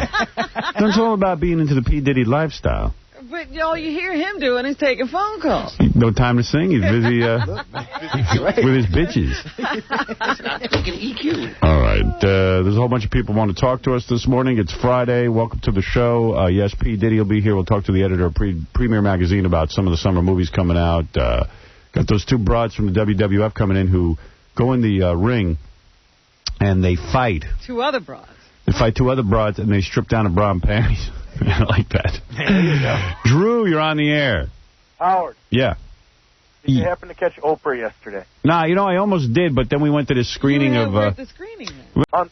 Somehow I happened to catch it. Sure, it was an accident. It was. Well, who's on the show? Billy Crystal, Julia Roberts. Uh-oh. It's not fun. Well, listen to this. They're all kissing each other's ass about this new movie they're all in, right? Yeah, they're all geniuses. Yeah. Oh, sure, they're great. Although the movie did get good reviews in the Post and the Daily News. Yeah, I saw the Daily News. They gave it 3 stars. Yeah, looks like a big hit. We'll see how it does. Mm-hmm. But at one point, actually twice during the show, Oprah pulled out instead of saying it's not funny, she said it's fun, it's funny. Twice. She closed the show with it even. Really? It was hilarious. It's fun. It's funny. They were talking about the movie at one point. Oprah says, it's fun and it's funny. It's neither fun nor funny. It's not funny. And, Billy just ignored her. No kidding. You don't have tape of that, do you? No, I don't. She was goofing on him. Yeah, she was, but he took it well. All right. Hey, thanks for the call. It's all right when Oprah goes. Yeah. Oprah. Oprah can make a difference. Tony, you're on the air. Hey, Howard, how you doing? Hey. Your favorite pig, Mariah Carey, was all over the TV yesterday. Did you happen to catch her on TRL? No, someone told me that... Favorite pig. Now, come on, give Mariah a break. Hey, I'd like to... I was giving her a break. I didn't use what I was going to say. I'd like to bang that pig. I bet you would. No, Carson Daly's standing there doing his thing on TRL. All of a sudden, his eyes light up, and in walks Mariah Carey. Boy, is she thick. Really? She's got thighs that rub together all the way down to her knees. She's got a big belly on her, and she came in there with a big tub full of ice cream. She's passing ice cream out to everybody. She took over the show, and Carson Daly's standing there the whole time. You could tell the look in his face is like, what the F is going on here? I didn't see that, but someone told me, and if they have a tape of this, I'd really like to get it on TRL the other day. One of the Backstreet Boys started crying. Really? Which one? That is great. I don't know. Yeah. You want to know his name? Bob. Backstreet Bob. Backstreet Bob started crying. Hey, then she was on Entertainment Tonight. They had the piece on there whether she was airbrushed on that new poster she put out. Of course and she you was. can tell that the whole back half of her is cut out in the form of a curve to make her look like she's got that real slim waist, the hourglass figure. Right. And they totally exposed her because they showed a picture of her from like the day before with a bikini on, and you could see how disgustingly fat she was. And then they show her on the poster, and she looks like she had been in the gym for 5 years prior. Yeah, well, they lie on those posters. They airbrush everything. Yeah. And you know what?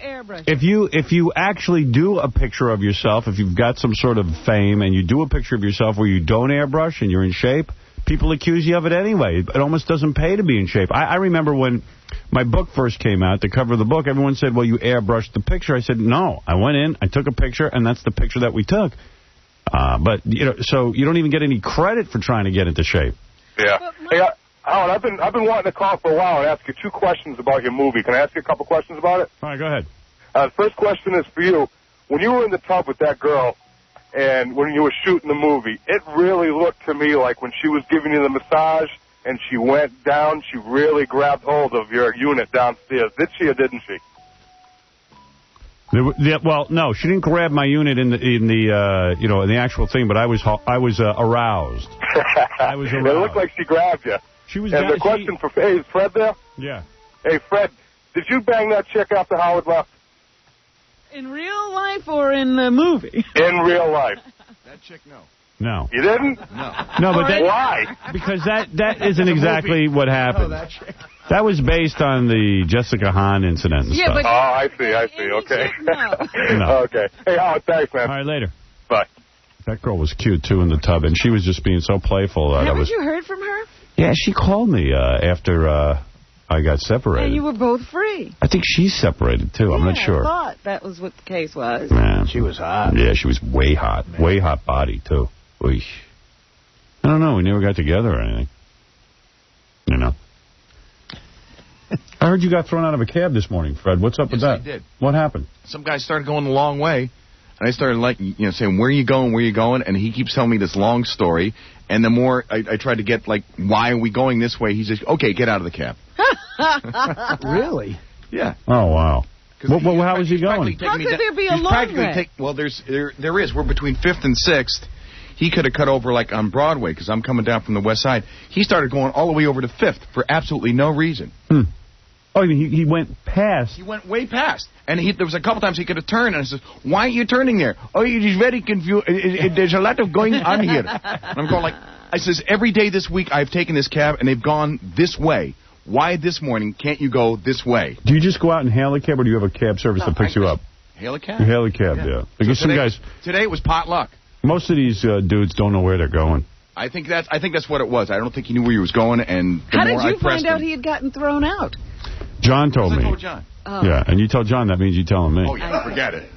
It was so infuriating. Yeah, you know, a lot of these cab drivers are angry, Howard. I know. And you know that, like, they never have change for 20. I don't know if you noticed that. If you ever... I know. Every ATM in the city gives you only 20s, and then when you go to give a cab driver 20, they're always like, pissed off at you. I know, they're angry. Yeah. So it's like, it's a pain in the ass.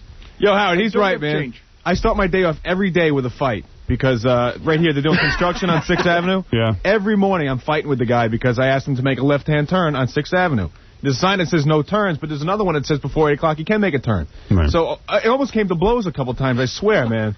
I mean, they get so mad at you. Did you say the driver almost hit a girl, too? Yeah. As he was turning, he was going in, and there was another thing. He was going in front of, like, that Trump hotel. Yeah. And he nearly runs over this woman. I go, what are you doing? You said that to him. Yeah. What are you doing? You're nearly killing this woman.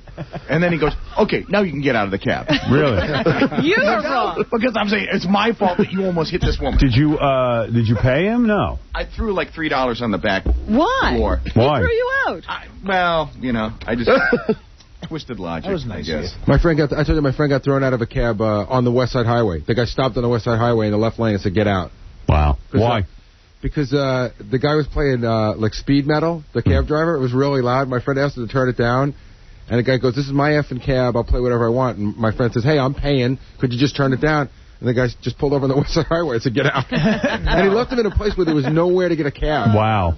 Me and Doug Goodstein had a cab driver pull over and go to the bathroom in like a big jar. Gee, while you were in the cab. Yeah, while we were in the cab. Wow. Couldn't he wait till he was done with the fare? Wow. Like he had to go that bad? He says, I'm sorry, but I really got to go. I have to go. I have to go. I cannot find the bathroom in the city. Jeff, you're on the air.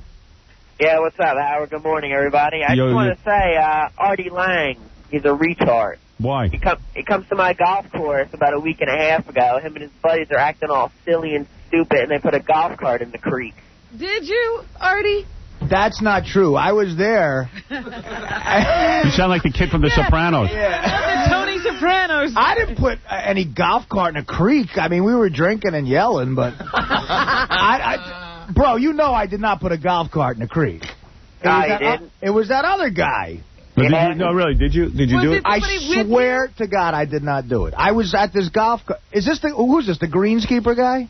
Nah, it's the son of the boss. Oh. The boss? The boss. Bruce Springsteen?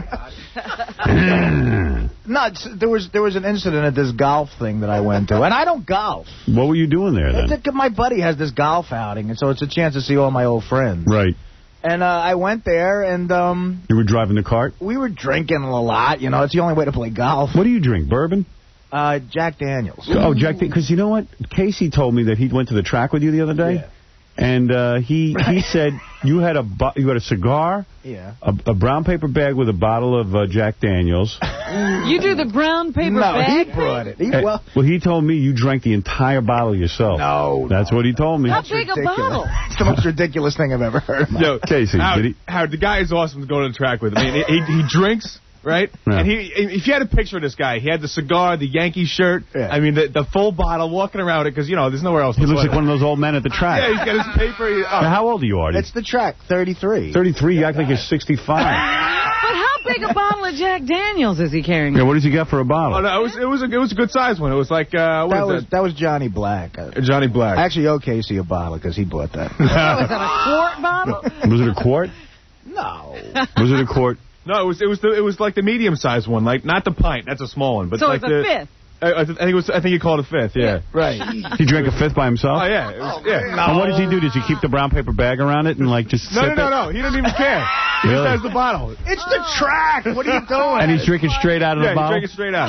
Just the track. Does he pass it around or does he keep it to himself? That's right. He offers it, but you know everybody else was drinking beer, so I guess he likes it. And plus, he wants to drink from his mouth. His mouth. Yeah. We were throwing a football around. We almost killed a kid with a football. So, and the guy's got like an arm like Marino. Right. The guy's got a great arm. And Right. this lady and this little girl are sitting next to each other, and he wings the ball at me, and I miss it, right? Right. And it bounces and goes like a centimeter behind the old lady and the little girl. He almost broke their nose. Can you imagine that, reading about that? Yeah. Then we stopped. Wow. Does he have an ass like Marino? I don't know about awesome. Awesome. It's a fun time at the track.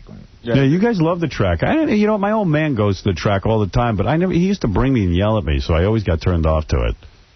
He was just like, you know, I wanted to spend time with him, so he'd take me to the track and... Then you got to be annoying to him. Well, yeah, I don't know why, but he likes to go by himself, and it's like I went, and I remember the first race came on, and there was a horse called Jerry Mahoney, and I was into ventriloquism, right. And Jerry Mahoney was a very famous puppet. So I said, Dad, Jerry Mahoney's going to win. He's like, shut up! Shut up, you stupid! And he's going crazy. Shut up! Oh, I know what happened. You know what happened, actually? I'm standing there, and he had like, I don't know, I was just standing there, and he was ignoring me. And I'm looking at, like, all the different things, and all of a sudden I see a number on a wall. Like, somebody just had a number, like, on one of the stanchions. It said number 8. I said, Dad, number 8's going to win. I didn't know what I was doing. I was a little kid. Trying to have fun. He goes, well, shut up. Shut up. Sit down. You know, and I was just like, it's number 8, it's number 8. And he went and, you know, he made his bets. He makes multiple bets and stuff, and comes back. Sure enough, number 8 hits, number 1. And my dad didn't bet it. He goes, bet it because you said it. And he goes, oh, you don't even know, and you got a number. He was just going insane from it. Now, that pissed him off because he was using his system and his knowledge. That's the worst thing that can happen. If you're a handicapper and you go over all of these like figures and stuff like that, and then some dolt comes in and says, pick number 8. But you know how people get superstitious at the track, so right away my dad starts thinking, maybe I do know something, like maybe he's got an idiot savant. So he goes, I go, Dad, and I look down the list, I see Jerry Mahoney. I go, Jerry Mahoney's going to win. He goes, all right, I'll front you some money. So he gives me some seed money so I can start gambling, you know. And then I put it all on Jerry Mahoney. Right. Horse comes in dead last. Of course. So you know nothing. Yeah, and then my old man, even still based on that first race, you know, gave me some dough for the next couple of races. I blew the load on everything, and that was the last of it. You never went to the track again? Nah. It was an upsetting day. He was just yelling at me and screaming. 2 times Casey bet a superfecta, and he thought he won, which would have been like 20 grand. And he starts jumping up and down, hitting his brother, yelling and screaming, and he found out he was wrong. Yeah. You idiot. See, I hallucinated. I thought like the 5 horse was actually the 2 horse, and we're talking about all my problems would have been over, man. This would have been 10 grand. Right. You know, I got half. All my problems. All your problems are gone. All your problems would have... You still can't get it up. No, you would have paid off every debt, and then you'd have been going back to the track, and in a year you'd be broke again. Yeah, go ahead. What's up? You know, the track is just so full of degenerates. I used to go with my Artie dad. being one of them. I used to go with my dad when I was a kid, and, you know, my dad had a funny move. He would win money, and then he would give me money not to tell my mother how much he won. Wow, man, that's unbelievable. But the other thing was, you know, there's guys that hang around the track, right? Like, I remember one time my dad won like $4,000, but he didn't want to pay tax on it. So there's guys that hang around the window that have a license for like every state in the United States. Yeah. And they'll cash your ticket. You give them a percentage of it. It's a whole weird thing because it's not official. Yeah, you know what? I know about that, and I don't understand how they get away with that. Like you have to right there. You have to pay taxes on everything you win at the track. Over $700. Yeah, and if you give your ticket to one of these guys, they do have these licenses from out of state, and you don't have to pay any state tax. They'll cash you out, no tax. That's right. I remember my dad won like $4 grand, and he walked up to the guy, and I didn't know what it was all about, and my dad goes, how much? And the guy goes, 10%. My father goes, okay. So my dad gives the guy the ticket. So the guy goes up to the window. He's got like 50 licenses. I think he pulls out one from like Missouri. Right. He cashes the ticket, takes the cash, pulls out $400, and gives my dad the rest of the cash. Wow. So that guy stands around the track all day to cash in tickets. Yeah, I don't know why he doesn't have to pay tax. Because he's out of state. Is this another degenerate story or what? Yeah, go ahead. When I went to track with Casey like a couple weeks ago, he actually hit like a trifecta. He called all 3 horses, but I think he got the wrong ticket. Like, he went to the booth, the guy didn't print him the right ticket. So he hit it right. He looked at the ticket. He's like, you know. Yeah, that stuff happens to me all the time. There's always a problem with Casey. I know. You know why? Because you don't know how to communicate to the ticket window person. No, I do, but, you know, I usually get there with 1 minute before so I can see the odds go down and stuff like that. And you're in a rush, and you don't want to check your tickets because you want to be a prick to the guy in back of you. You want him to get his bet in, too. No, there's a whole ritual, because you got to watch for a horse. If a horse takes a crap right before the race, that's great, because they run faster. They do? Yeah. So you see guys at the track think they know stuff You're about watching horses. for that. You know what? And Artie made a great observation. Like, you know, a lot of times it's sunny and it's out in the park, so I like to get some sun, so I take my shirt off. You know what I mean? And when I walk through the inside of the building, the same cop stops me every time and tells me to put my shirt on. Right. Right. So Artie made an observation. He said, I love that that Artie's walking around drinking from a bottle. right out in the open, It's a bag. throwing footballs at kids, but you have to keep your shirt on. Right. Yeah. I remember going... Are you having a birthday party or something? I'm not having a birthday party. Casey's girlfriend's throwing a birthday party for him today at the track. She's an enabler. At the track? Yeah. Is that right? No, I was meeting up with a couple friends today, and yes, I told her not to get me anything. She had a party for me last year, and I almost broke up with her because I got so mad. Right. So I said, you know what, you want to do something? All right, we'll all meet at the track. So who's going to go? A couple of my friends from the beach, some of my boys from home, and... Buckethead. No, Buckethead ain't going to make it. Right. But he has no money. How does he get to go to the track every day? I don't go to the track every day. I go once a week. Yeah. If you're Even not that's at too the much. track, you're at OTB. You have no money. Seriously, how many days a week do you gamble? It depends on what's going on. All right, this week. 3, 4. See, it's a lot for a guy who's in debt. Yeah, right, but I'm trying to get out. That's why I'm doing it. That's a good idea. You know what I did for him, Howard? I went to the website. Trying to get out of debt. There's this place called Ameridebt. It's a non-profit And I called, and it doesn't work. It's a non-profit organization. They take all your debts, consolidate them, help you learn how to pay them off and get you a lower rate. I printed out like 20 pages for Casey. He says it doesn't work, but I don't know why it doesn't work. Doesn't work because he gambles. No, I called up, and they said, you know what I can do? You have what? You have to pay 20% on your credit card? I can get you 19. Right. You now owe all the money to one bookie. Instead of 20. Instead of 20. All right, very good. Thank you. And let's go to Big Black. Big Black, you're on the air. Yo. Yeah, I ran into your favorite superstar, Billy Crystal. Oh, yeah? Yeah, over at Letterman. I told him about the fact that you've been playing the tape. Are you one of those idiots that stands on the side of the stanchions before Letterman goes on? You stand at the stage door, right? Yeah, the stage door. I'm not one of those idiots, but I do hang out there. Yeah, that's right. There are other idiots there, but you're not one of them. I'm always amazed. I mean, I haven't done Letterman in a couple of years, but I'm always amazed when I walk in. There are people, they're not online to get into the show. I understand going to the show. Although I never understand going to a show that's televised because, quite frankly, you can see it on TV and stay home and relax. Get a better view of it on TV. Yeah. But anyway, some people just like to go watch a show. Or they're in New York, they have nothing else to do. It's free. So, anyway, then when you're walking in, there's a side door if you're going to be on the show. And there are people who just stand there. And there are always these police barricades. Yeah. And they're behind them. And they stand there for hours, waiting to see someone who's been on TV. To come in and go out. But there's a whole industry built around Letterman and like Conan and all these different movie premieres. People have like pictures that they buy at a particular store.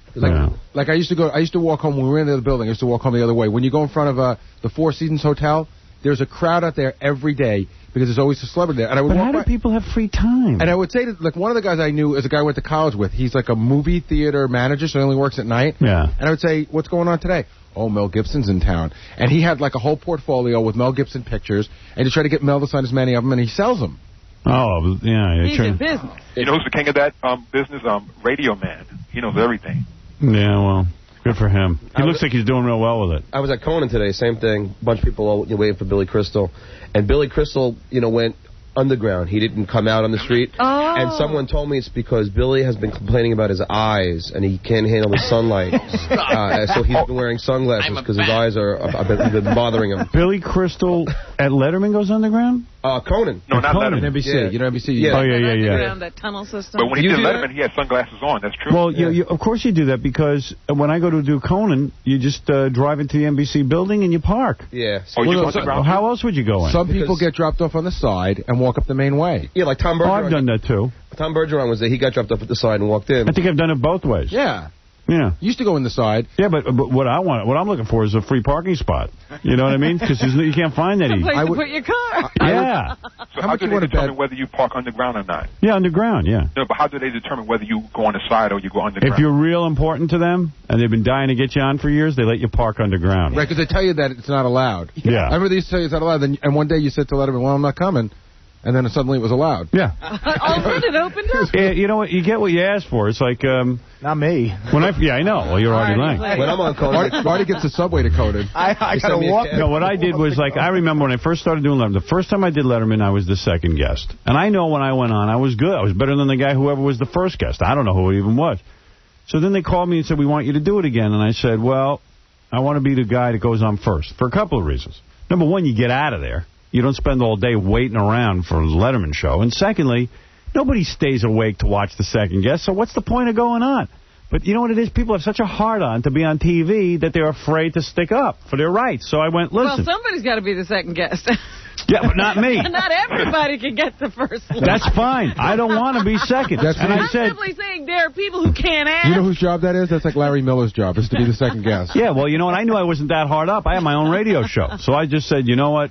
You put me on first, I'm there. So they went, that can't be arranged. We never allow the guests to determine the order. Of the show. That drives them crazy. And I said, that's okay. Call me when you change your policy. That's BS because you know Julia Roberts isn't waiting around for anything. No, I knew that, but they were just trying to keep me in line. You know what? One of my greatest moments was I walked into my house one day and the phone rang, and it was Jay Leno's producer, Helen Kushnick, screaming so many four-letter words because you had demanded to be the first guest. Yeah.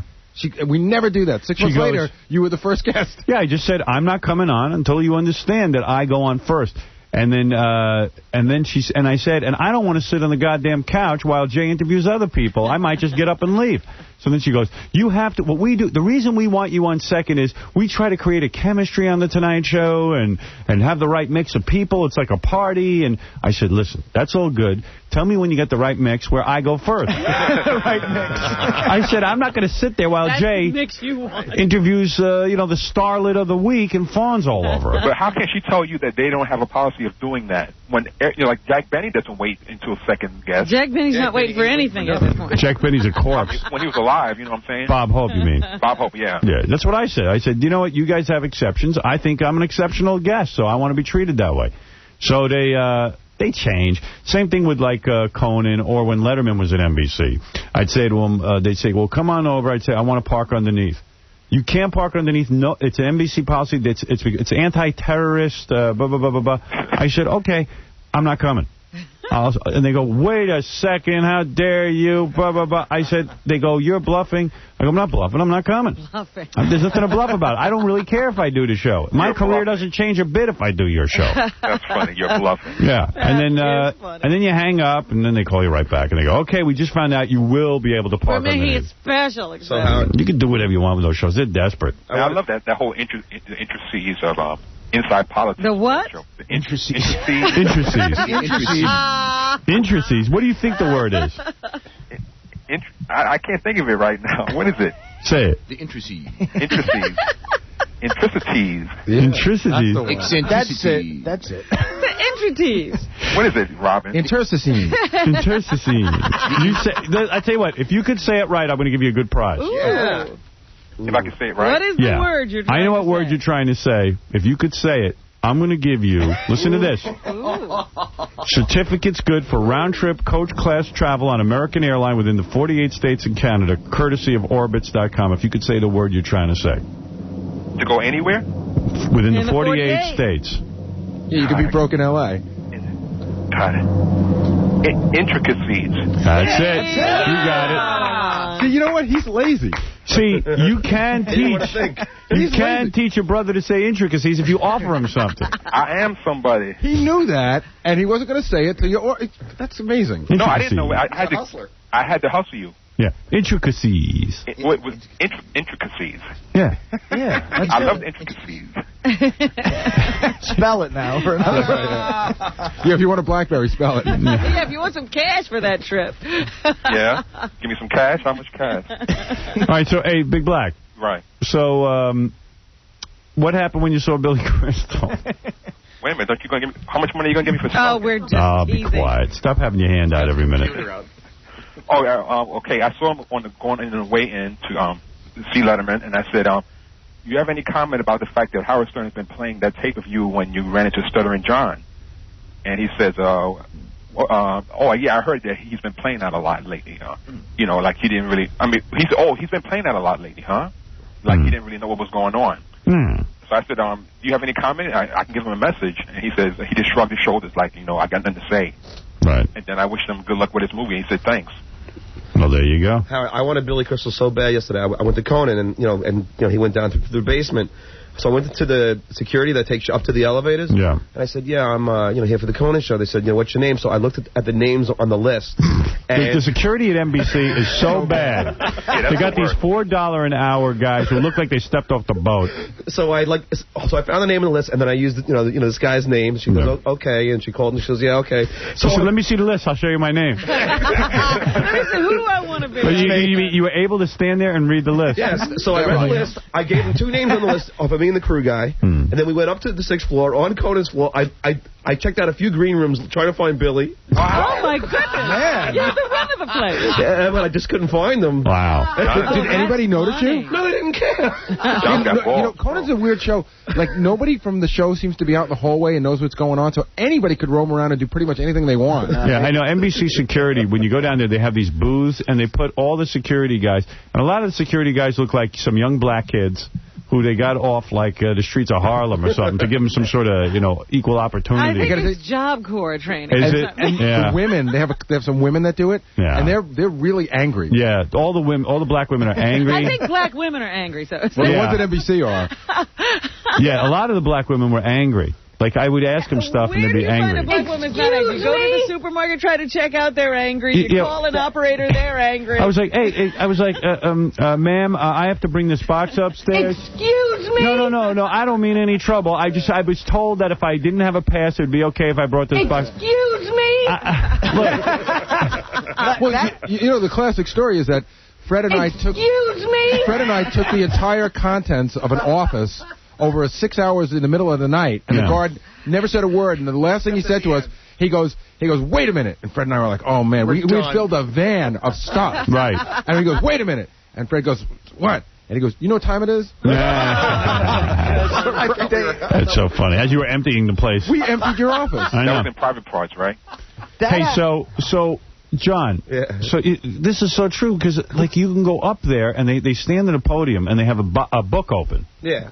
And like they go, okay, sometimes they don't even ask you what's going on. If you look like you know what you're doing, you can walk in. Right, you know what? Just walk right by. Here's what's weird. It's not a podium. It's a desk, and you're standing and they're sitting, so it's really easy to look right down. I first said, John Melendez, and then as she's looking, I'm going, well, you know what? It's probably my producer who called, and then I looked at the names of the list. And then I mean, did she see you looking at the list? No, she doesn't even know. She's just looking down at the list, looking for my name, John Melendez. Tom Brokaw. I'm staring at 2 other names and go, oh, you know what? It's probably his name and our producer's name, and I gave the 2 names. And she's like, oh, okay, go on up.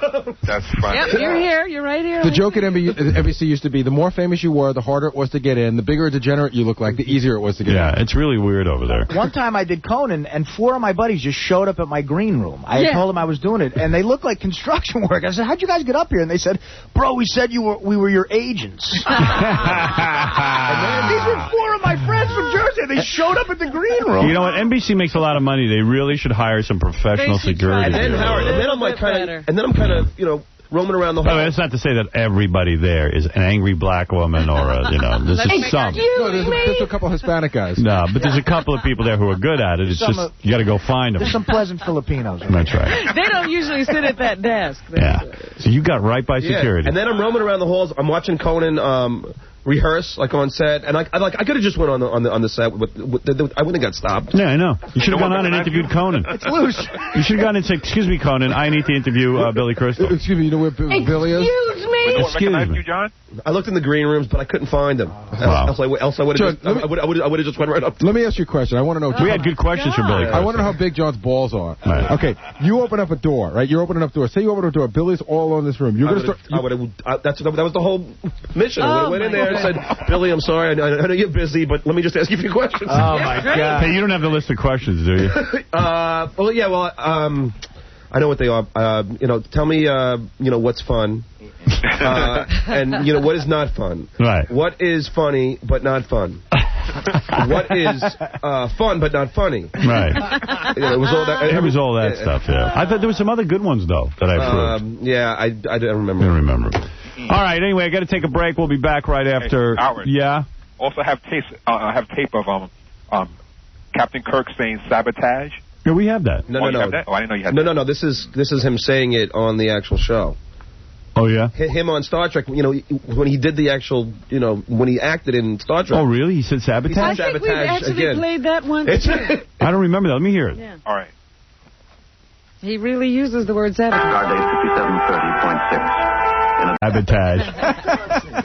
Oh, my God. He really did say it, so he had it right. He had a legitimate point. Sabotage. And a legitimate act of sabotage. So when he was doing that cartoon, he had a point. That's the way I say it. In the cartoon, the guy had balls to tell him it's not sabotage, it's sabotage. Could you go back and say sabotage? You get the tape, Fred? You sicken me. You sicken me. Don't tell me. Don't tell me how to say sabotage. Sabotage. I don't know if Fred's got it. It's kind of hard to find real quick. Freddie, give me a clue. Fred's trying to find it. Well, also, I got tape of Tim Stack on Conan talking about you. Yeah, we got that, too. Oh, you got that? Okay. About you? About Jew? About Jews. Fred, you got the Captain Kirk tape? Yeah, I've got... Just give me 2 seconds. All right. He's got to go look at a book because we got so many friggin' tapes. Sabotage. Fred's a genius, though. I love it when he gets the tape so quickly. Oh, he tries. Usually. Oh, wait. Want to give up? He's landing a plane over there. Here we go. You better watch it to land that plane on you. And 151. To read those again, have fun with them. The void is starting to affect you, and your pale fellow well met.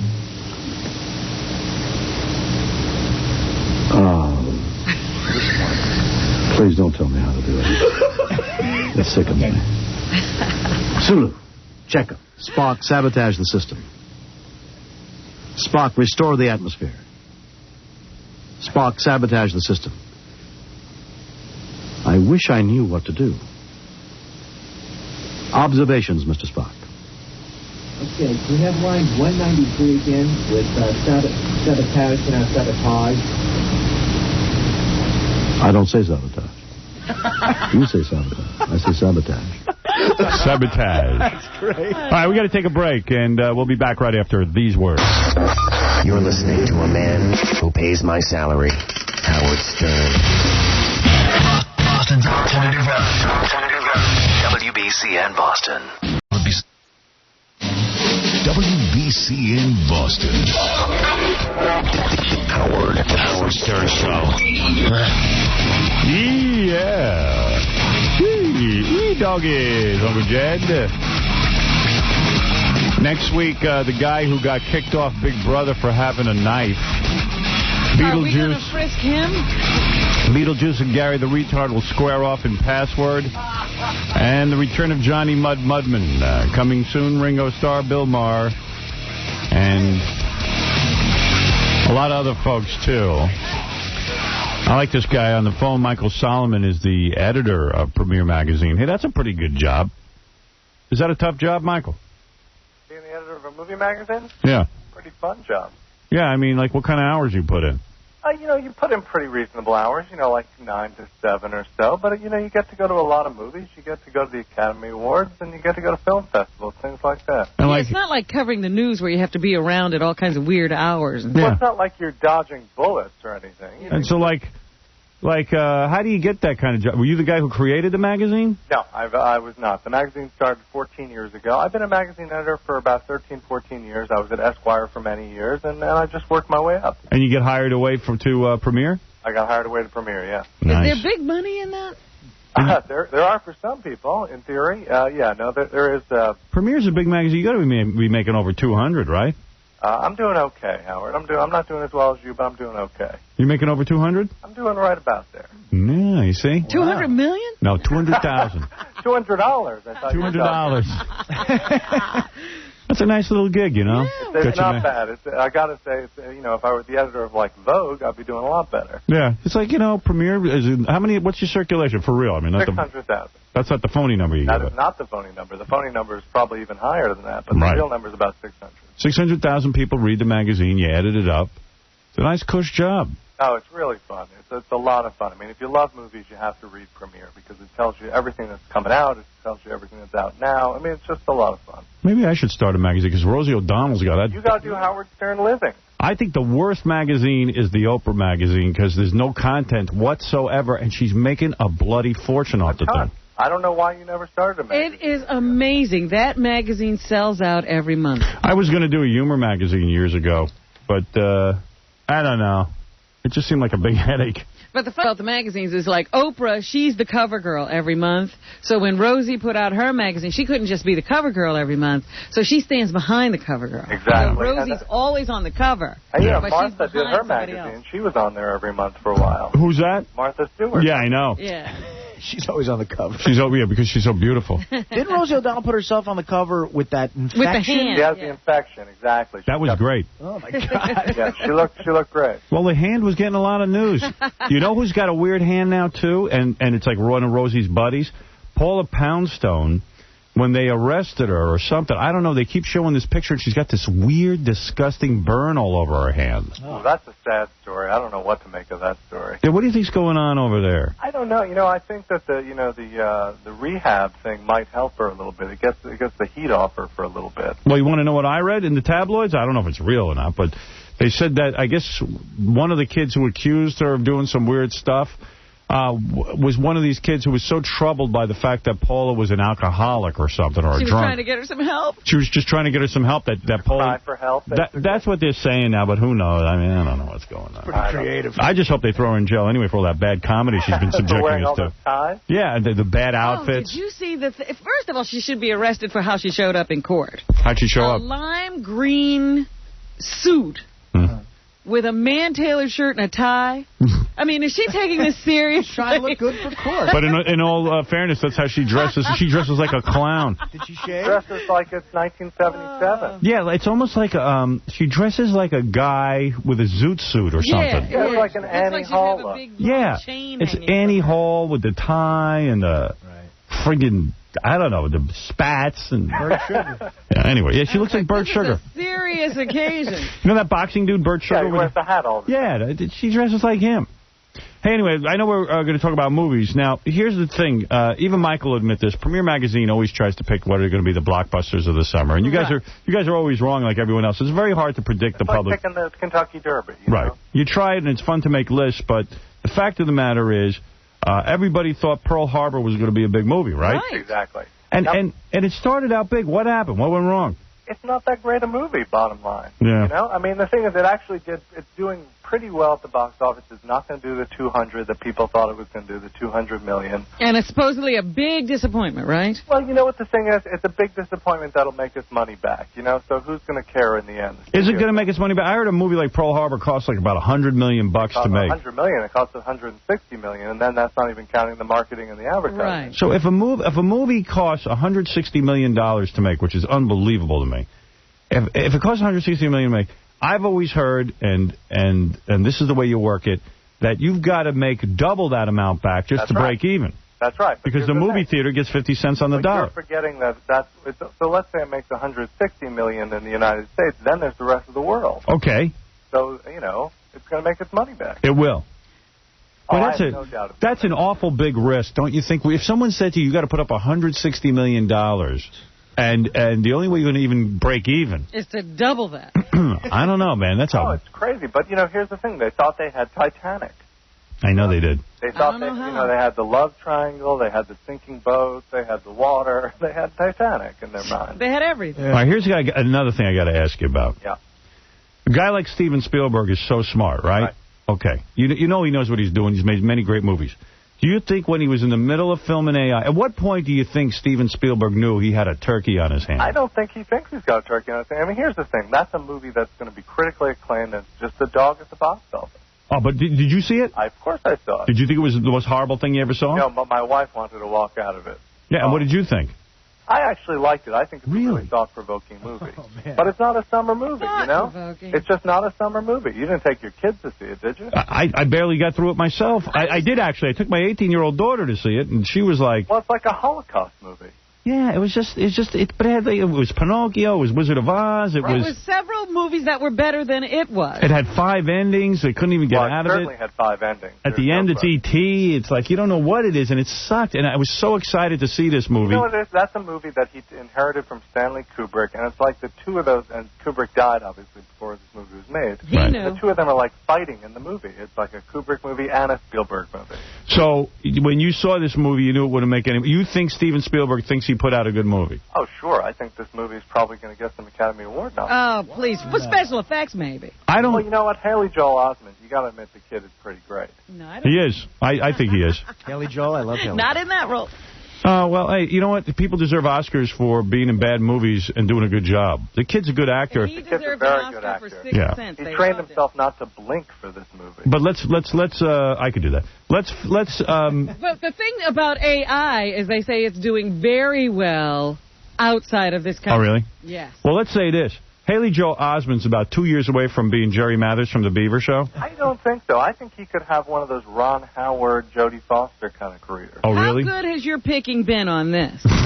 Well, I'm picking children. A little better than Paula Poundstone. Hey, I got to say something. I was the guy, and Robin can tell you this, who picked the Olsen twins as being big, and that they were going to be cute. Hey, they've got their own magazine, Howard. I mean, come on. They got their own magazine and their videos, and they're worth at least a piece $100 million. Oh, absolutely. Their own industry. Yeah, I like them. They're like an eighth of Martha Stewart. And they're getting cuter and cuter. And but Haley Joel Osment, this is my prediction, will in about 2 years look like, Leave It to Beaver or the kid from the Wonder Years. Yeah, see, I don't think you're talking about an Anthony Michael Hall situation. Oh, I do. I'll bet you on this. I think he's a real actor, though. That's the thing. I think the kid will just continue to act. I don't think we're talking about a Macaulay Culkin. Elijah Wood was a real actor. Yeah. Elijah Wood is going to have a huge movie in the fall. Okay. He's going to have Lord of the Rings. All right. You think that's going to be huge? Oh, here's a movie they put $300 million in. Wow. They spent $300 million to do all three Lord of the Rings, the Lord of the Rings trilogy. 300. Yeah, 300 because they did 3 movies in a row. They did 3 in a row. Okay, Tomb Raider was a big hit. Tomb Raider was huge. It is totally plot-free. I know, it's amazing. It's awful. Like, why is Tomb Raider a big hit and then Pearl Harbor isn't? You know what I mean? It's just like... Hello, Angelina Jolie. Yeah, so she's a big star because she can get people to sit in the theater because she's hot. Oh, my God. It's like action porn. It's really? like Angelina in slow motion. Is it really? Writhing, sweating, taking a shower in slow motion. Those breasts arrive on screen 2 minutes before she does. It's padded. What is it, Johnny? Can I ask him a question? Yeah, by the way, her boobs are padded in that movie. You're right. Padded. Yeah, you're right, Michael. Yeah. If the first Lord of the Rings bombs, are they going to release the next 2, or are they just going to say to hell with it? Oh, they've got to. But, think about how many Lord of the Rings freaks there are out there who are dying to, I never heard of it. Well, Lord of the Rings was big like when my sister was in high school, and they all read Lord of the Rings. Everybody read it, that's right. I hated The Hobbit, so I couldn't do it. But isn't that a gamble, Howard? I mean, It's a huge gamble, but the thing is, it's just one of those cult books. But they did that with Back to the Future. They made a fortune. They actually shot the second one while they were shooting the first one. But they had one under their belt. Yeah, that's if the first one was a huge success. Who knows if this first one's going to be... I don't know. That does seem kind of risky, because I got to tell you something. I saw a TV commercial or a trailer for Lord of the Rings. Yeah. And let me tell you something, man. It looks bad. Yeah, who knows what's going to happen? I don't care about guys speaking medieval stuff.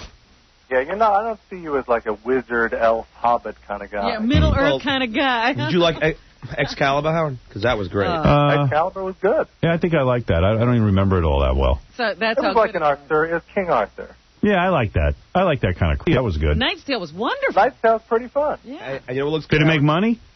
No, Knight's Tale's not making, but we thought it would make over $100 million. It's going to make, I don't know, 50, 60 million. What about this? What about this new movie with Julia Roberts? Will this be a big hit?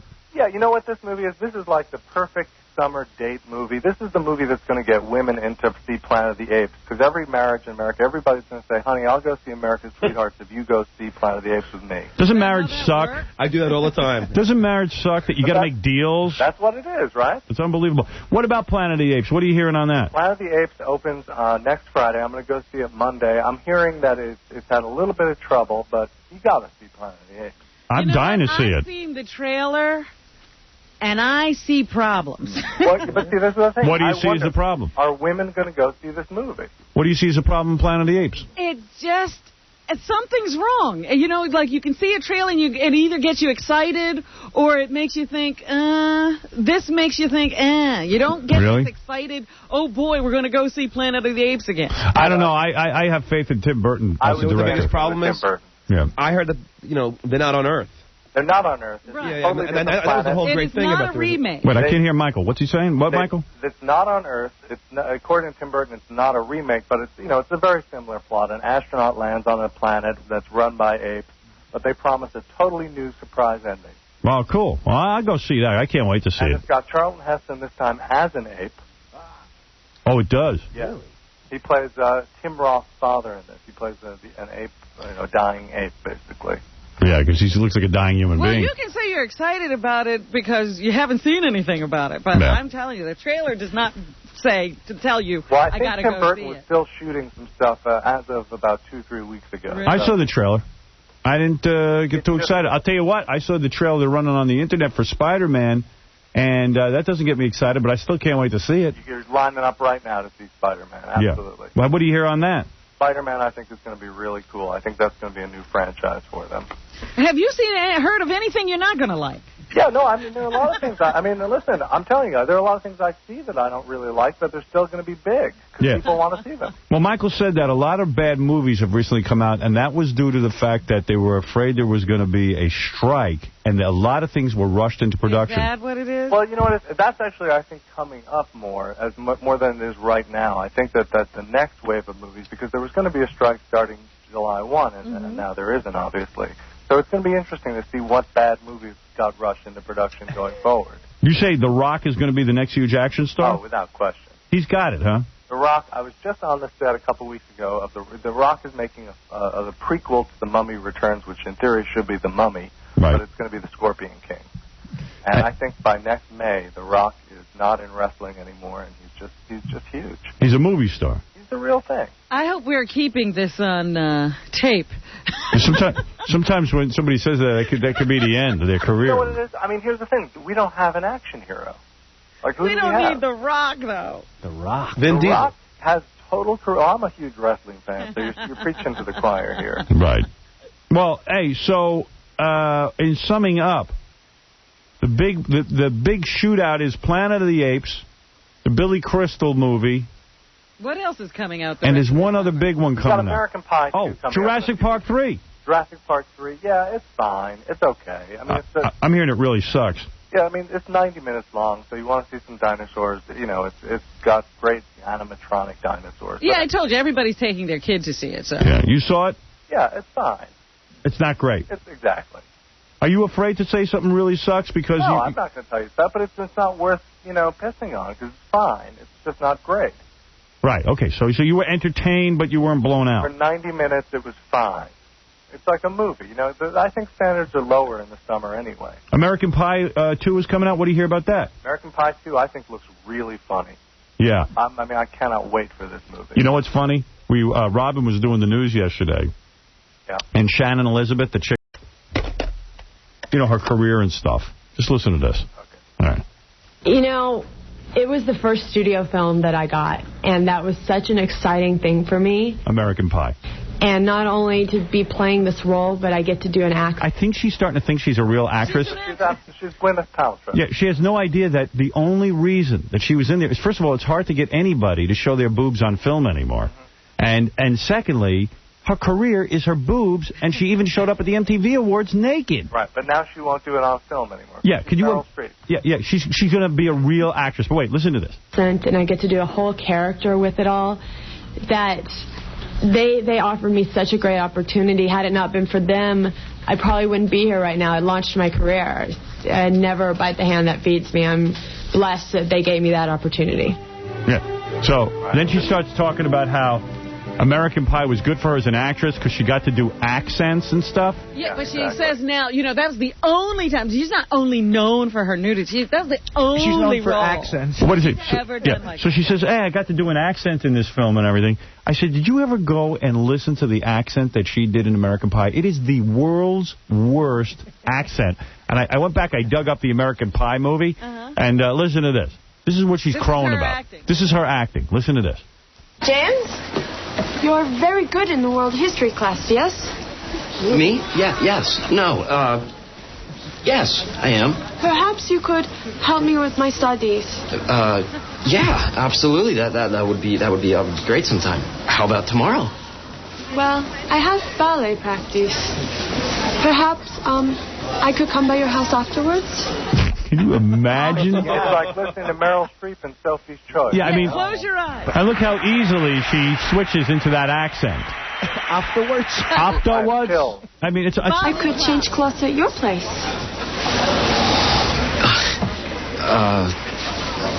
Yeah. I suppose that would be okay. Sure. Studies? I like Jason Biggs' accent, too. Yeah, his accent is good. I could change clothes at your place. Studies? Studies? I have ballet class. I like she's crowing about her accent. All right, so American Pie 2, you say looks good. I think it looks really funny. Now, here's another sleeper movie that could be really funny, or it could be just a hideous movie, Rat Race. Yeah, what's that about? Oh, That's kind of like It's a Mad, Mad, Mad, Mad World. But, you know, it's done by one of the guys who did Airplane. So it's either going to be really funny or just like the biggest embarrassment. This is one of those movies with the huge cast. It's got Whoopi Goldberg, Cuba Gooding Jr. I haven't heard of this movie. It's just a throwaway. It could be easily be. It could be worse than a throwaway, or it could be one of those movies that's just a really funny movie that no one ever heard of. What's going on with Scary Movie 2? Scary Movie 2, you know, how come Beetlejuice has a movie career and you don't? I know. He's everywhere. I might do a second movie. You got to do a second movie. The only reason I don't do a second movie is I don't want to do crap. And all I get is these crappy scripts. But I read one the other day I thought was really cool, so I'm going to meet. Well, you know what? I'm not even signed to do it yet. The director is coming into New York to meet with me, and it's a funny movie. It's kind of like... Can you do an accent? Yeah, let me try it out on you. You tell me how I am. Hello, everybody. How are you?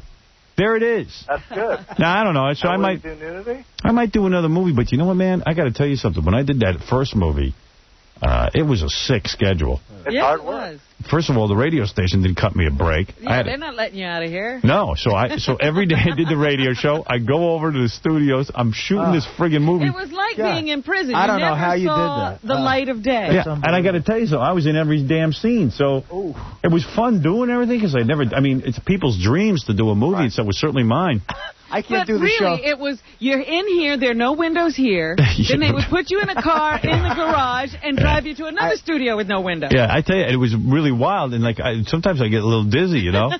And it was and all the everybody hated it because we had a rush and this and that and the other thing. But well, the movie crew is sitting there waiting for you to arrive. Yeah. You know, so they can't do anything until you get there. Then I get there and I go, oh, I'm really tired. And they go like, you can't say that. What do you mean you're tired? What time did you leave I mean, 10.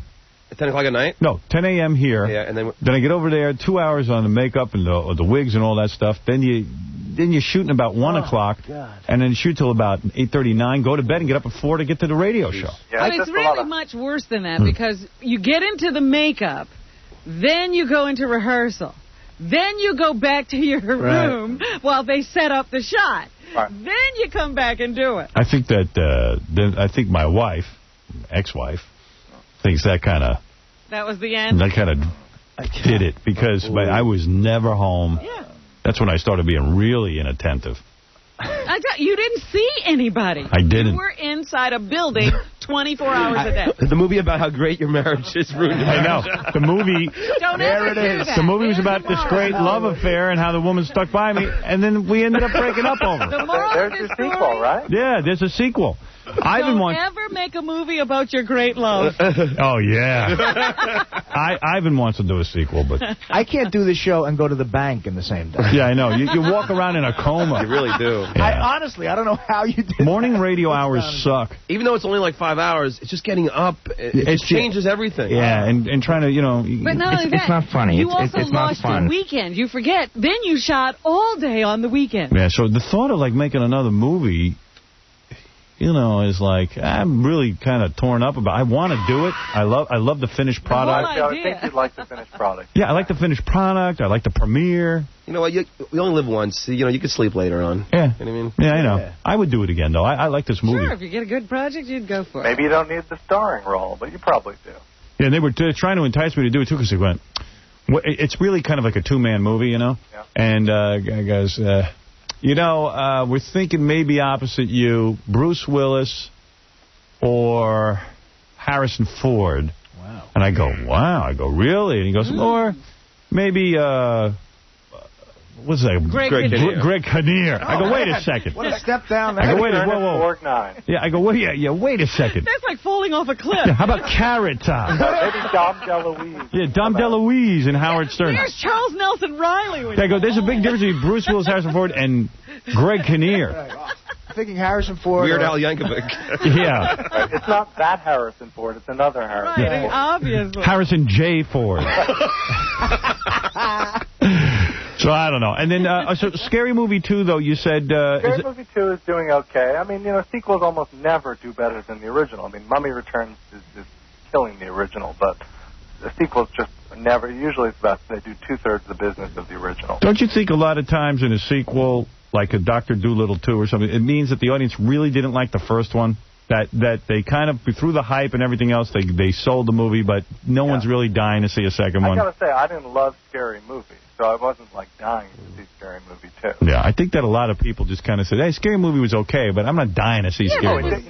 There's a perfect example of a movie that didn't cost a lot of money to make, but it made a lot of money. Right. So they figured, let's make the sequel. Right, but it was such a trifle, the first one. It was hardly anything to build a second one on. Yeah. The whole ad campaign for the first one was no sequel. Right. I mean, The Harry Potter movie looks cool.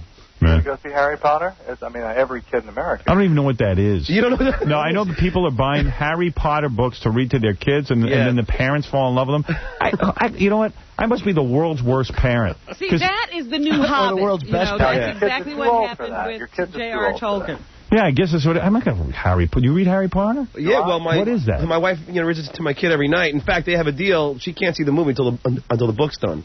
Oh, whatever. Howard. Deal. Yeah. Go get a Harry Potter book and read it to your daughter, your youngest daughter. She'll love it. Yeah. Really? It's supposed to be great. Do you do that? Yeah, I read the first one with my kid. Really? And what is so good about it? You know what? I hate reading books, and I don't want my kids to get into that habit. I hate it. Here's how I look at it. That's why my wife reads it to me, so I don't have to. Yeah, I'm probably the only father in America who used to say to my kids, come on, read comic books with me. They don't want to do it. Look at these pictures. Look at Superman. Yeah. You Did you ever read your kid a comic book? All the time. You know what it is? It's like... Well, you can read them together. If you got to read a book to your Pictures. kids, you can read, like, Charlotte's Web, which, bore you to tears. Or if I used to read The Moon, The Man Jumped Over the Moon. Yeah, I did that to one day. Yeah. But it was a bad book. What was it?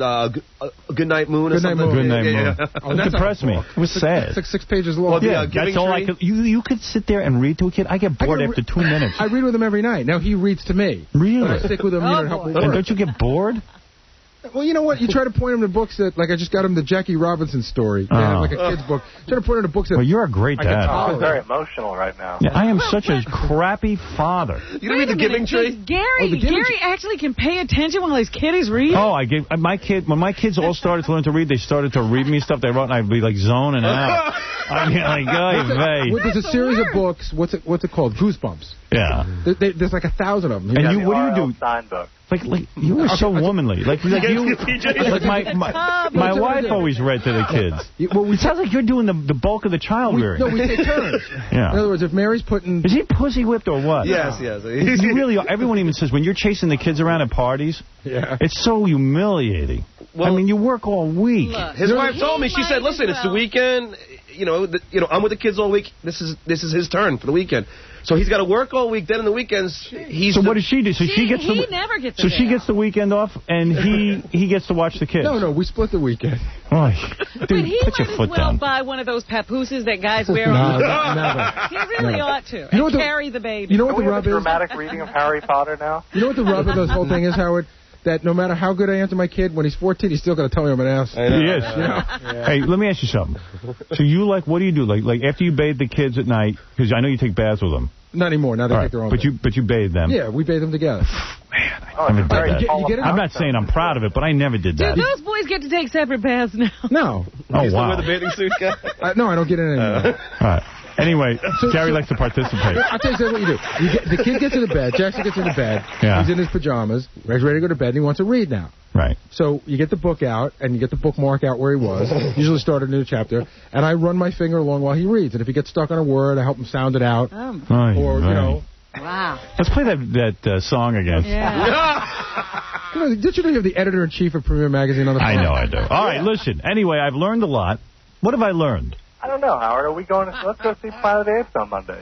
I want to go see Planet of the Apes on Monday. Where are you going to go see that? I'm going to go see the premiere at the Ziegfeld. Oh, no kidding. I'll take you to the premiere. I think they're going to set up a screening for you, Howard. All right. Oh, they are? Yeah, next week. All right, so wait a minute. The new movies we've got to look forward to are Planet of the Apes. You got Planet of the Apes next weekend. You got America's Sweethearts this weekend. Uh-huh. And you got Jurassic 3, which opens Wednesday. It's not open yet. Jurassic open Wednesday. Oh, okay. I got a question about something. Yeah. Is Brandon Fraser like a box office draw? Yeah, sort of. I mean, I think The Mummy really lifted him. And also George of the Jungle did, which, Unbelievable. That guy's in more bad movies. I know. And he's huge. He gets like $20 million a film. It's not Brandon Fraser. It's the project he's I don't attached care what it is. The guy's getting $20 million a film. Carl, you're on the air. Howard. Yeah. I have a theory about the new movie by Steven Spielberg, AI. Yeah. It's that the producers are Jewish, correct? Right. And they have this opinion about Christians that they're totally wrong in their beliefs. The Blue Fairy is Mother Mary. Now think of all these parallels. Jesus Christ is Pinocchio. The kid David, the little robot kid, he is looking for the Blue Fairy, and Christians are always looking for the Mother Mary and all her blessings. Now, there's other little things. Oh, my God. Way out there. You're way out there, dude. No, seriously.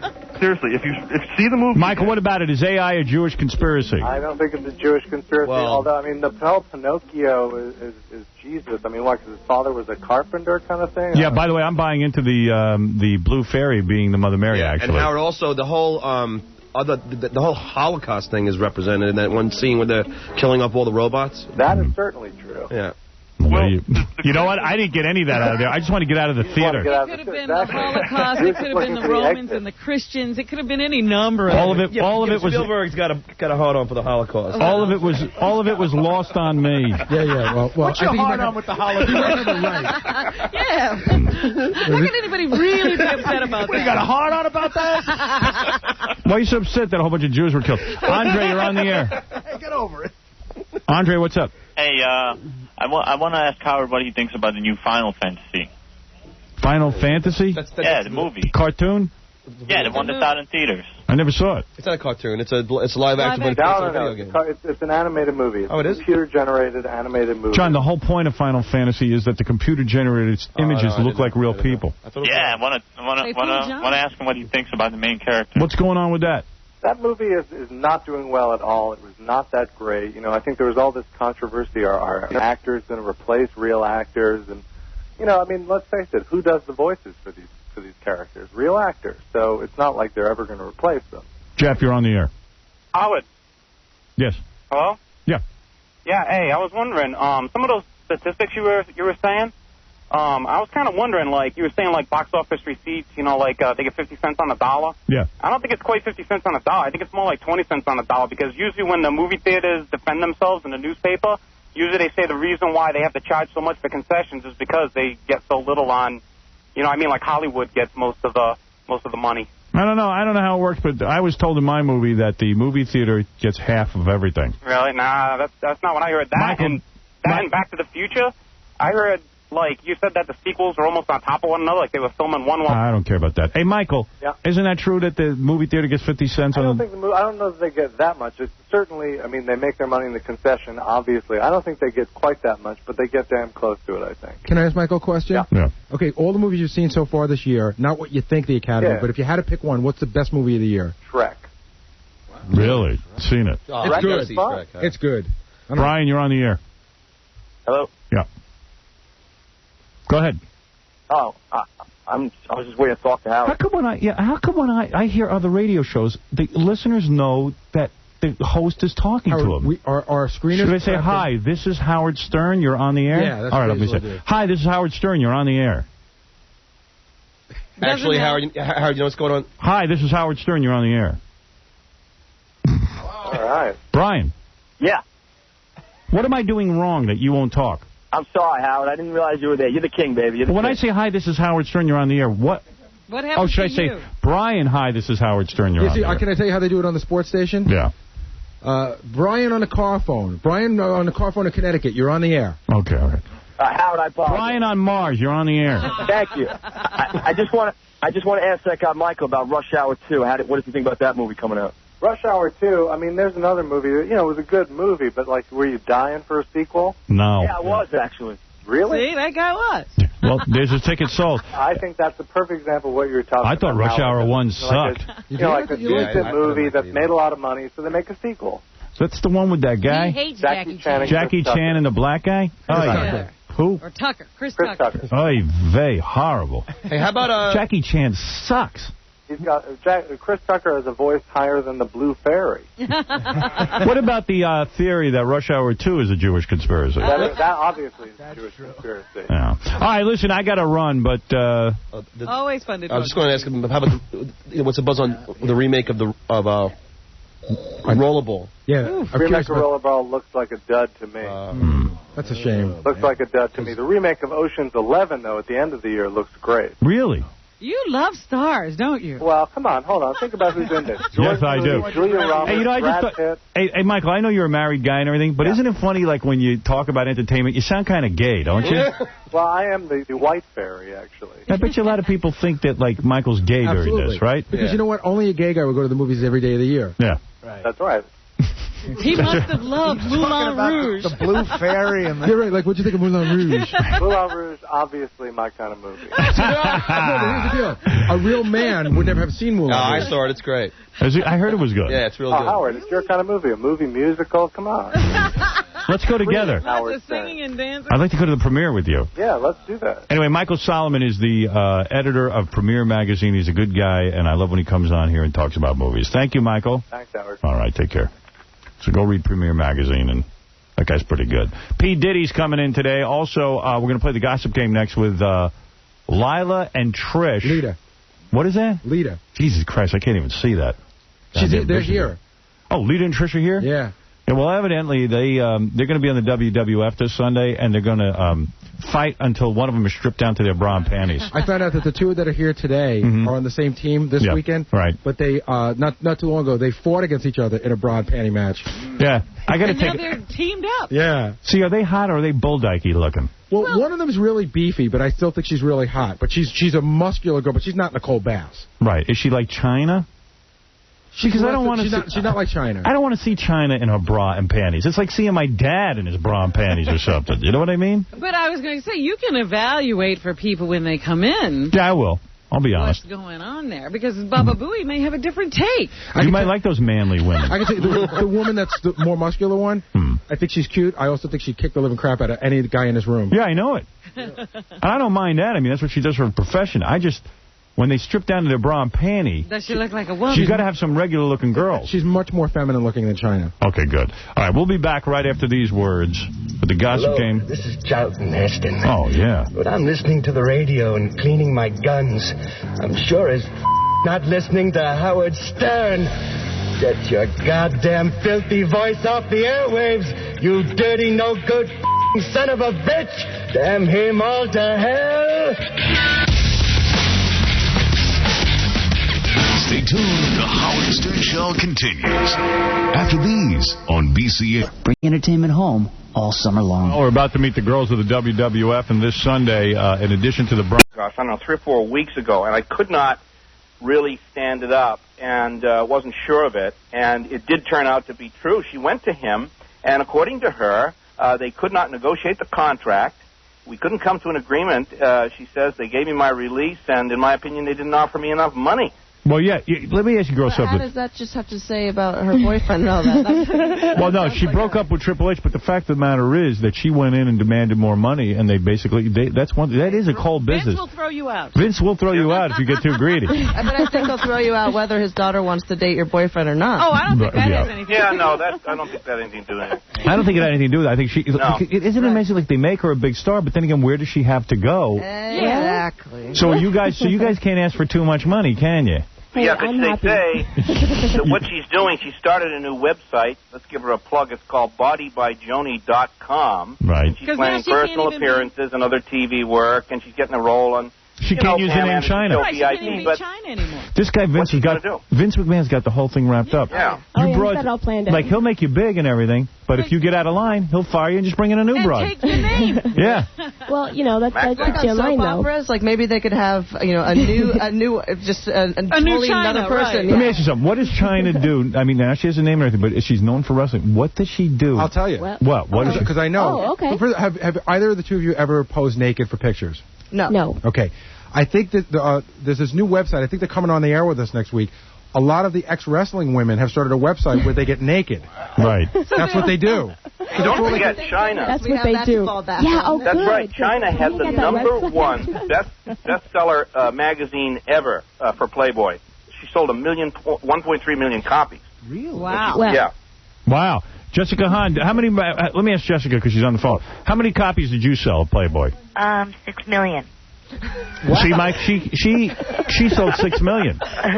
Somehow the numbers are off. I believe that. See, they normally make they normally sell, like, 3 million, and they knew it was going to be big, so they made it double. Well, that was a different era. They don't sell 3 million That's now. true. They don't. I saw what Playboy circulates now. Yeah. And it's a lot less than 3 million. Yeah.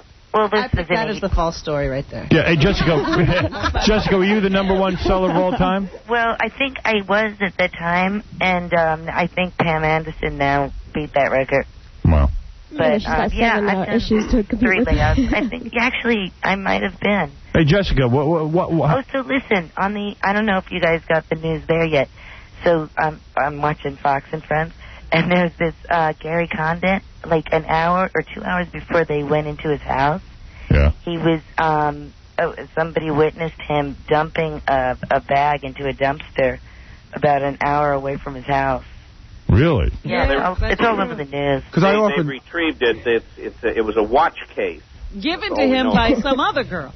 Wow. Oh, really? So he's just getting rid of the stuff from the other chicks because it's just so bad. Yeah, right. The funny thing is, you know how they're looking for his brother? Yeah. Right? He's on the lam. He's on the loose. I mean, we found him. We found him in 5 minutes. We found him in Fort Lauderdale. We interviewed him and everything. Oh, no kidding. I'm telling you, the Inquirer can get the job done. That's funny. It was really funny. I mean, it was no big deal. You know, he just went out and got him. Mike, why can't you find Chandra Levy? Yeah. I mean, why are you dicking around? Believe me, right now, we have a team on that story that is unbelievable. And if anybody can find her, we'll find her. But what do you think happened, Mike? Well, I mean, it looks very much like, what happened? On April 29th, she leaves the message, hey, big news, on her aunt's answering machine. Condit says that's the last day he saw her, right? Go ahead. He says, she didn't even want my help. She was just going to go back. And, I said, look, I'll help you get another job. No, she says, remember, this is ambitious Chandra Levy. No, she says. And then suddenly she disappears. And then there's 30 phone calls to him. 30. Right. See, that's now, the one that what did she leave in the apartment? Everything except her keys. What was his M.O.? You do not carry ID. The police believe, according to Justice Department sources have talked to the Inquirer, that basically what happened, Gary or somebody drove up to that apartment, called her and said, and this was his M.O., remember, okay, come on down. They never got in a car together, right? Remember, she always used to go out and get the taxi. Right. So she brought what? Only her keys, no ID, right? Go ahead. Who else would she go out with no ID for? Gary Condit. Right. Mike's great because I've already frying this guy. Wait. Are you saying that you believe, now this is just a theory and we know it's not provable, you think Gary Condit did it? Do I think so, as a personal opinion? Yeah. Yes. Wow. I believe he had something to do with it. All right. Is it possible, we have two theories going here, that Dan Rather killed Chandra Levy? I'm beginning to think so. Because he would not cover the story. Well, when he did cover it, it was hilarious. You saw that sort of travesty of a news story he did where he kept saying, well, there's really, it's nothing to this and it's only a missing cold. person. Yeah, it was hilarious. He's trying not to be tabloid. Well, he's gone just a little too far. This is a legitimate story. This is a congressman who's used his power in a very bad way here, no matter whether he had anything to do with it or not. Let's assume for a minute he did not. What has he done? Forget, that he committed adultery. Okay, that we can sort of forgive. But this is a man who would not help in a case of a missing girl for what? 2 months? Right. Would not cop. And again, I have to say, he should resign. Parents, they did not push that hard. It was almost like they didn't want to. You know what I mean? Yeah. And it turns out that they knew all along. He should resign not because whether he did it or not, but because he's stonewalled. He's a scary guy. Look, he's got a convict brother. He's got a cop who shot, brother, who's been in trouble, demoted, been in trouble for using his gun too much, actually shot himself in the ass once, okay? How do you do that? Okay, he is a scary guy. These girls are all saying that they're getting phone calls, that people are following him, and so forth. His own bodyguard on the record says he's a scary guy who intimidates people. You know why I believe that other girl, the one with the paper she had to sign? Oh, the steward. Yeah, because Baker did that to me, only I was an idiot and signed it. Right. He asked me to sign a piece of paper saying I did not have anything to do with it. You're right. Jessica, would you ever do a tag team match where you had to strip down to your bra and panties and fight? Why don't you do wrestling? Jessica should do wrestling. Would you girls wrestle, Jessica? Sure. Yeah, you would, right? Isn't that nice? All right, Jessica, I got to go play this game. I'll talk to you later. And Howard, by the way, let me just say one thing. For you people who are into this case, the new Inquirer, the one that's on the stand right now, missing intern investigators probe charges of conduct, violent attack on 2 girls. Quote, he's a hunter and a predator. Read this story. It's about an attack on 2 15-year-old girls. And what about that news story you got? Bill Clinton runs off with sexy model. What's the story on that? What's new about that? Yeah, who cares? All right, let's play the game here. Mike Walker, of course, you can catch him on nationalenquirer.com. We have 2 beautiful women here who are going to be in bra and panties this Sunday. Oh, boy. Although, actually, you're hoping not to be. Right, yeah. That's right. Trish Stratus and Lita. Lita, you only use one name. Is that correct? Yeah. Like Cher. Yeah, exactly. That's what Vince said. You're Lita. I said, you got it. Vince even picks your names? Yeah. Is that how it works? That's why he gets to keep them when you leave. Yeah. Either of you ever have sex with Vince McMahon? Tell the truth. No. No? Mike, do you believe that? Absolutely. But, Mike, it does seem interesting that every time one of these girls shows up in Playboy, a couple of months later, she's out of the WWF. It seems to be the kiss of death. Yeah. Now, why don't you investigate that? Well, get back to us on that, Mike. Yeah. Well, as you say, Vince is very controlling. He has his own world, and I think that's kind of a step outside the world to make your own name and make your own way, and I think it causes problems. Mike, when are you going to find Chandra Levy's body? Well, seriously, I do have any. Wonderful if we found Chandra Levy and not her body. Well, it doesn't look good. Remember, in the case of Bill Cosby's son, we came up with a murder weapon in how long? Was it less than 2 months? Do you have? I'm going to ask you right now. Do you have any leads as to where Chandra Levy is buried?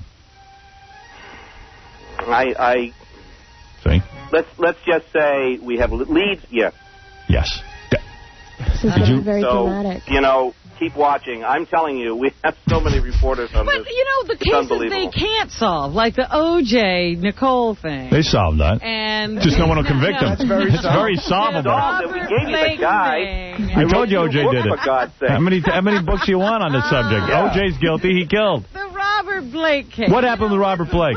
This one I'm very, very, very, very much afraid that this is going to go into the cold case file. I don't think it's going to happen. Wow. I really don't. The circumstantial evidence is fantastic. I mean, really? Here's a guy who never asked for a reservation in this place for 10 years. He calls up that night, wants a reservation, doesn't want his regular table, wants to sit in front where he can be seen. After the meal, before he goes out with her, a guy comes out of the men's room and says, Robert Blake is in there throwing up. Mm-hmm. I mean, all kinds of circumstances. Doesn't speak well for the restaurant. The residue on his hands, unfortunately, there wasn't enough. He could say, well, I shoot guns for sport, so that's why the residue on my hands. Very, very hard. Is it possible that Chandra killed Labani Blake and went into hiding? I'm just trying to tie every case together. Huh? Yeah, and somehow involve O.J. All right, let's go. Girls, 4 stories. Pick out the false one, because this is a very difficult job. All right. Listen carefully. Go ahead, Mike. Okay.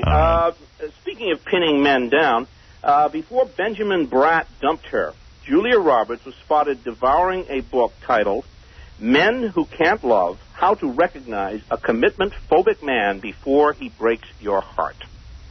All right, go ahead. Okay. Sad story behind the no-show of Drew Barrymore's wayward father, John Barrymore Jr., at her wedding to Tom Green. Drew had committed him to a psychiatric hospital for observation.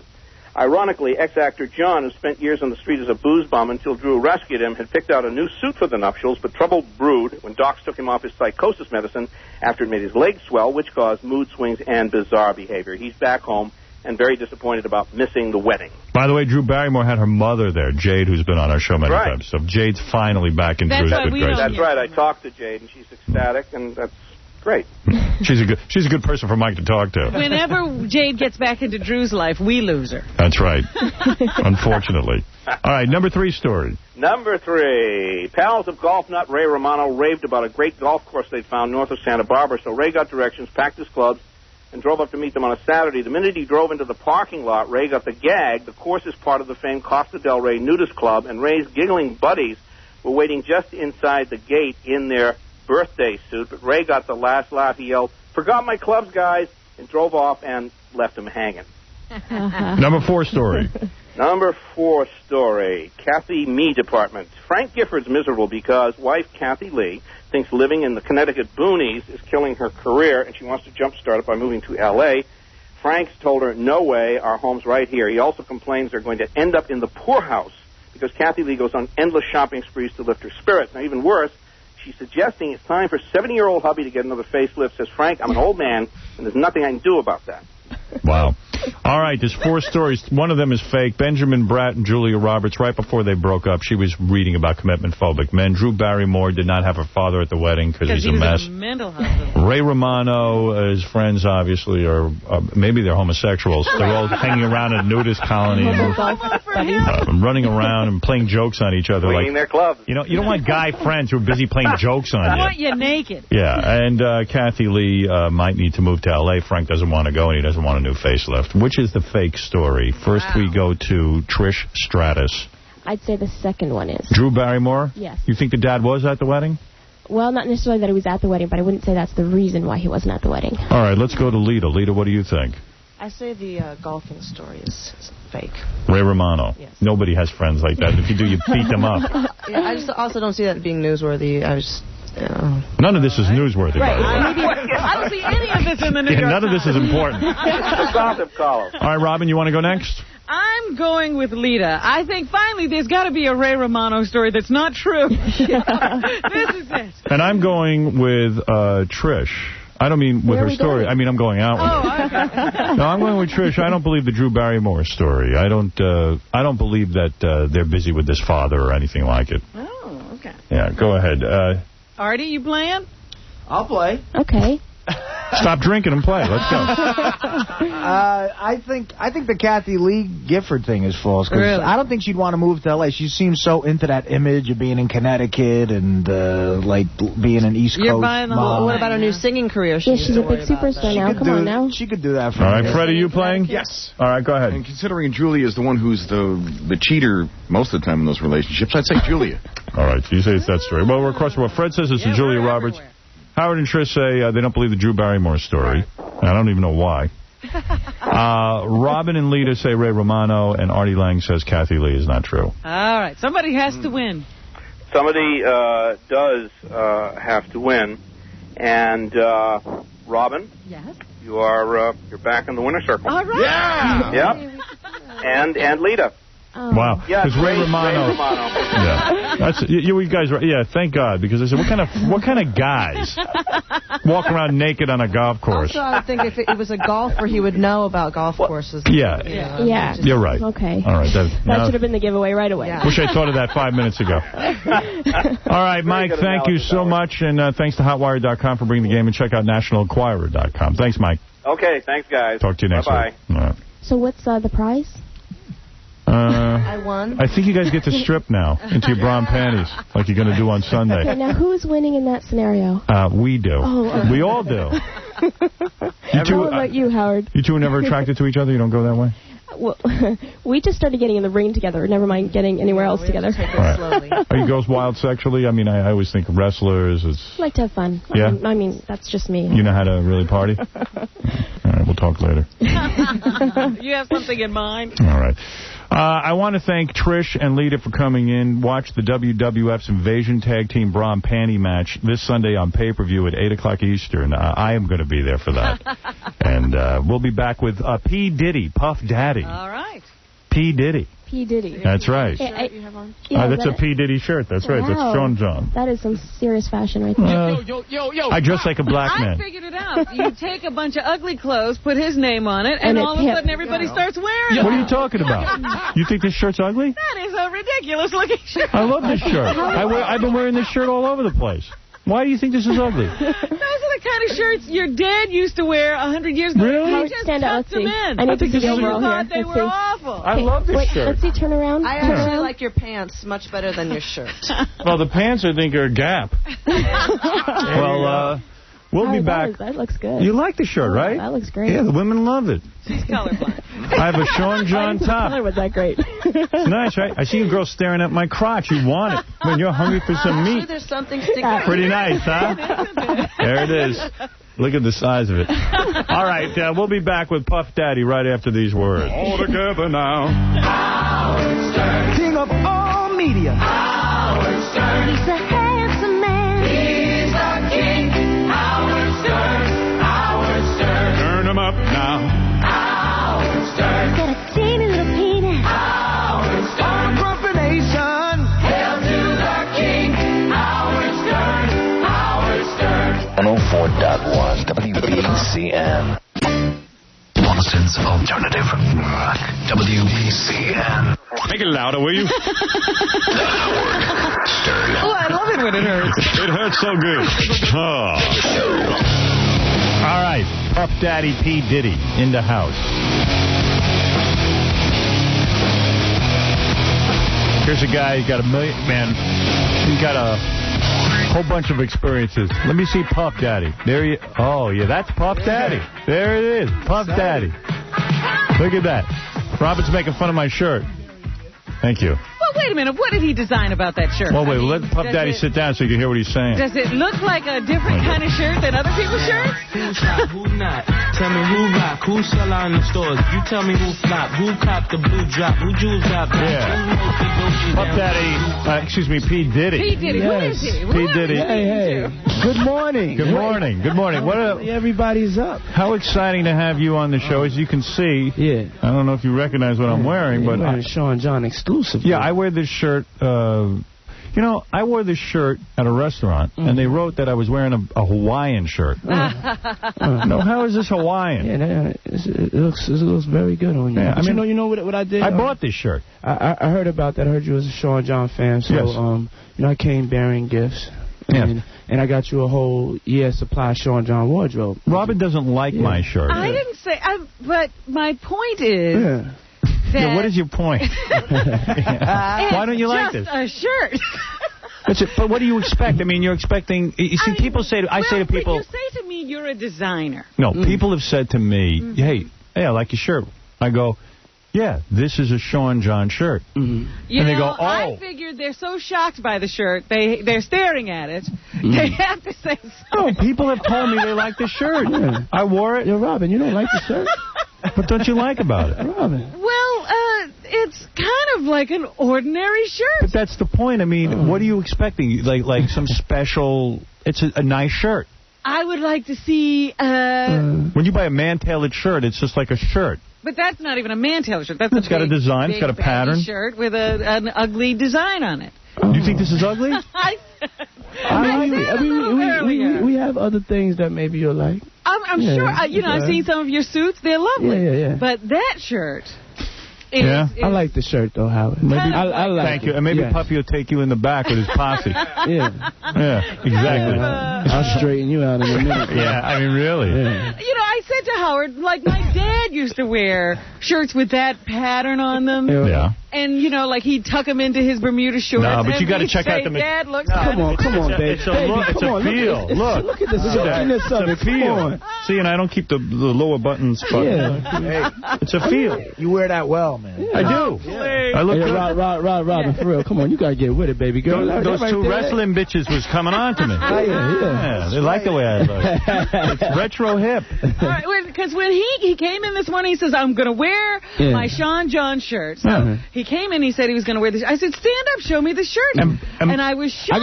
I got a whole line, so I'm quite sure you'll be impressed by some of the other stuff. All right. And by the way... Just a bad one. And by the way... Oh, that's how y'all get down at the shirt. And by the way... you ain't letting the shirt thing go. Okay. No, I've worn this shirt on the show several times already. Yeah. And you never said a word. I complimented you on it. That's right. I didn't say you compliment me on it, but you didn't say anything. Hey, Howard, the shirt is hot.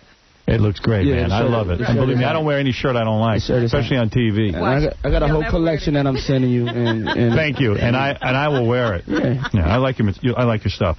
Now, of course, you're here for your new album. What do you call that pattern? What do you mean? Hey, yo, Ma. You really trying to stay on the shirt, right? Right. What you call what pattern is that shirt?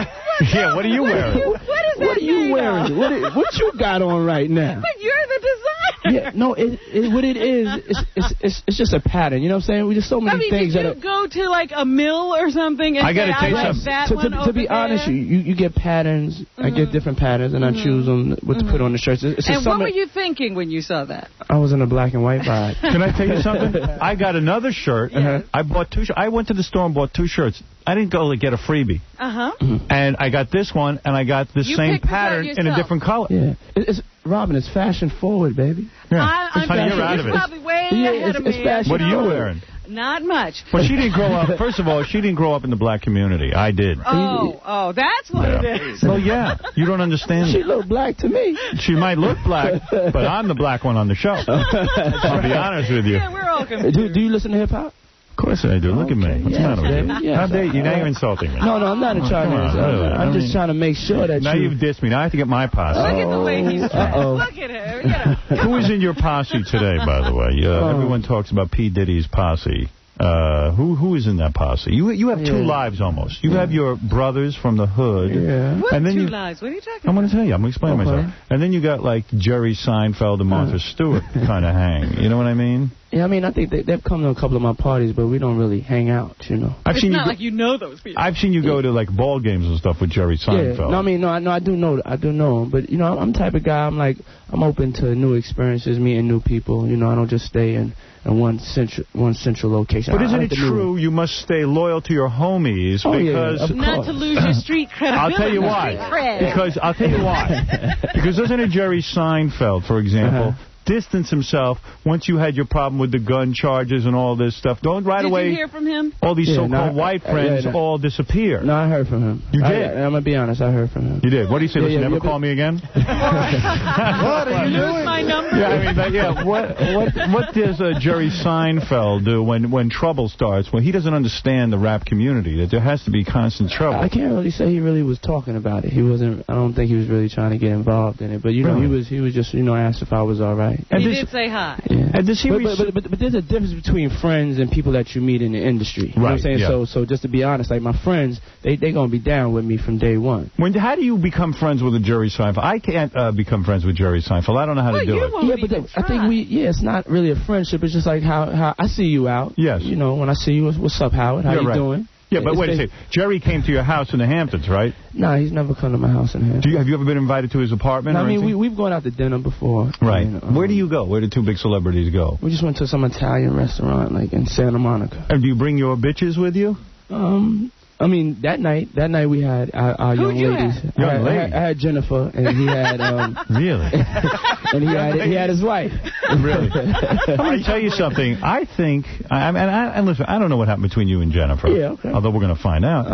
I don't know what happened between you and Jennifer, but I got to tell you something. I don't know. Did you see the National Enquirer last week? No, I didn't. All right, I should show it to you. You're going to show him those pictures? I understand. See, she's blowing up the size of a balloon. Pretend that you're not here for a second. Yeah. Remember right after all the trouble had blown over and we found out that J-Lo and Puffy were breaking up, we heard that he didn't, you couldn't even mention her name around him. He'd get all weepy. Around you. And that, you're not crying over some bitch, are you? Her and the new guy. Right. Come on, don't be. Oh, all right, I won't show you those pictures. That's right, there's a guy in the pictures. All right, I didn't realize. Oh, but show me the pictures. I'll show them to you. Let me see if you cry. Yeah. I don't even know if I have the pictures. Let's see if I shed a tear. I don't think we have any more, Howard. No, we don't even have them. Well, go on and find the pictures then. All right, go get the pictures. Go get the pictures. Let's see. Let me see. Before I get my posse. Let me see. I cry every day. Let me see if I can find them. I have old rag magazines. But my point is... They said I cry? They said you were crying over her. Okay. And I know you are a real man. You would never cry over one of the bitches. It was upsetting. But anyway, listen to me.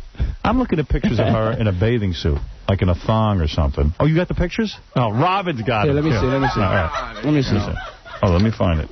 All right, here it is. But she's making out with her new boyfriend. Are you going to freak out? Yeah, let me see. All right. Okay. There you go. She's laying there in the pool. Okay. That's, would you kick this guy's ass for going out with her? No, I wouldn't kick his ass. You weren't looking over those pictures. He's studying them like they're ancient hieroglyphics. Yeah, you're studying them like they're the Torah. Nah, because this is my pool. This is my pool out now. When you see pictures of her with a man, is it painful? It's got to be. I mean, it's my ex-girl. That ain't painful. It's just different, you know what I'm saying? Right. Come on, there's got to be a little bit of a twist. But I'm over it. Yeah? Really? Yeah. I'm looking at her body in that bathing suit, and I think maybe it's the right time to be out of that relationship. I mean, seriously, don't you think she's blowing up? I mean, her, and everyone makes a big deal about her big ass. He's got to look again and see what you're talking about. No, her body tight. She keep herself together. You think that's hot? Yeah, I ain't mad at her. You don't think she's fat in those pictures? I mean, no, she ain't fat. I can't say she's fat. You're a designer. Don't you think she dresses wrong? I mean, she's starting her own clothing line. I wouldn't buy a thing of hers because doesn't she dress wrong? Do you see, like, she wears tight white pants and she's got big hips? I mean, you have to be in the asses. You're not an ass man? I like an ass, but I don't need an ass as big as a truck. Hold it. That outfit that you're complaining about... Yeah.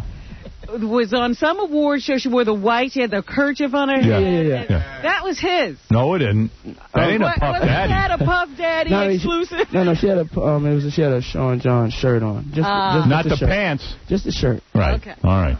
Just a shirt. So anyway. Yes. No. It doesn't make me shed a tear. I'm not. You know what I mean? I'm happy for her. Really? Yeah, you know what I mean? You banged her, so what? You know, it's time to move on. You're going to get tons of chicks. What about that new song where it's saying that, she now feels free that she's rid of you? Wow. Oh, that hurts. Oh, man. See, that isn't right. Oh, man. Forget the N-word. Oh, man. She's saying now she can breathe. Yeah, forget the N-word. Well, then I hope she got a lot of air. Right. Well, yeah. Nah, get rid of the bitch. You know what I'm saying? Yeah, right? Hey, smoke that bitch. What is with that bitch? All these bitches are ungrateful. No, check this out. You put her on the map. Bitches. She'd be nothing with her. Hey, yo, how you a pimp? How, man? She's a bitch. Yo, that's right, man. That is code. Hey, yo. Yeah. No, on the real, she's a good girl. The relationship didn't work out. I'm over it. I got a new album out. The bitch should have some respect, though, for her man or ex-man. Yeah, you haven't said anything. You never said anything bad. The only problem I got, for real, that's my pool right there. Right. But let me ask you this. I love romance. No. This is my pool. How many bitches? Are you dating any bitches, or are you just playing the field? No, I ain't got no bitches. Really? Oh, wait a minute. Ho, really? ho. You don't have any bitches. You're Puff Daddy. You're P. Diddy. First of all, he's been hanging out with Naomi Campbell. Oh, how is that bitch? That's a bitch. That's a bitch and a half. That's a bitch. That's a bitch times 3. That's a good bitch. You got to know how to talk to a brother. That is a good bitch. Y'all a buck. Yeah. Oh, yeah. A buck wild in this joint here. Wow. Bitch. Naomi Campbell. Now, she's a tough chick. I hear she's a big pain in the ass. Yeah, she's hard to deal with. How do you deal with that? Try this out. How do you meet a Naomi Campbell? I mean, I've known Naomi for a minute. Nice. Right now, I'm not romantically inclined with anybody. And Naomi's covering for some other girl that you're dating. Oh, is that right? Yes. Hey, yo, Robin, I thought you was going to let me slide into them. I mean, you just really... On your new album, you talk about toe jobs, like all these women sucking your feet and stuff. We're talking with one of the brothers on there. Yeah. Is you into that at all, where the woman like licks your feet and sucks your toes? Yeah, I'm into that. You are? Yeah. Will you lick... They were talking about this on Sex and the City. We talk about it all the time. Now, see, I'm a toe man, though. For real. I mean, if you have a corn, I don't care. Like, corns and bunions, I mean... but you like... I can't really get down with that. Do you like giving women oral?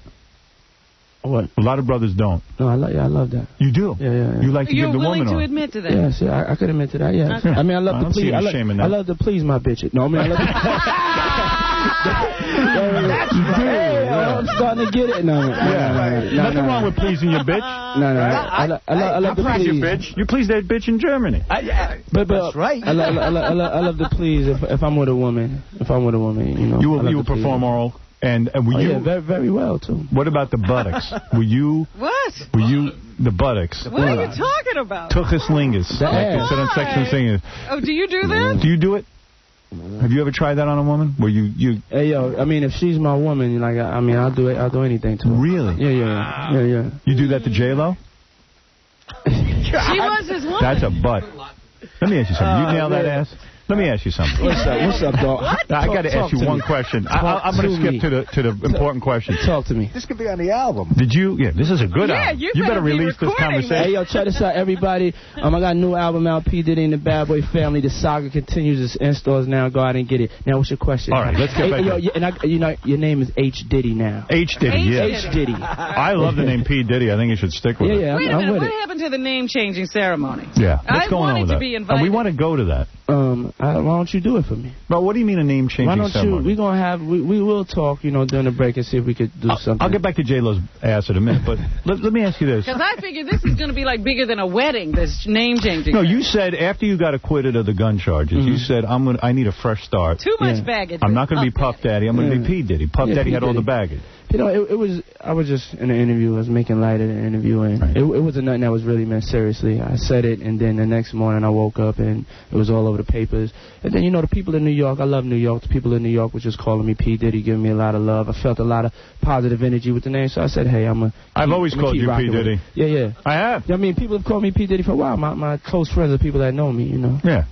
I never liked Puff Daddy. I like P. Diddy. Okay. I do. I'm honest about it. It's a fresh start, It's a new time. I just thought the whole ceremony thing was interesting. Yeah, we still going to do that. But, I've been out here promoting the album, so I haven't had time. But we're going to do that. Yeah. Maybe we'll do it with Me and my bitch would love to come to that. Oh, yeah. Who's your bitch right now? Right. See, you go home and get your ass kicked tonight. I know. My bitch can kick my ass, I'm not saying bitch in a derogatory way. Because I am. I like to humiliate women. Oh, man. I can't do that. I'm into that. I can't ride with you on that one. Oh, yeah. You got to ride with me, brother. But who's your bitch, though? No, I'm dating a girl for over a year now. Oh, yeah? Oh, yeah. But are you crying about what happened? About what? About my relationship? Your past relationship? I'm the type of man who can shed a tear. Oh, yeah. You understand what I'm saying? Yeah. I feel you. I had a long marriage. Yeah. 20 years, you understand? Yeah. In the struggle, right. In the struggle. There's no way. The struggle. There's no way we could work it out? No, I think this is in the past. It's in the past? Yeah. You like me. You moving on. I'm moving on. What am I going to do? Am I going to be mired in the past, or am I going to move on and try and create a life? That's what I'm saying. H. Diddy? H. Diddy needs an inch. Right. Well, P. Diddy, I have another... Hey, yo, Rob, for real. Yo, you something else, girl. I mean, there's really no brotherly love going on. I want to get back to all your getting down too. Before you get to that, Rob, I'm just going to promo. I want to ask you about your possessions. I want to ask you about your money and stuff. I want to ask you about your bitches. I got a lot to ask you. Mother. Okay, go ahead. He is very close to his mother. Yeah. Most gangsters are. Yeah. Is that true? Yes. Because, you see Mom yes. everywhere. When Sean is in court, who's there? Mom. Well, that helps with the jury, let's be honest. But Mom is with me through good and through bad, to be honest. But, it doesn't hurt, like, when you're in that situation, for the jury to know that you have a mother that you're close to and you have somebody that cares about you and believes in your innocence. But is Mom more important than any other girl that will ever be in your life? Mom is definitely not one of my bitches. No, she's the number one. She is a queen. She's a queen. She's a queen. You never call somebody's mother a bitch. Yeah. Don't do that. Yeah, because she'll kick your ass. Anything like that. I'm just asking for the women out there to know that they're going to have to get past his mother. Oh, the mother's number one. Oh yeah. No, my mom, she don't really play like that. Did you set her up with a house and the whole thing? Yeah, of course. You got it all. You got it all going. She's straight. She laid out forever. What about growing up? Did she support you and everything? Yeah, she sacrificed. She did. She sacrificed everything for me. So father around or? No, my father was killed when I was 3. No kidding. Yeah. What happened? He was shot. By? I don't know. We don't know. Yeah. You saying you don't know or you know? Nah, I don't know. You know, but you're not going to tell the police. Has there been retribution? You know what I'm saying? I hope there's been retribution, if you understand what I'm saying. I feel you, but I was 3, so I don't really know. But your posse understands that this has to be taken care of, I hope. No, it's something that happened. Really? It happened like when I was 3 years old, so it's nothing that... It's over. It's over. It's just, I don't have a father, I see, but you don't know what happened. I didn't grow up. I didn't grow up. No, my mother didn't get married again. She didn't really play with bringing men around, her children. So she hasn't had anyone since your father? Oh, no, I'm not saying that. She's got to get some, too. Why not? Your mother, definitely. Mothers deserve to have fun also. All that puffy money. Yeah, she's doing it. Yeah, I'm sure a lot of guys are after her. So, Puffy, I was reading that you are worth $450 million. That's just a guess, but they're saying you're worth about... I think they're exaggerating. They are. Yeah, you know how they just start... Everything gets exaggerated. But it's between the clothing, the record deals, and producing all the records. Yeah, but when you hear those numbers, that's like if you just go and sell everything and liquidate everything. That's not just cash lying around. I don't have that in the bank. Or nothing like sure. That, if my parents sold their house, they'd probably be about $400 million. Yeah, if they get liquidated. You got what kind of toys do you have now, though? Where is your house? Where do you live? Which house? Yeah, how many houses you got? I mean, I like to keep it moving. Yeah, do you got the Hamptons house? Yeah, that's the whole thing with the Hamptons. I think the Hamptons over? No, Hell no. That right there is just a little summer spot. I go and relax. When you say little, how many square feet is that? No, it's not that big. It's like maybe 8,000, 9,000 square feet. That's big. On the water? Yeah, it's on the water. That's nice. But do you really live there? Are you more in Miami now? Oh, Miami. What are you doing? No, right now I'm just promoting the album right now. How big is the Hamptons house? I mean, who's your neighbors in the Hamptons house? Steven Spielberg? Nah, I live on a real nice, quiet neighborhood. I got a great neighborhood. Do the neighbors freak out when Puff Daddy moves in because you're known for parties and loud music and all this? There's one neighbor that has been harassing me. the next door neighbor. She wants me out of the neighborhood. Definitely. You could understand why, though. They go out there for peace and quiet. You're throwing the big parties and the tents and all that kind of stuff. But what I'm trying to do is I'm trying to raise the quality of life out there. Right. Yeah, I'm trying to just give them some excitement. Trying to keep it real. And something to talk about. And break down the cultural barriers that, Very wide out there, very wide. Yeah, so, I mean, we're trying to get it all together. A lot of farmers out there. Yeah, but that's not a place I live at. I just go there with the kids, and kick it. And I've had like a couple of parties out there, like 3 parties, and then it gets blown out of proportion. Then you get your Manhattan apartment, right? Yeah, I live in the city. You live in the city, and then you got Miami apartment? Yeah, I got... You must have a house in Miami. No, I don't have a house in Miami. No? Really? No, I don't have a house in Miami. Friend? Yeah, yes, I am. Okay. Are you going to stick by Lizzie Grubman? Yeah. I mean, I don't really... I'm not into abandoning people, and I know her. I know she's been getting hit up a lot, and I know her personally. She's a good girl, and, I pray that all of this passes. You ever bang her? No, never. No way. No. So wait, so let me understand the romance into all this. Yeah. All right, Naomi Campbell's name has been thrown into the mix. But I forget there's a young model he's after. Young model. What do you mean after? I'm not after nobody, Mom. Oh, yes. Yeah. Oh, come on. Mom. Well, you probably got her already. You probably not. Is it hard? Do you have to? Well, that's kind of an interesting question. Do you, at this point in your life, have to go after anyone, or all the women just come on to you because you're P. Diddy? Nah, I mean, I don't really... I just let things happen naturally, you know what I'm saying? If I see somebody that makes my heart beat, it catches my eye. But I haven't seen nobody like that since. But isn't it true it's better to go out with a famous woman than a regular woman? I would imagine it's got to be tremendously exciting when you and Jennifer Lopez get together. First of all, the press. Swirl. The press and the constant excitement. That's got to be a rush, right? No, not at all. I mean, to me, she's just a sweet girl. Where do you meet a bitch like this? That's what I want to know. That's right. How do you hook up? And how do you woo a girl like that? How do you take me to the romance? I am not condoning you calling her a bitch. No, that's fine. I can't ride with you. No, you don't understand. In the black community, that is an acceptable term. No, that ain't an acceptable term. Trust me, I know. Hey, I grew up. Yeah, bitches. I think in the white community it's an acceptable term. Oh, absolutely.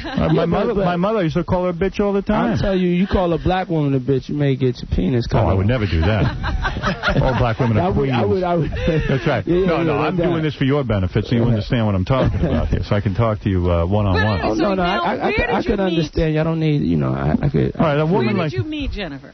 Yeah, where do you meet a girl like, a girl like this? Hey, yo, as far as with that situation, it was just right. It's just, I don't see it like that. I know what you're feeling. You may like famous women, but Sure. You're kidding? That's the best. I mean, come on, you know that. Come on, answer the question. You didn't meet her in a personal ad. I mean, where do you meet a broad like this? I had met her, I met her a couple of times. Just, I met her one time with one of her ex-boyfriends went to my high school.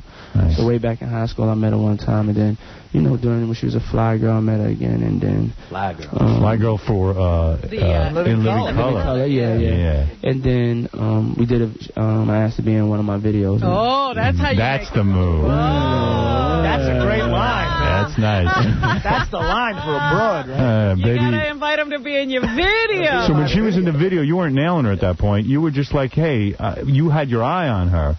No, I didn't. She was married at the time, and I was involved at the time. Oh, I mean, when I saw her, she was banging, Right. I mean, she. Oh, you started banging her right away? No, she was banging. She looked good. I know what you mean. All right. I'm just trying to catch you up. I'm like a lawyer. She was banging. Okay, we could do one more question about her. No. We got 10 more. Oh, my God. Yeah, all right, go ahead. So now she's done the video. So when do you two... Yeah, when do you start banging her? Like, when do you ask her out? Yeah, like, do you take her on a date, a chick like that, or you just meet her in the hotel room? Or you just hanging out with friends? Please, bring us into your world. Into my world. Just for 5 minutes. It's really not that. It wasn't really all that exciting. I mean, we were friends, and then, some sparks started to happen. He started to catch some feelings, Yeah. And she wanted it. Just from hanging out? Yeah, it was over time. It was over a long period of time. You're telling me P. Diddy takes time to get a J-Lo in bed? Well, P. Diddy had a model girlfriend. Yeah. I mean, I was involved. So I was involved, and she was involved. I wasn't really seeing it like. I'm being all honest. Being that I've been, you've been in the public eye for a minute, and no matter what, we can make famous women. They just are famous men. We just regular people, and And so it just worked out that way. So you we're all regular. I know we're regular. We're all regular. You're just a regular guy with $450 million in the bank. Now you got an empire going here, right? I mean, you really do. You got a whole thing going on. I mean, I'm working hard. I'm trying to represent. So now, you start to feel things for J-Lo, right? Yeah. And then Whoa. So there's no way, in this, that we could just move on? No. How long does it take you? Wait a second. P. Diddy, how long does it take? Natalie. P. Diddy, how long does it take to get a J-Lo, in the sack and make her your, as you say, woman? No, we ain't really get down for a while. It was like... Really? Yeah, it wasn't... I'm shocked. Hey, yo, let me set it straight. The relationship was beautiful. Boy meets girl. They fall in love. Best sex you ever had? They work out. Yo, it was up there. It was? Yeah, it was up there. Honey is the bomb. I have nothing negative to say. Honey's the bomb. She's a beautiful person. She knows how to shake that thing? They always said that this was like a volatile relationship. That's the best. Lots of making up and breaking up. What was going on? Making up is great. You ever have to, get her in line and stuff? No. Really? No. Because she don't listen. No. She on the real, she's a good... If she wasn't good, then I wouldn't have no problem with trashing her. Really? Yeah, I wouldn't have no problem with letting y'all know the real about the situation. She's just really a good, sweet girl. And then she comes up to you and says, I want to break up? Why? Because you had some trouble? Some trouble with the law? and then all of a sudden things go bad. See, that wasn't right. Trouble. I don't like a bitch who don't stand by me when I get in trouble with the law. You know what I mean? Yeah, what's up with that? What's up with her? We couldn't even have her testify. Yeah. Hey, yeah. Why couldn't she even testify? No, she wanted to do it. It wasn't no use, you know what I'm saying? Really? It was clear that I was innocent. She's supposed to watch your back, that's what I'm saying. She had my back. She did? She had my back. Right. She's a good girl. Now, this let a couple of fans call in and ask you questions and things. Whoa. How often do you get a P. Diddy on the phone? All right, you know what I'm saying? This is John, who claims to be P. Diddy's biggest fan. Go ahead, John. Yeah, Puff, man, I wanted to ask you, when you're in the studio and you get a song right, does your trainer, give you a banana? Oh, man, you're a racist. I resent you. I'm sorry, man. We're going to tell you something. It's no problem. Hey, yo, why don't you come down here? Let me answer the question. Yeah, you would kick his ass, right? No, I'm going to take that banana and shove it up your ass. Right. Good. You're not kidding. What about that? Still a lot of racism and stuff? Oh, no. Does that still exist? I live in an ivory tower. Yeah. You get a lot of crap? No, I don't really get. I don't really pay attention to stuff like that. I will fight against racism. I think it's ignorance, and it's like when you don't understand people. Right. But how many people can't stop my flow? And what about this? Remember the girl who called in yesterday, said she was the biggest P. Diddy fan? Yes, and she was begging us to come to meet you. Yeah. This chick called in. She wants to meet you. Go ahead. Come on in, honey. I think she brought her friend. She needed support. I don't know how she looks, though. You might want to throw her right out. Oh, stop that. You know what I'm saying? Beautiful. It's all good. We're going to play some cuts off that album? I'm going to play some. We've been playing them this morning already. Yeah. I played about 5 tracks. In fact, I want to ask you about a couple of them. Terry, you're on the air. Listen, Puff Daddy, a couple days ago I read in the paper that you were involved in a high-speed oil chase in Florida. Is there any truth to that? I might have to make a citizen's arrest right now. Uh-oh. No, that's not true. Aren't people going after you now a lot because you had some You're trouble? like a lightning rod. Like, you weaved in and out of traffic and they're ready to, send out your arrest for you, right? No, that's not true. I wasn't involved in no high-speed chase. Right, I know you weren't. Do you feel like a target at this point? I'm just so happy to just be here. But my question is, why do you drive? Yeah, why should you drive? Yeah, don't get a driver. You're worth $450 million. You don't need to drive.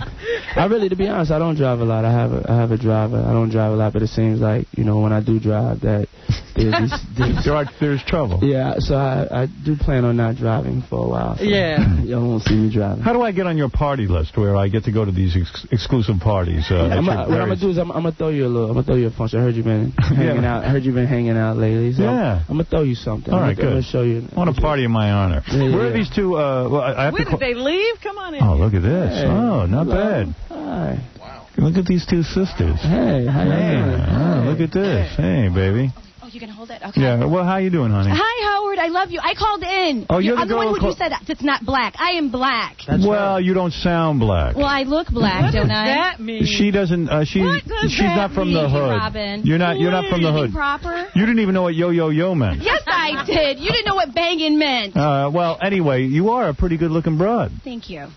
You look a little like Nicole Simpson, though. Nicole Simpson? You do. Okay. Yes? You think she got a good body? Yes. She's got 4 kids.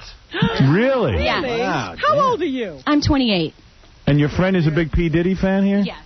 Yes, I am. Hey, baby. What's up, baby girl? What's up, puppy? How you doing? Mm-hmm. Got that new album? I have it, but I forgot it. I wanted you to sign it for my son. Right, He's like, Ma, you got to get him to sign it. Yeah, no. You got kids? Sorry. Yes, I have 4 children. You got a man? Well, it's on the rocks a little bit. Oh, it is. Yeah. Oh, that'd be no problem raising 4 kids on your own. That'd be pretty easy. Yeah, okay. Would you like one? Are you in love with P. Diddy? I'm not in love, but I love him. You do? Okay. Thank you very much. Much love. I'm down with that. You want to speak some love talk? This is your chance. Yeah, I'll give you a couple of seconds. We're not here. Go ahead. I just want to tell you that you're the best. You came, you show all the men out there that they could do it. You know what I'm saying? You're just a man. And nervous a little bit. Don't be nervous, baby. This is your chance. Role model. Thank you. For real. For real. Yeah. You put your mind to it, you work a little hard, and you can come up, just like you did. Thank you very much. I truly appreciate y'all's support. Really? Yeah, y'all are very beautiful. Well, let's cut to the chase here, honeys. Which one are you going to sleep with P. Diddy tonight? When's it going to happen? If P. Diddy was to ask you to sleep with him tonight in his royal chambers. Is this how chambers. it usually goes? Other people make the approaches for you? Other people make the offers. I'm going to be honest with you. This is your chance. How close? This is H. Diddy right here. Yeah. So, me and him. I actually have permission to sleep with H. Diddy, though. Right. Yeah, I can kiss you, too. I can give you a hug and a kiss. But I know you got, that little germ phobia thing. Are you over that yet? Yeah, baby, don't worry. I'll hug and kiss you. Well, I'll spank you, too. See that you don't have any. I'll pull your pants right off and spank Not you. Not off, Howard. You don't want to see this out. You don't. Now I don't know. I have a big ass. I'm black. Now, your name is Toya? Mm-hmm. You're Toya, baby. You got a banging body. Of course. And I'm going to give you your opportunity to hit on P. Diddy. I think that you want to talk to him about some serious romantic involvement. But go ahead. This is your one opportunity. I'm going to stay out of it.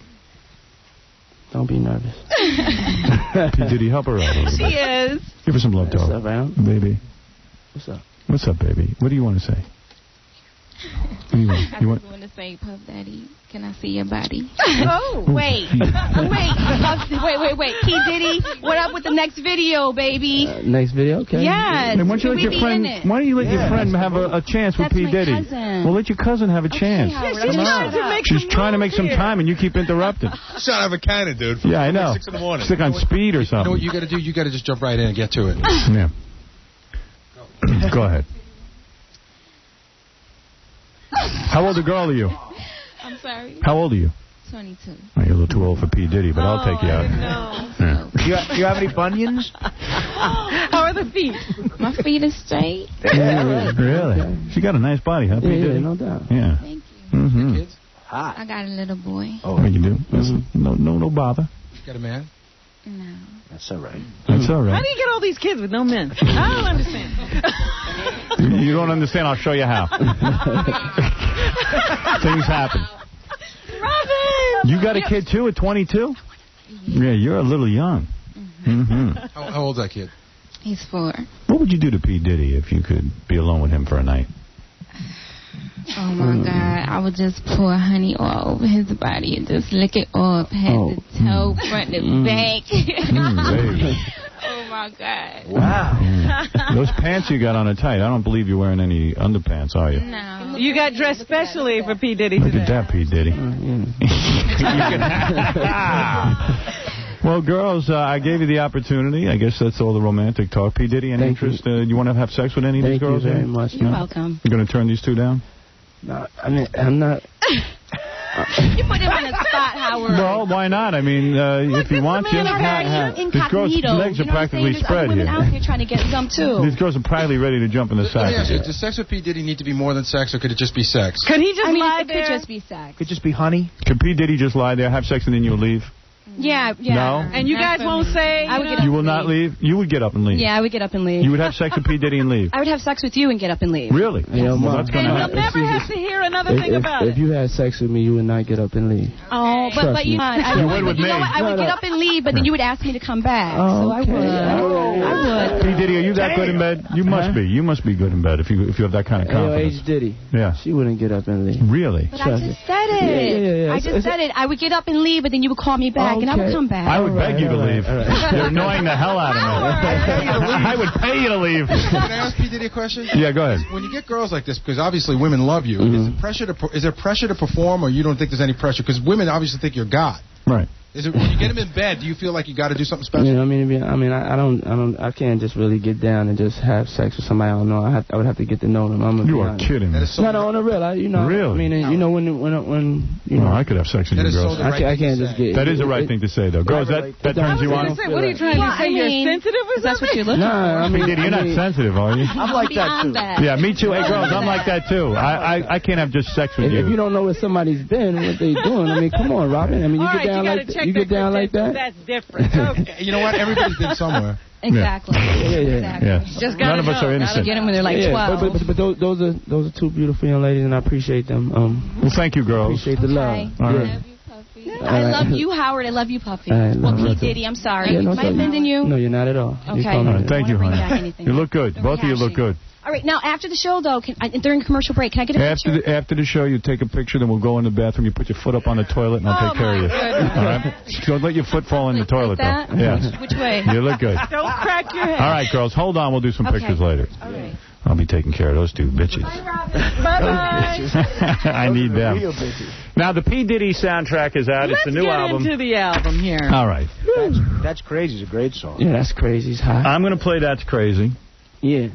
And I was playing a couple of the tracks. You even have some talking on there. Yeah. Where you're actually talking to one of... We have, like, interludes. And yes, in one of them you are talking to one of your bitches, and you are putting her straight, as a matter of fact. You're telling her, listen, she says, when are you going to come home, Puffy? And you say to her, I'm still coming Baby, home. I'm still coming home. That's a great line. I mean, that's a great line. I love that. You can learn a lot how to handle women on this album. Yeah, you're going to start with track 2. That's a single. What's a single? Bad Boy for Life. That's right. Yeah, we got to play that. It's on TRL. Y'all can vote for it on TRL. All right, here we go. The album's in stores now. Hey, yo.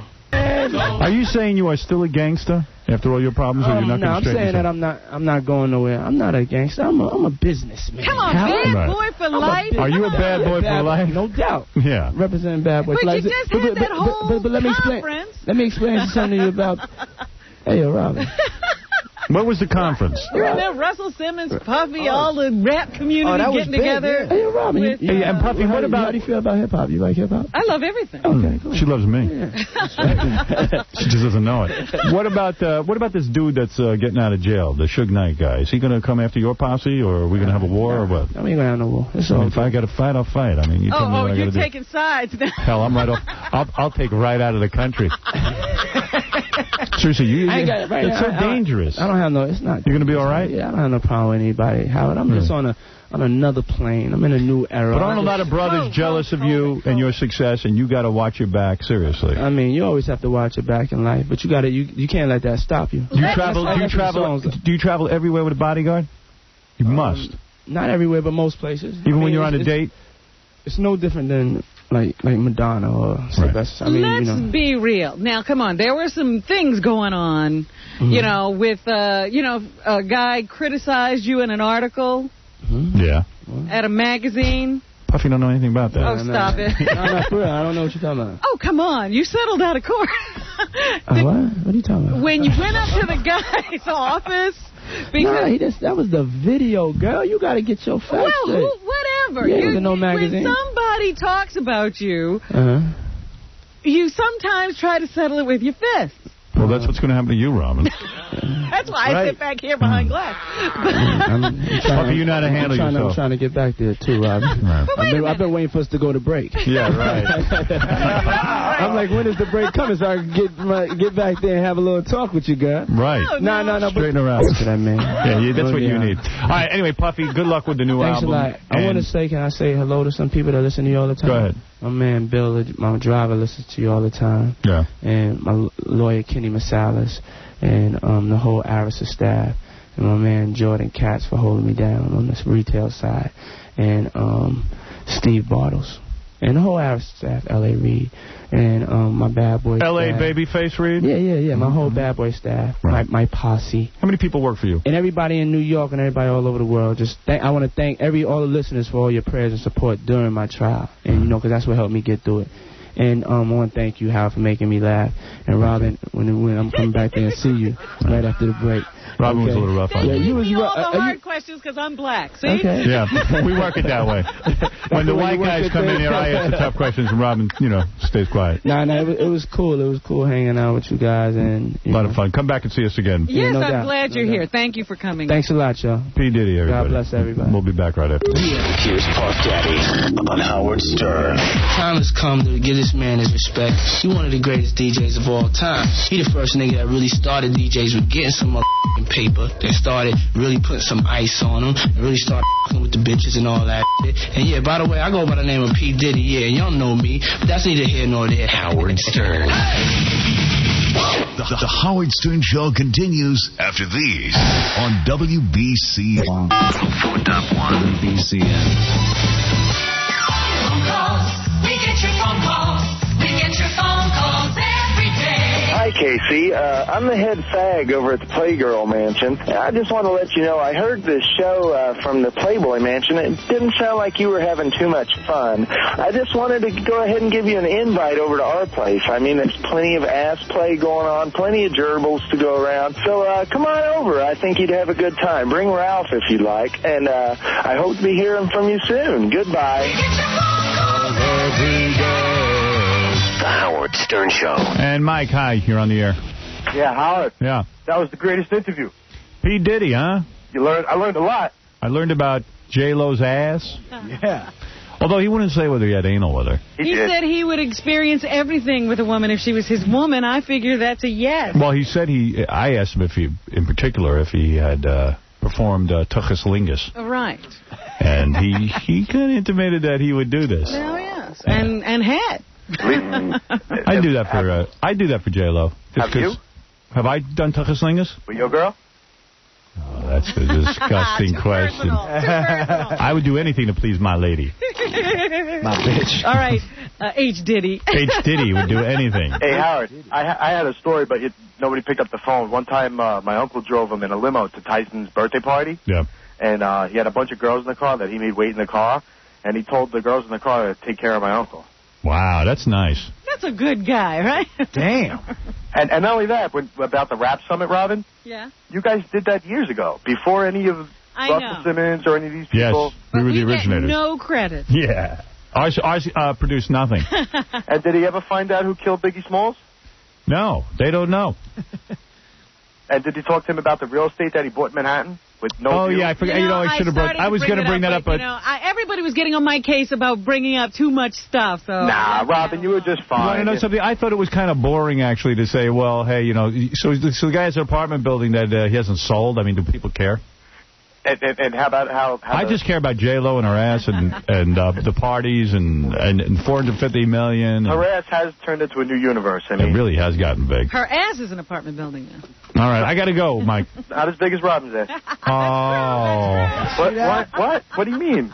Robin's ass is huge. Oh, that's insane. Howard. You're insane. You're just getting thinner, but her ass is getting bigger. Okay, thank you. Robin, how big is your ass, for real? Oh, get out of here. Nearly as big as your head. Wow. That's right.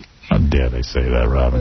I apologize for that, man. No apology necessary. That's not funny. No apology necessary. I thought it was funny. Hey, Steve. Steve, go ahead. Yeah, how you doing? I run the LizzieGrubman.com website. Oh, by the way, that is the greatest. Is that the one where you can mow down the white trash? Yeah. I read on my message board that you had said something about it yesterday. Yeah. But you must have, because right after you said something, the web server crashed. Yeah. A little bit later on. Did you develop the game itself? No, I didn't develop the game. Wow, it's so great. It's just you go on there.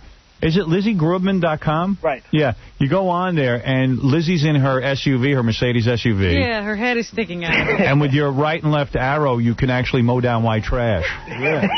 Hell, and there's blood all over the place. The best thing is you're backing into them. Yeah. Oh, yeah. Although, if I can I just say something? When you back into them, it doesn't work all the time. Sometimes you have to go sideways. Yeah. Yeah. Or you may have to run them over a couple of times. Yeah, I know. Sometimes you can't kill them right away. Yeah, you got to make sure the white trash is dead. You should be able to trap them. Yeah, you got to do more stuff on that website because you're onto something good. Actually, I registered it the next morning, and actually the funny thing is that somebody registered it before I did. Oh, no.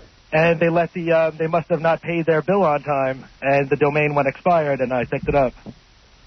I went on the actual, I looked up on Yahoo Lizzie Grubman last night, and I guess her public relations firm, it's called Lizzie Grubman Peggy Siegel, has a website, an official website. And those two broads are definitely carried away with themselves. You go on there, and it's like a special thing loading, and then all of a sudden music and pictures of Lizzie. Oh, this is high tech. Yeah, it's just like, oy vey. You guys are a little carried away. Publicists. Yeah. But I think the publicist celebrity now. Yeah. All right. Hey, dude, I got to go. Yeah, I think I created a monster, though, because it's just taking up way too much of my time. Hey, maybe you can make a living out of it. And I don't even think I want to do it anymore. I'd pay to play it. Maybe you got a money-generating thing there. Actually, people have been contacting me to buy the site. Yeah. Because they don't care about Lizzie. They don't care about anything. They just want the site for the traffic that's coming to it. Yeah, do it. So. All right, Steve. All right. Later. Thanks. LizzieGrubman.com. It's a great game. Yeah. We were playing it all yesterday. Yeah, he was quick getting that up the way he did. Yeah, I'm trying to buy the rights to it so I can put it in all the arcades in the Hamptons. Another, you got to get the board game. Yeah, it's a whole thing. The CD-ROM. I'm into this game Jenga now, heavy. You're playing Jenga every night? Yeah. Are you a Jenga addict? You get drunk and you play Jenga. Yeah? It's cool. You ever play it? A long time ago. But you got to get drunk. Well, look. It always helps. You get a bunch of people over, you get loaded out of your mind, and you play Jenga. And then there's always one klutz who... All it is it's really just... It was a children's game. It's really just blocks. Like when we used to play with our blocks, and it's in a pile, and you have to push out certain blocks so that the pile doesn't fall over. And if you get loaded, some idiot knocks it over like the first thing, and it's funny. The problem is, though, now putting it back together so you can play again. It's hard. Because you're drunk. The problem is when Jenga gets in the way of getting loaded. Right. And you start saying, you know what, I don't want to be too drunk because I have to play Jenga. Right, exactly. Right. Anyway, Robin, what's in the news? Well, of course, you know, the usual stuff is in the news. We still have not found Chandra Levy. I think we have. Well, according to Mike Walker, he pretty much is, he's convinced of where she is, but nobody else is.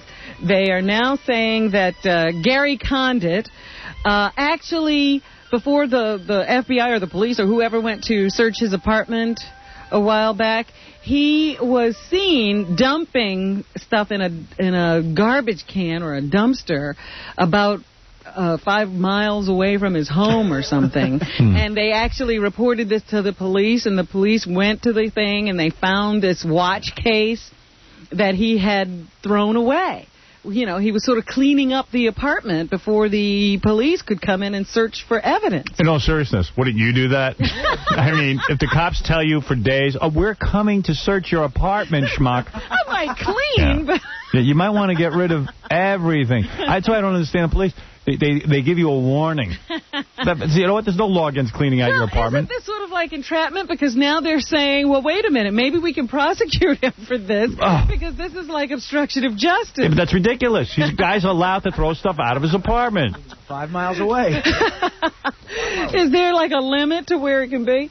But anyway, so now they're saying, yeah, this could show like a pattern of deception on his part and the fact that he doesn't want to be completely or to completely expose himself to police scrutiny. They say that this was some kind of a watch case or gift from one of his other women. So, you know, he had quite a stable of people running in and out of that apartment of his in Washington, D.C. And so now, once again, they are saying that Gary Condit is not being completely forthcoming with the police. Sean, you're on the air. Hey, Howard, I just wanted to thank you. I'm your age, and I really haven't found any good rock and roll lately, but Train were great. I went out and I bought their CD. Man, they are great. Yeah, a lot of people have thanked me for turning them onto the band Train, and I got to tell you something, I really like those guys. They're good. I'll tell you, I've been listening to just classic rock and roll lately. I mean, I got into Kid Rock a little bit and a little bit into Lenny Kravitz, but I'll tell you, I really haven't been excited about a band like this for years. Yeah, they're good guys, and they were nice guys too. Oh, lovely. That Ramble On was great. And really good. Maybe I'll play that at the end of the show today. I'll play Ramble On. Yeah, I've been appreciating. Fred's been playing it every morning to start the show, and I've been enjoying it. Yeah, we love it. Hey, thanks for saying that. Thank you, Howard. Okay. Also in the news, Howard, a scout leader has been charged with sexual abuse. By the way, the scout of one of his scouts. The scout troop's number is 666. They're calling it the troop from hell. Didn't anybody think that was a bad idea? Yeah, you know how you don't put 13th floor on an elevator? Right. Why would you call a Cub Scout troop 66? And then tempting fate. And then the Cub Scout leader is like molesting dudes. Yeah. Oh man. 20-year-old guy has come forward and says, yeah, the guy had me from the whole time he was in like 4 times a month. Wow, 4 times a month, huh? Yeah, he like sort of spaced it out, I guess. Didn't want to have too many good times at once. Who do you trust with your kids less, Scoutmasters or priests? Oh, like if you had to put like let me ask you a question. If you had a child, and a boy, and the boy, and the church said to you, you know, the local church said, we would love for your son to meet with the priest. He needs a good influence in his life. Blah blah blah. I would say no. All right. Then they said, all right, we want you to go on a camping trip with your Cub Scout, and you can stay overnight at the Cub Scout leader's house. No, thank you. Wouldn't do either one, right? No way. It's a tough call. No. I don't think the Scouts. Somebody else has got to be there besides a guy in some Cub Scout outfit. What if it's Paula Poundstone? who's there with the guy? Scout leader Poundstone from Troop 666. You know, there's just nowhere to turn. So anyway, this guy, everybody's saying, you know, in the community, he was like the salt of the earth. Everybody thought he was a wonderful guy. What? Just because he likes kids doesn't mean he's a bad guy. Yeah, I mean, the guy, you know. Meanwhile, this kid is saying he had sex with him from the time he was 13 until he left Troop 666 at the age of 16. Dude was a married guy, too, right? Married with children. And his wife's a principal. Oh, boy. That hurts her. Yeah. I mean, not for any reason, but... The best part of it all is they have the guy on tape. You know, like they sort of did like a sting operation Nice. where they sent the kid in to talk to him. And he actually, he was bugged, and he actually admits that he was wrong to use him sexually the way he did. He made a terrible mistake. Right. So the Scoutmaster is admitting to all of this. But when he gets into court, yes, he's not guilty. So at his arraignment, but they have him on tape. Fred used to do that kind of work. He used to be used as a homosexual boy toy, where he would go in and get scout leaders to confess. Had other scout troops. He was in a Jewish synagogue and a Episcopalian church or something. And they say none of these indiscretions, these acts of indiscretions, happened at either the synagogue or the church. Oh, thank God. He made sure to keep it out of there. Of course. A religious man. Crazy. What's the matter with you? He wasn't altogether bad. Having homosexual underage sex with an underage boy in a synagogue would be wrong. That would be really wrong. Yeah. Depends where you do it. So anyway, they've indicted him, and they're now looking for others that he may have molested, but the statute of limitations might have run out on a lot of those cases. Karina, you're on the air. Hi, good morning, Howard. I love you very much, but I was hoping to get Mr. X's phone number because I feel Robin's going to be the victim of a drive-by. Oh, man. So Robin's going to be in a drive-by? Yeah, I do. Actually, Howard, I would like to get tickets to Ozfest, bro. Could you do it? Oh, that guy was good. Very funny. That guy was good. Katharine Hepburn is in the hospital. What? Yes. Yeah, no kidding. Right. Yeah. They took her by ambulance, but they said it was only for tests. Nothing seriously. Yeah, there's nothing serious when you get dragged out by an ambulance.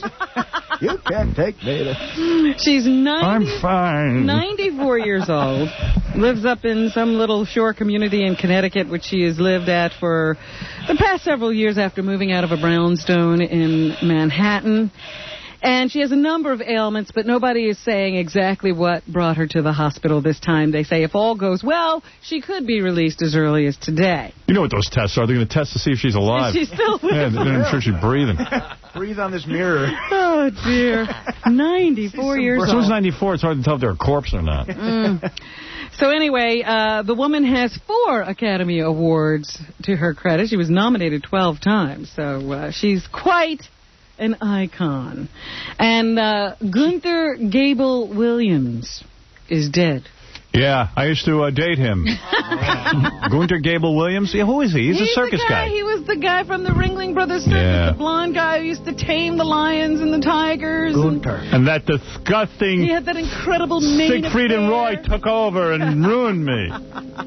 They say he had a son. I always thought every guy who was involved with animals was gay. Yes. Well, no, he wasn't gay. He was not gay. He just had a gay-sounding name, Gunther Gable Williams. Gable Williams. Gunther. In fact, he got involved with the circus when he was about 12 years old. His mother started working as like a wardrobe mistress for the circus in Germany. Yeah. And the guy at the circus took Gunther under his wing and started teaching him how to deal with the animals. And he had an incredible rapport with animals.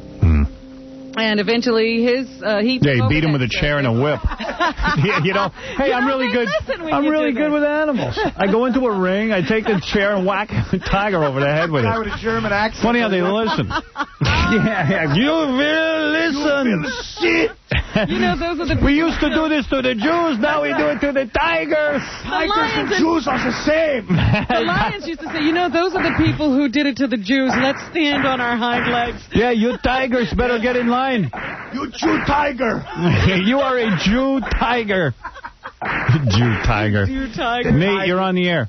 Yo, what's up, Howard? Yo, what's up? What's the deal? Yo, this is Nate from South Windsor. It's right across from the river from Hartford in Connecticut. Yeah. That's keeping it real, Dan. Keep it real from Yo, I just wanted Hartford. to tell you that your show is the bomb ever since Jackie left. All these people, Ozzy yesterday, P. Diddy today. P. Diddy wouldn't come on unless Jackie left. Jackie was...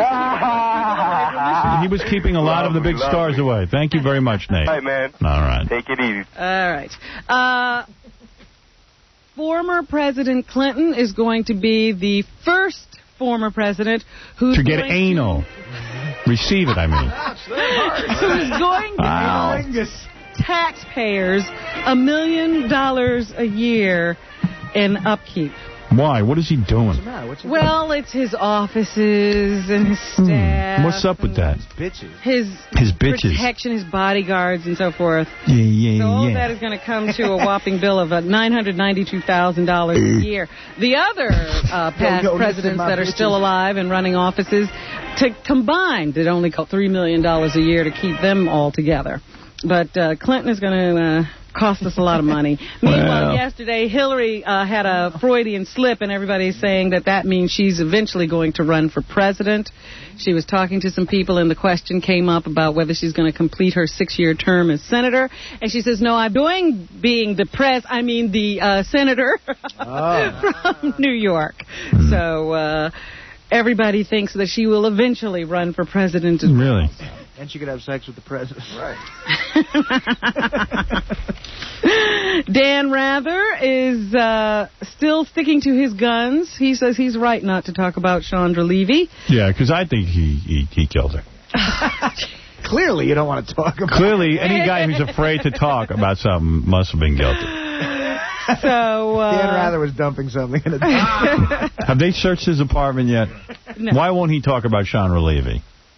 I don't understand guilty. his problem. The most newsworthy story there is. It's a senator. It is odd. He finally talked about it because I guess he got pressured into it. Yeah. But he didn't like it, and he's still saying he was right. And I guess he's getting a lot of pressure from the bosses at CBS, and I guess he's caving a little bit, but he doesn't want to. Certainly, I know what he's saying. Oh, gee, it's so tabloidy, but it's not. There's a guy who's a congressman who's at least guilty of obstructing justice and hiding facts. Right. Yeah, it's a bizarre way for a congressman to act. Yeah, how could a national broadcast, a news broadcast, ignore this story? I don't get it. He's managed. No. He's a weird dude, that Dan Rather. You know what I mean? Always out there on a limb. I don't trust him. I don't like him. Don't trust him. Never trust him. 1 second. And Betty Davis, they had an auction last night of some of her possessions. And one of the things up for sale was her Oscar for Jezebel, the movie. Sold yesterday for $578,000. Wow. And guess who bought it? Puff Daddy. No. Mark Harris. Steven Spielberg. Really? Yes. Wow. Like, for $500,000, I would buy, like, her eyeballs. You know what I mean? I'd actually want her body in my house. Never mind her Oscar. I want to bang her. Yeah. Yeah, this is the second Oscar he's bought, actually. He bought Clark Gable's Oscar for It Happened One Night. Doesn't he have an Oscar? Yeah. Yes, he does. But, you know, he's like one of those guys. Now he'll give it to a museum so that people can walk by Betty Davis's Oscar. God, $500,000 for a stupid Oscar. Jeez.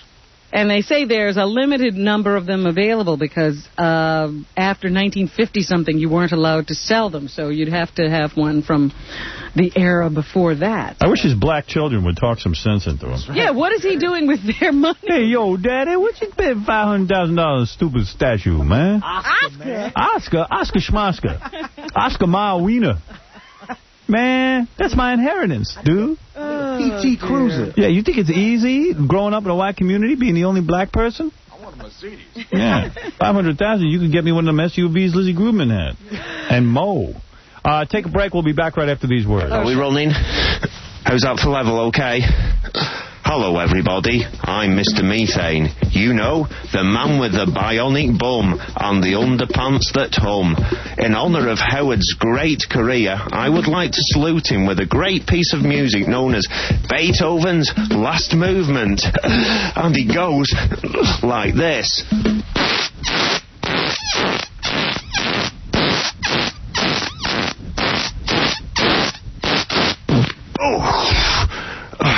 I told you it was Beethoven's Last Movement. WBCN Boston.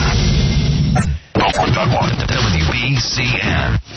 Remember the other day I told you out in some Long Island community, people woke up to find a bunch of anti-Semitic graffiti scrawled all over their roofs and their doors. And they also found Artie Lang laying there naked with a dirty ass. That's right, he was naked and his butt was filthy. Dirty. Dirty ass. Dirty ass. Well, they have now arrested a 16-year-old from Bensonhurst who's been charged with criminal mischief, aggravated harassment, and making graffiti. White kid, black kid? Maxim Mexican? Gunter. Max. German. Maxim. Cherkasov. He is Cherkasov. Latvian. Maxim Cherkasov. Yes. Yeah. See why he's mad. Sounds like a foreigner. A Latvian national. Oh, Latvian. That explains it. Of course they're anti-Semitic. All Latvians are anti-Semitic, right, Fred? Of course. Yeah. Just ask my wife. Heil Cherkasov. They say that tips led detectives to 2 people who helped identify Cherkasov, who is Cherkasov. It's got to be a joke. That is. Come on.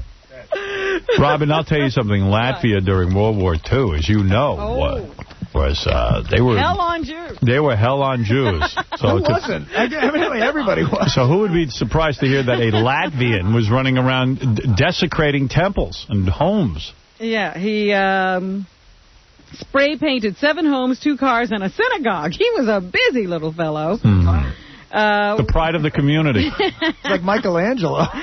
Some of the things he scrawled. The Latvian Michelangelo. Some of the things he scrawled: kill the Jew, Heil Hitler, Der Fuhrer, and SS. That was all on the roof of one apartment building. Oh, my God. That must be a huge apartment. A lot of space. Any vacancies? So anyway, they say, however, that they don't seem to see any hate. He said he was just bored. Yeah. And that's why he decided to run around town painting swastikas. He didn't hate anybody. He writes bumper stickers. Just bored. He was just bored. What happened to the good old days when you used to smoke crack when you were bored? Yeah. Or play Jenga, anything. Yeah, Jenga's fun. Mariah Carey, they say, may have something going on with Eminem. Oh, good. That he's been that disgusts creeping me. over to her apartment. He's getting her? Gee, I wish I could get her. And that could mean that her affair with Luis Miguel is over. Yeah, she's into Eminem. They say that in Mitchell Fink's column today. And they're also speculating that, they say that in the tabloids in London, they are predicting that Madonna will retire after this latest tour. But who knows? Her say it ain't so. Spokespeople are saying that's not true. Yeah, I hope it's not true, because we would really be depressed. What are we going to do? Our lives would be over, because it's so friggin' important to see her scary talent. Alec Baldwin, they say, seems to be getting over Kim Basinger with Kristen Davis, one of the girls from Sex and the City. I don't find Kristen Davis all that attractive. Which one's she? She's the dark-haired one. Charlotte, the prude, who's married to Kyle. That's not my type. No. I used to watch her on Melrose Place. I didn't think she was that hot. She was on Melrose Place? Oh, yeah, I know all the girls. Oh. Well, anyway, I watch all the girls on TV. They say they were doing your favorite term. They were canoodling at the premiere of some movie. Canoodling. I hate that. In fact, they say they don't know. I mean, this must have been people sitting right behind them. They didn't see the movie either. They were just watching Alec and Kristen. Because they say they were all over each other. It's amazing a dude like that has to go to the movies with that chick. To make out. Yeah, can't he take her to his apartment or something? In fact, that's what somebody said. They should have gotten a room. Yeah. In fact, he took off his jacket so she could scratch his big hairy back. Yeah. She's the one who's like not slutty, right? Right. She's the good girl. Yeah. And the one who's married. Right. So they apparently are very excited to be with each other. Canoodling. Could not keep their hands off each other even in public. And what is canoodling? Does that mean like holding hands and like kissing, or is that like tuchus lingus? I thought that was gay. Yeah, canoodling. There's canoeing. Canoeing's gay. Canoeing is gay. There's cannolis, but it's not canoodles. And Buddy Ebsen, he's leaking information now. I went to the movies with Artie yesterday, and we were cannoling. Cannoling. It's a little different. You were gabagooing. Gabagoo. Gabagoo. Buddy Ebsen now says that he's alive? Yeah, he's still alive. Well, dog is. We had an interview, Stuttering John, or Gary, what's his name, caught up with Buddy Ebsen not too long ago. Yeah. So what does he say? He now says that the president, Dwight David Eisenhower, had a thing for Ellie Mae. And that when he met up with him, Ike kept asking him if he could get him Ellie Mae's phone number. Right. And what was it like to get to hug her all the time? Well, doggies. He knows he's not still president, right? I thought that was funny. Old Ike was almost dead at the time he was having these fantasies about Ellie Mae. They say he was in his 70s, and it was not long before he died. Dwight should see Ellie Mae now. Yeah, really. he'd get over that little Ellie Mae. infatuation. Ellie Mae looks like Bob Hope now. Hey, I got to tell you, boy.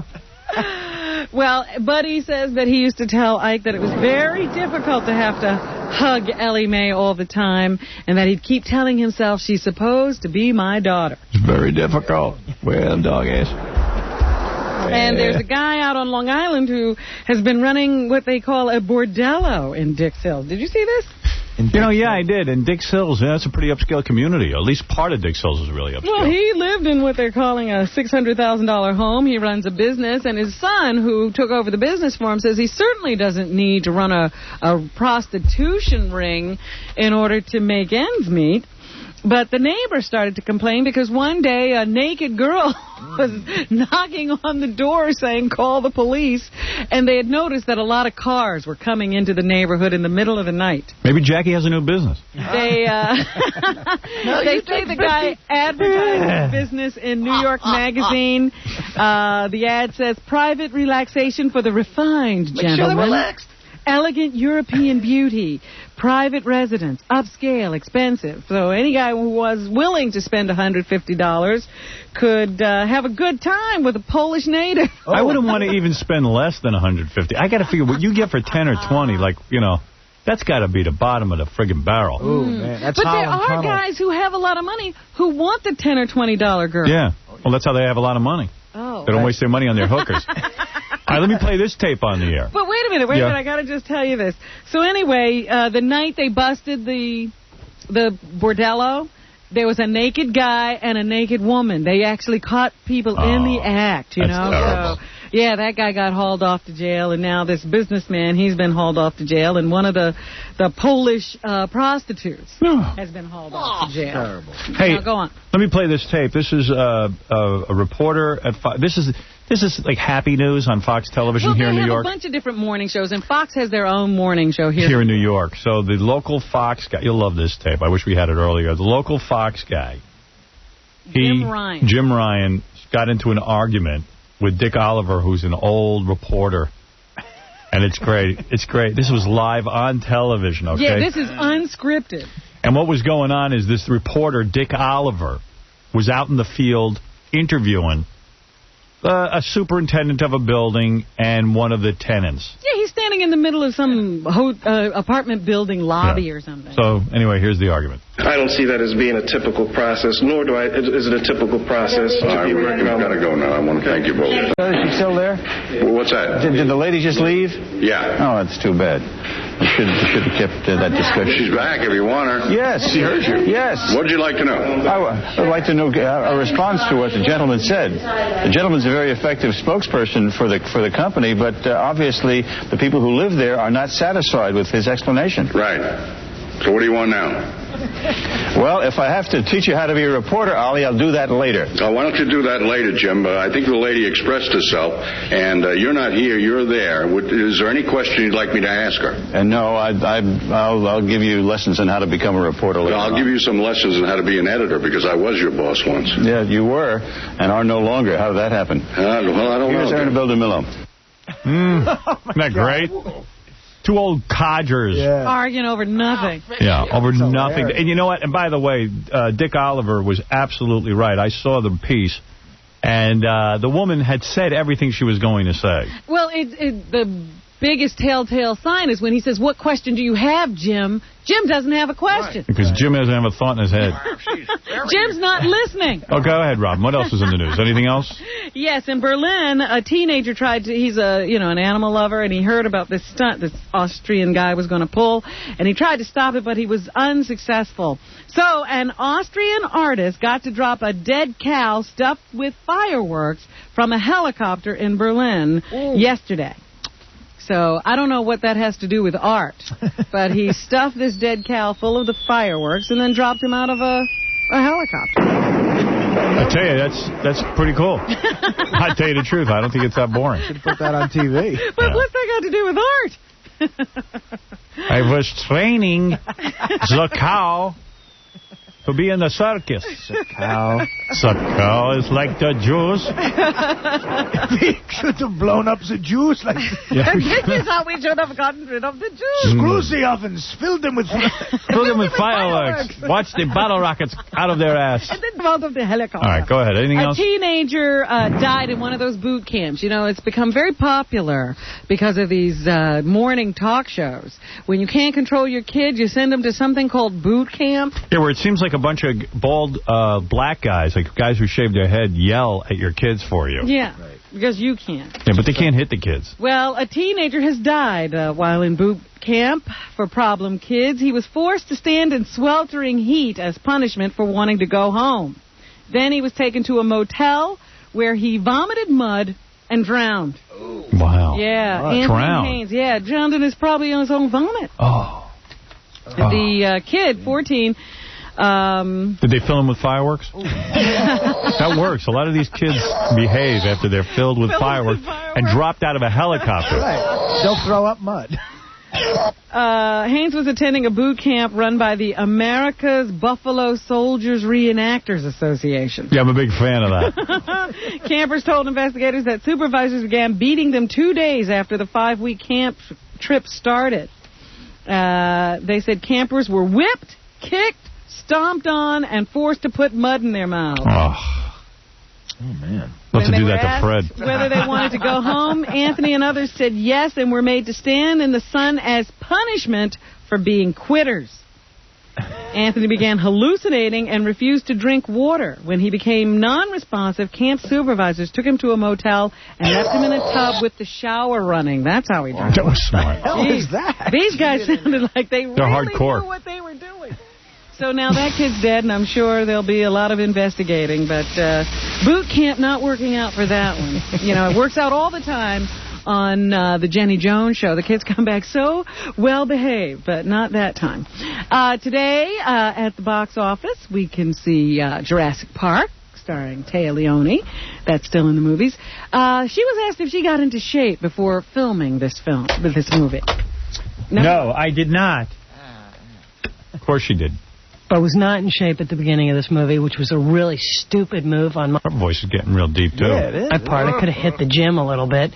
You know, it's like, duh, I should have known that was coming.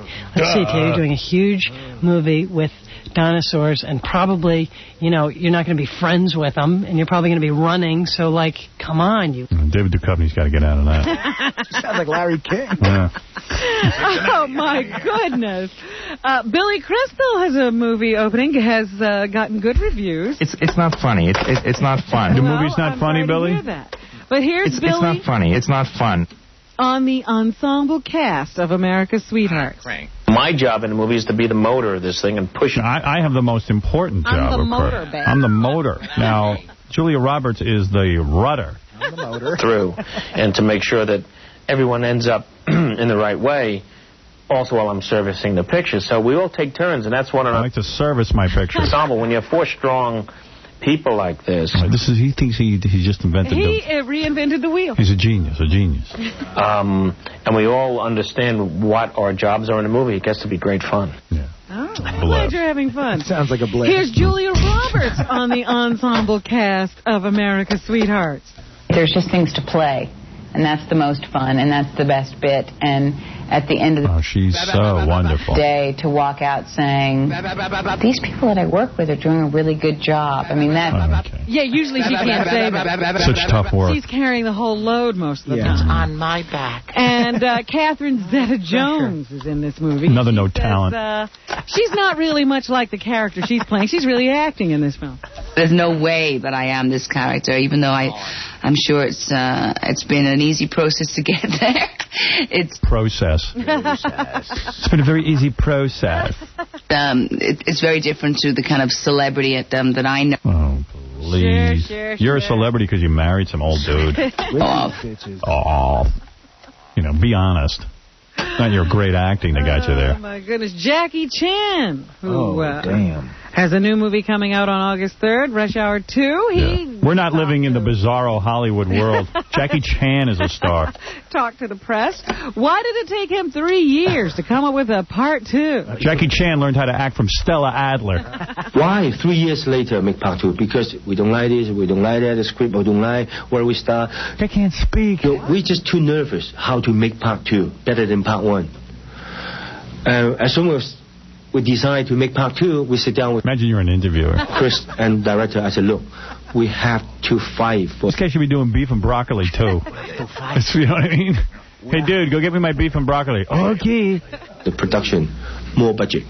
More budget, because more budget. Make part 2 good, then we... I like this guy. He not only they ask him a question, he don't shut up. Make part 3. We not make 2 because we nervous to make it as good as number 1. Like it's real hard to make a better one than number 1. Piece of crap. He is like a waiter. Number 1, number 2, number 3. All right, what else?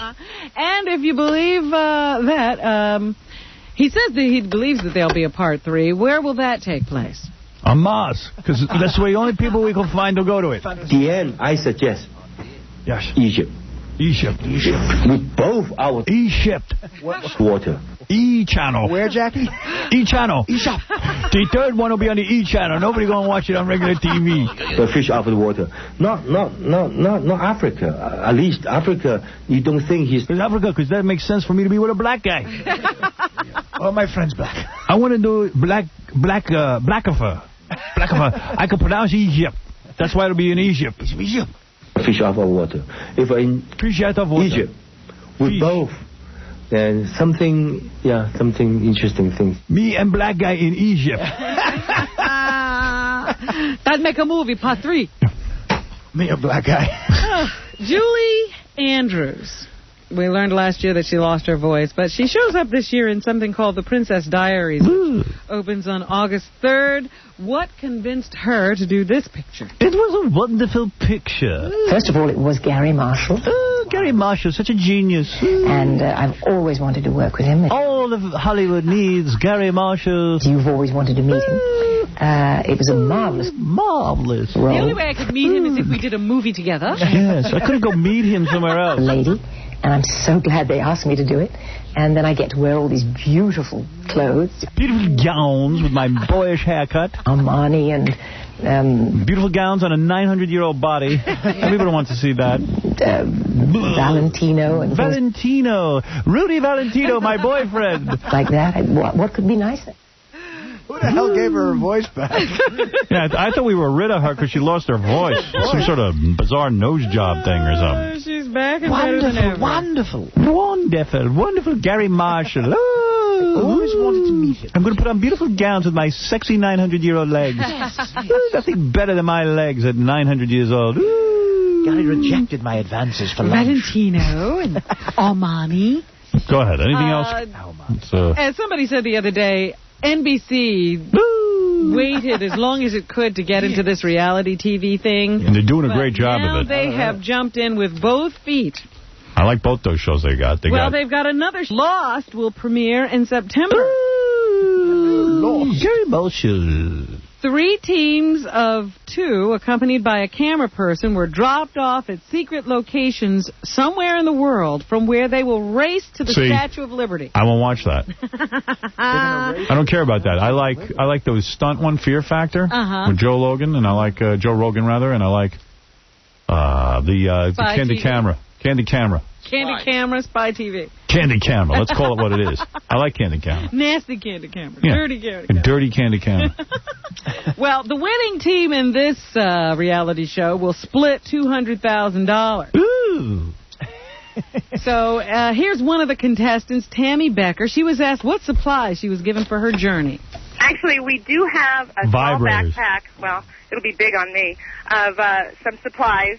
You know, some basics, a couple days' worth of food, a little bit. The problem with these reality shows, forget her. I don't care about her. I just wonder, they're dropping them off somewhere and they gave them a backpack full of food and they have to make it to the Statue of Liberty? Right. So how hard is that? You dropped them off in Jersey You ask somebody where to go. Money, probably something to sleep in, and definitely not something that's going to sustain us for a full 4 weeks. The problem with these reality shows is they have to keep outdoing each other. Like Fear Factor the other day had this chick in a special suit and dogs were attacking her, and it was great. The dogs were like ripping at her clothes. And even Spy TV is getting meaner and meaner, which I like. But I think next week they cut the brakes on a guy's car and they watch him go over a cliff. Well, you know what I said about Someone's got to die in Fear Factor. Fear Factor was so great with the dog attacks. I said, now we got to do it. You got to go one better. You got to get a lion. I heard next week. You got to get a wolf. You know, get something that'll really eat you if it takes you down. I heard. You know how they always have to eat disgusting things on there? You're going to have to eat a sheep's eyeball. Well, it depends on how many. You know, they always have those things where you throw darts or something to determine how many eyeballs you eat. It's a sheep's eyeball. Yeah, raw, I think. Yeah. It's not even cooked, though. No. I couldn't eat that. That I wouldn't eat. No way. Yeah, I wondered about that one, too. I'd So puke. far, I don't figure I'd have problems with the crickets. I'd or eat that. That stuff. But the eyeball, that might be a problem. And Tammy Becker was asked if she is physically fit for this journey she has to take. Oh, please, who cares? Some broad. I am pretty physically fit. I've had children, and you know, I coach a soccer team, and I like to stay in shape. And so... who cares? Yeah. And this Big Brother, I tried to tune in yesterday. I just don't get that show. Me neither. It's so boring to watch those people sitting around a house. But there it is. They continue to show it on CBS. All right. Anyway. That's what's happening. Still the best show is Survivor. Artie Lang, thank you for coming in. I love having you here. Thank you, Al. It's always great seeing you. I want to thank P. Diddy for coming in. The new CD, P. Diddy and the Bad Boy. Pity. Pity and the Bad Boy family. The saga continues, is in stores now. I want to thank Trish Stratus and Lita from the WWF. They're doing a tag team bra and panty match this Sunday on pay-per-view at 8 p.m. And what else? Orbitz.com for giving away that stuff. They give away some travel. Some nice travel certificates. And, geez. What else happened today? Oh, the editor of Premier Magazine. That's right. Mike Walker, I want to thank.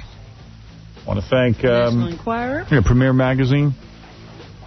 The August issue of Premier Magazine has Reese Witherspoon on the cover. It's available in newsstands now.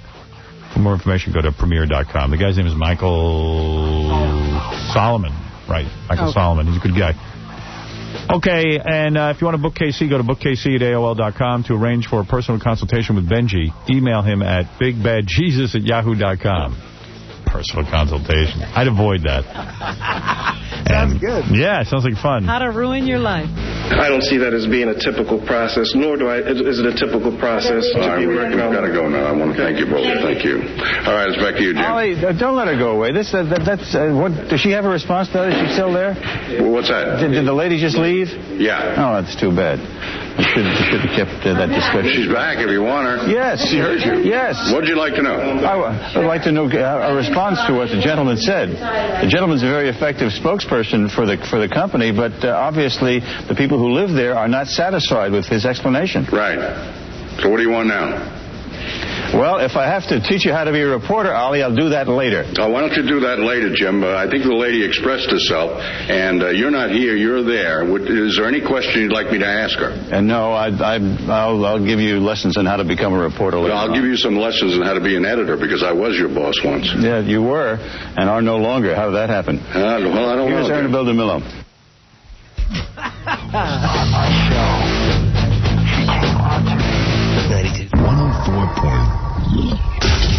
WBCN.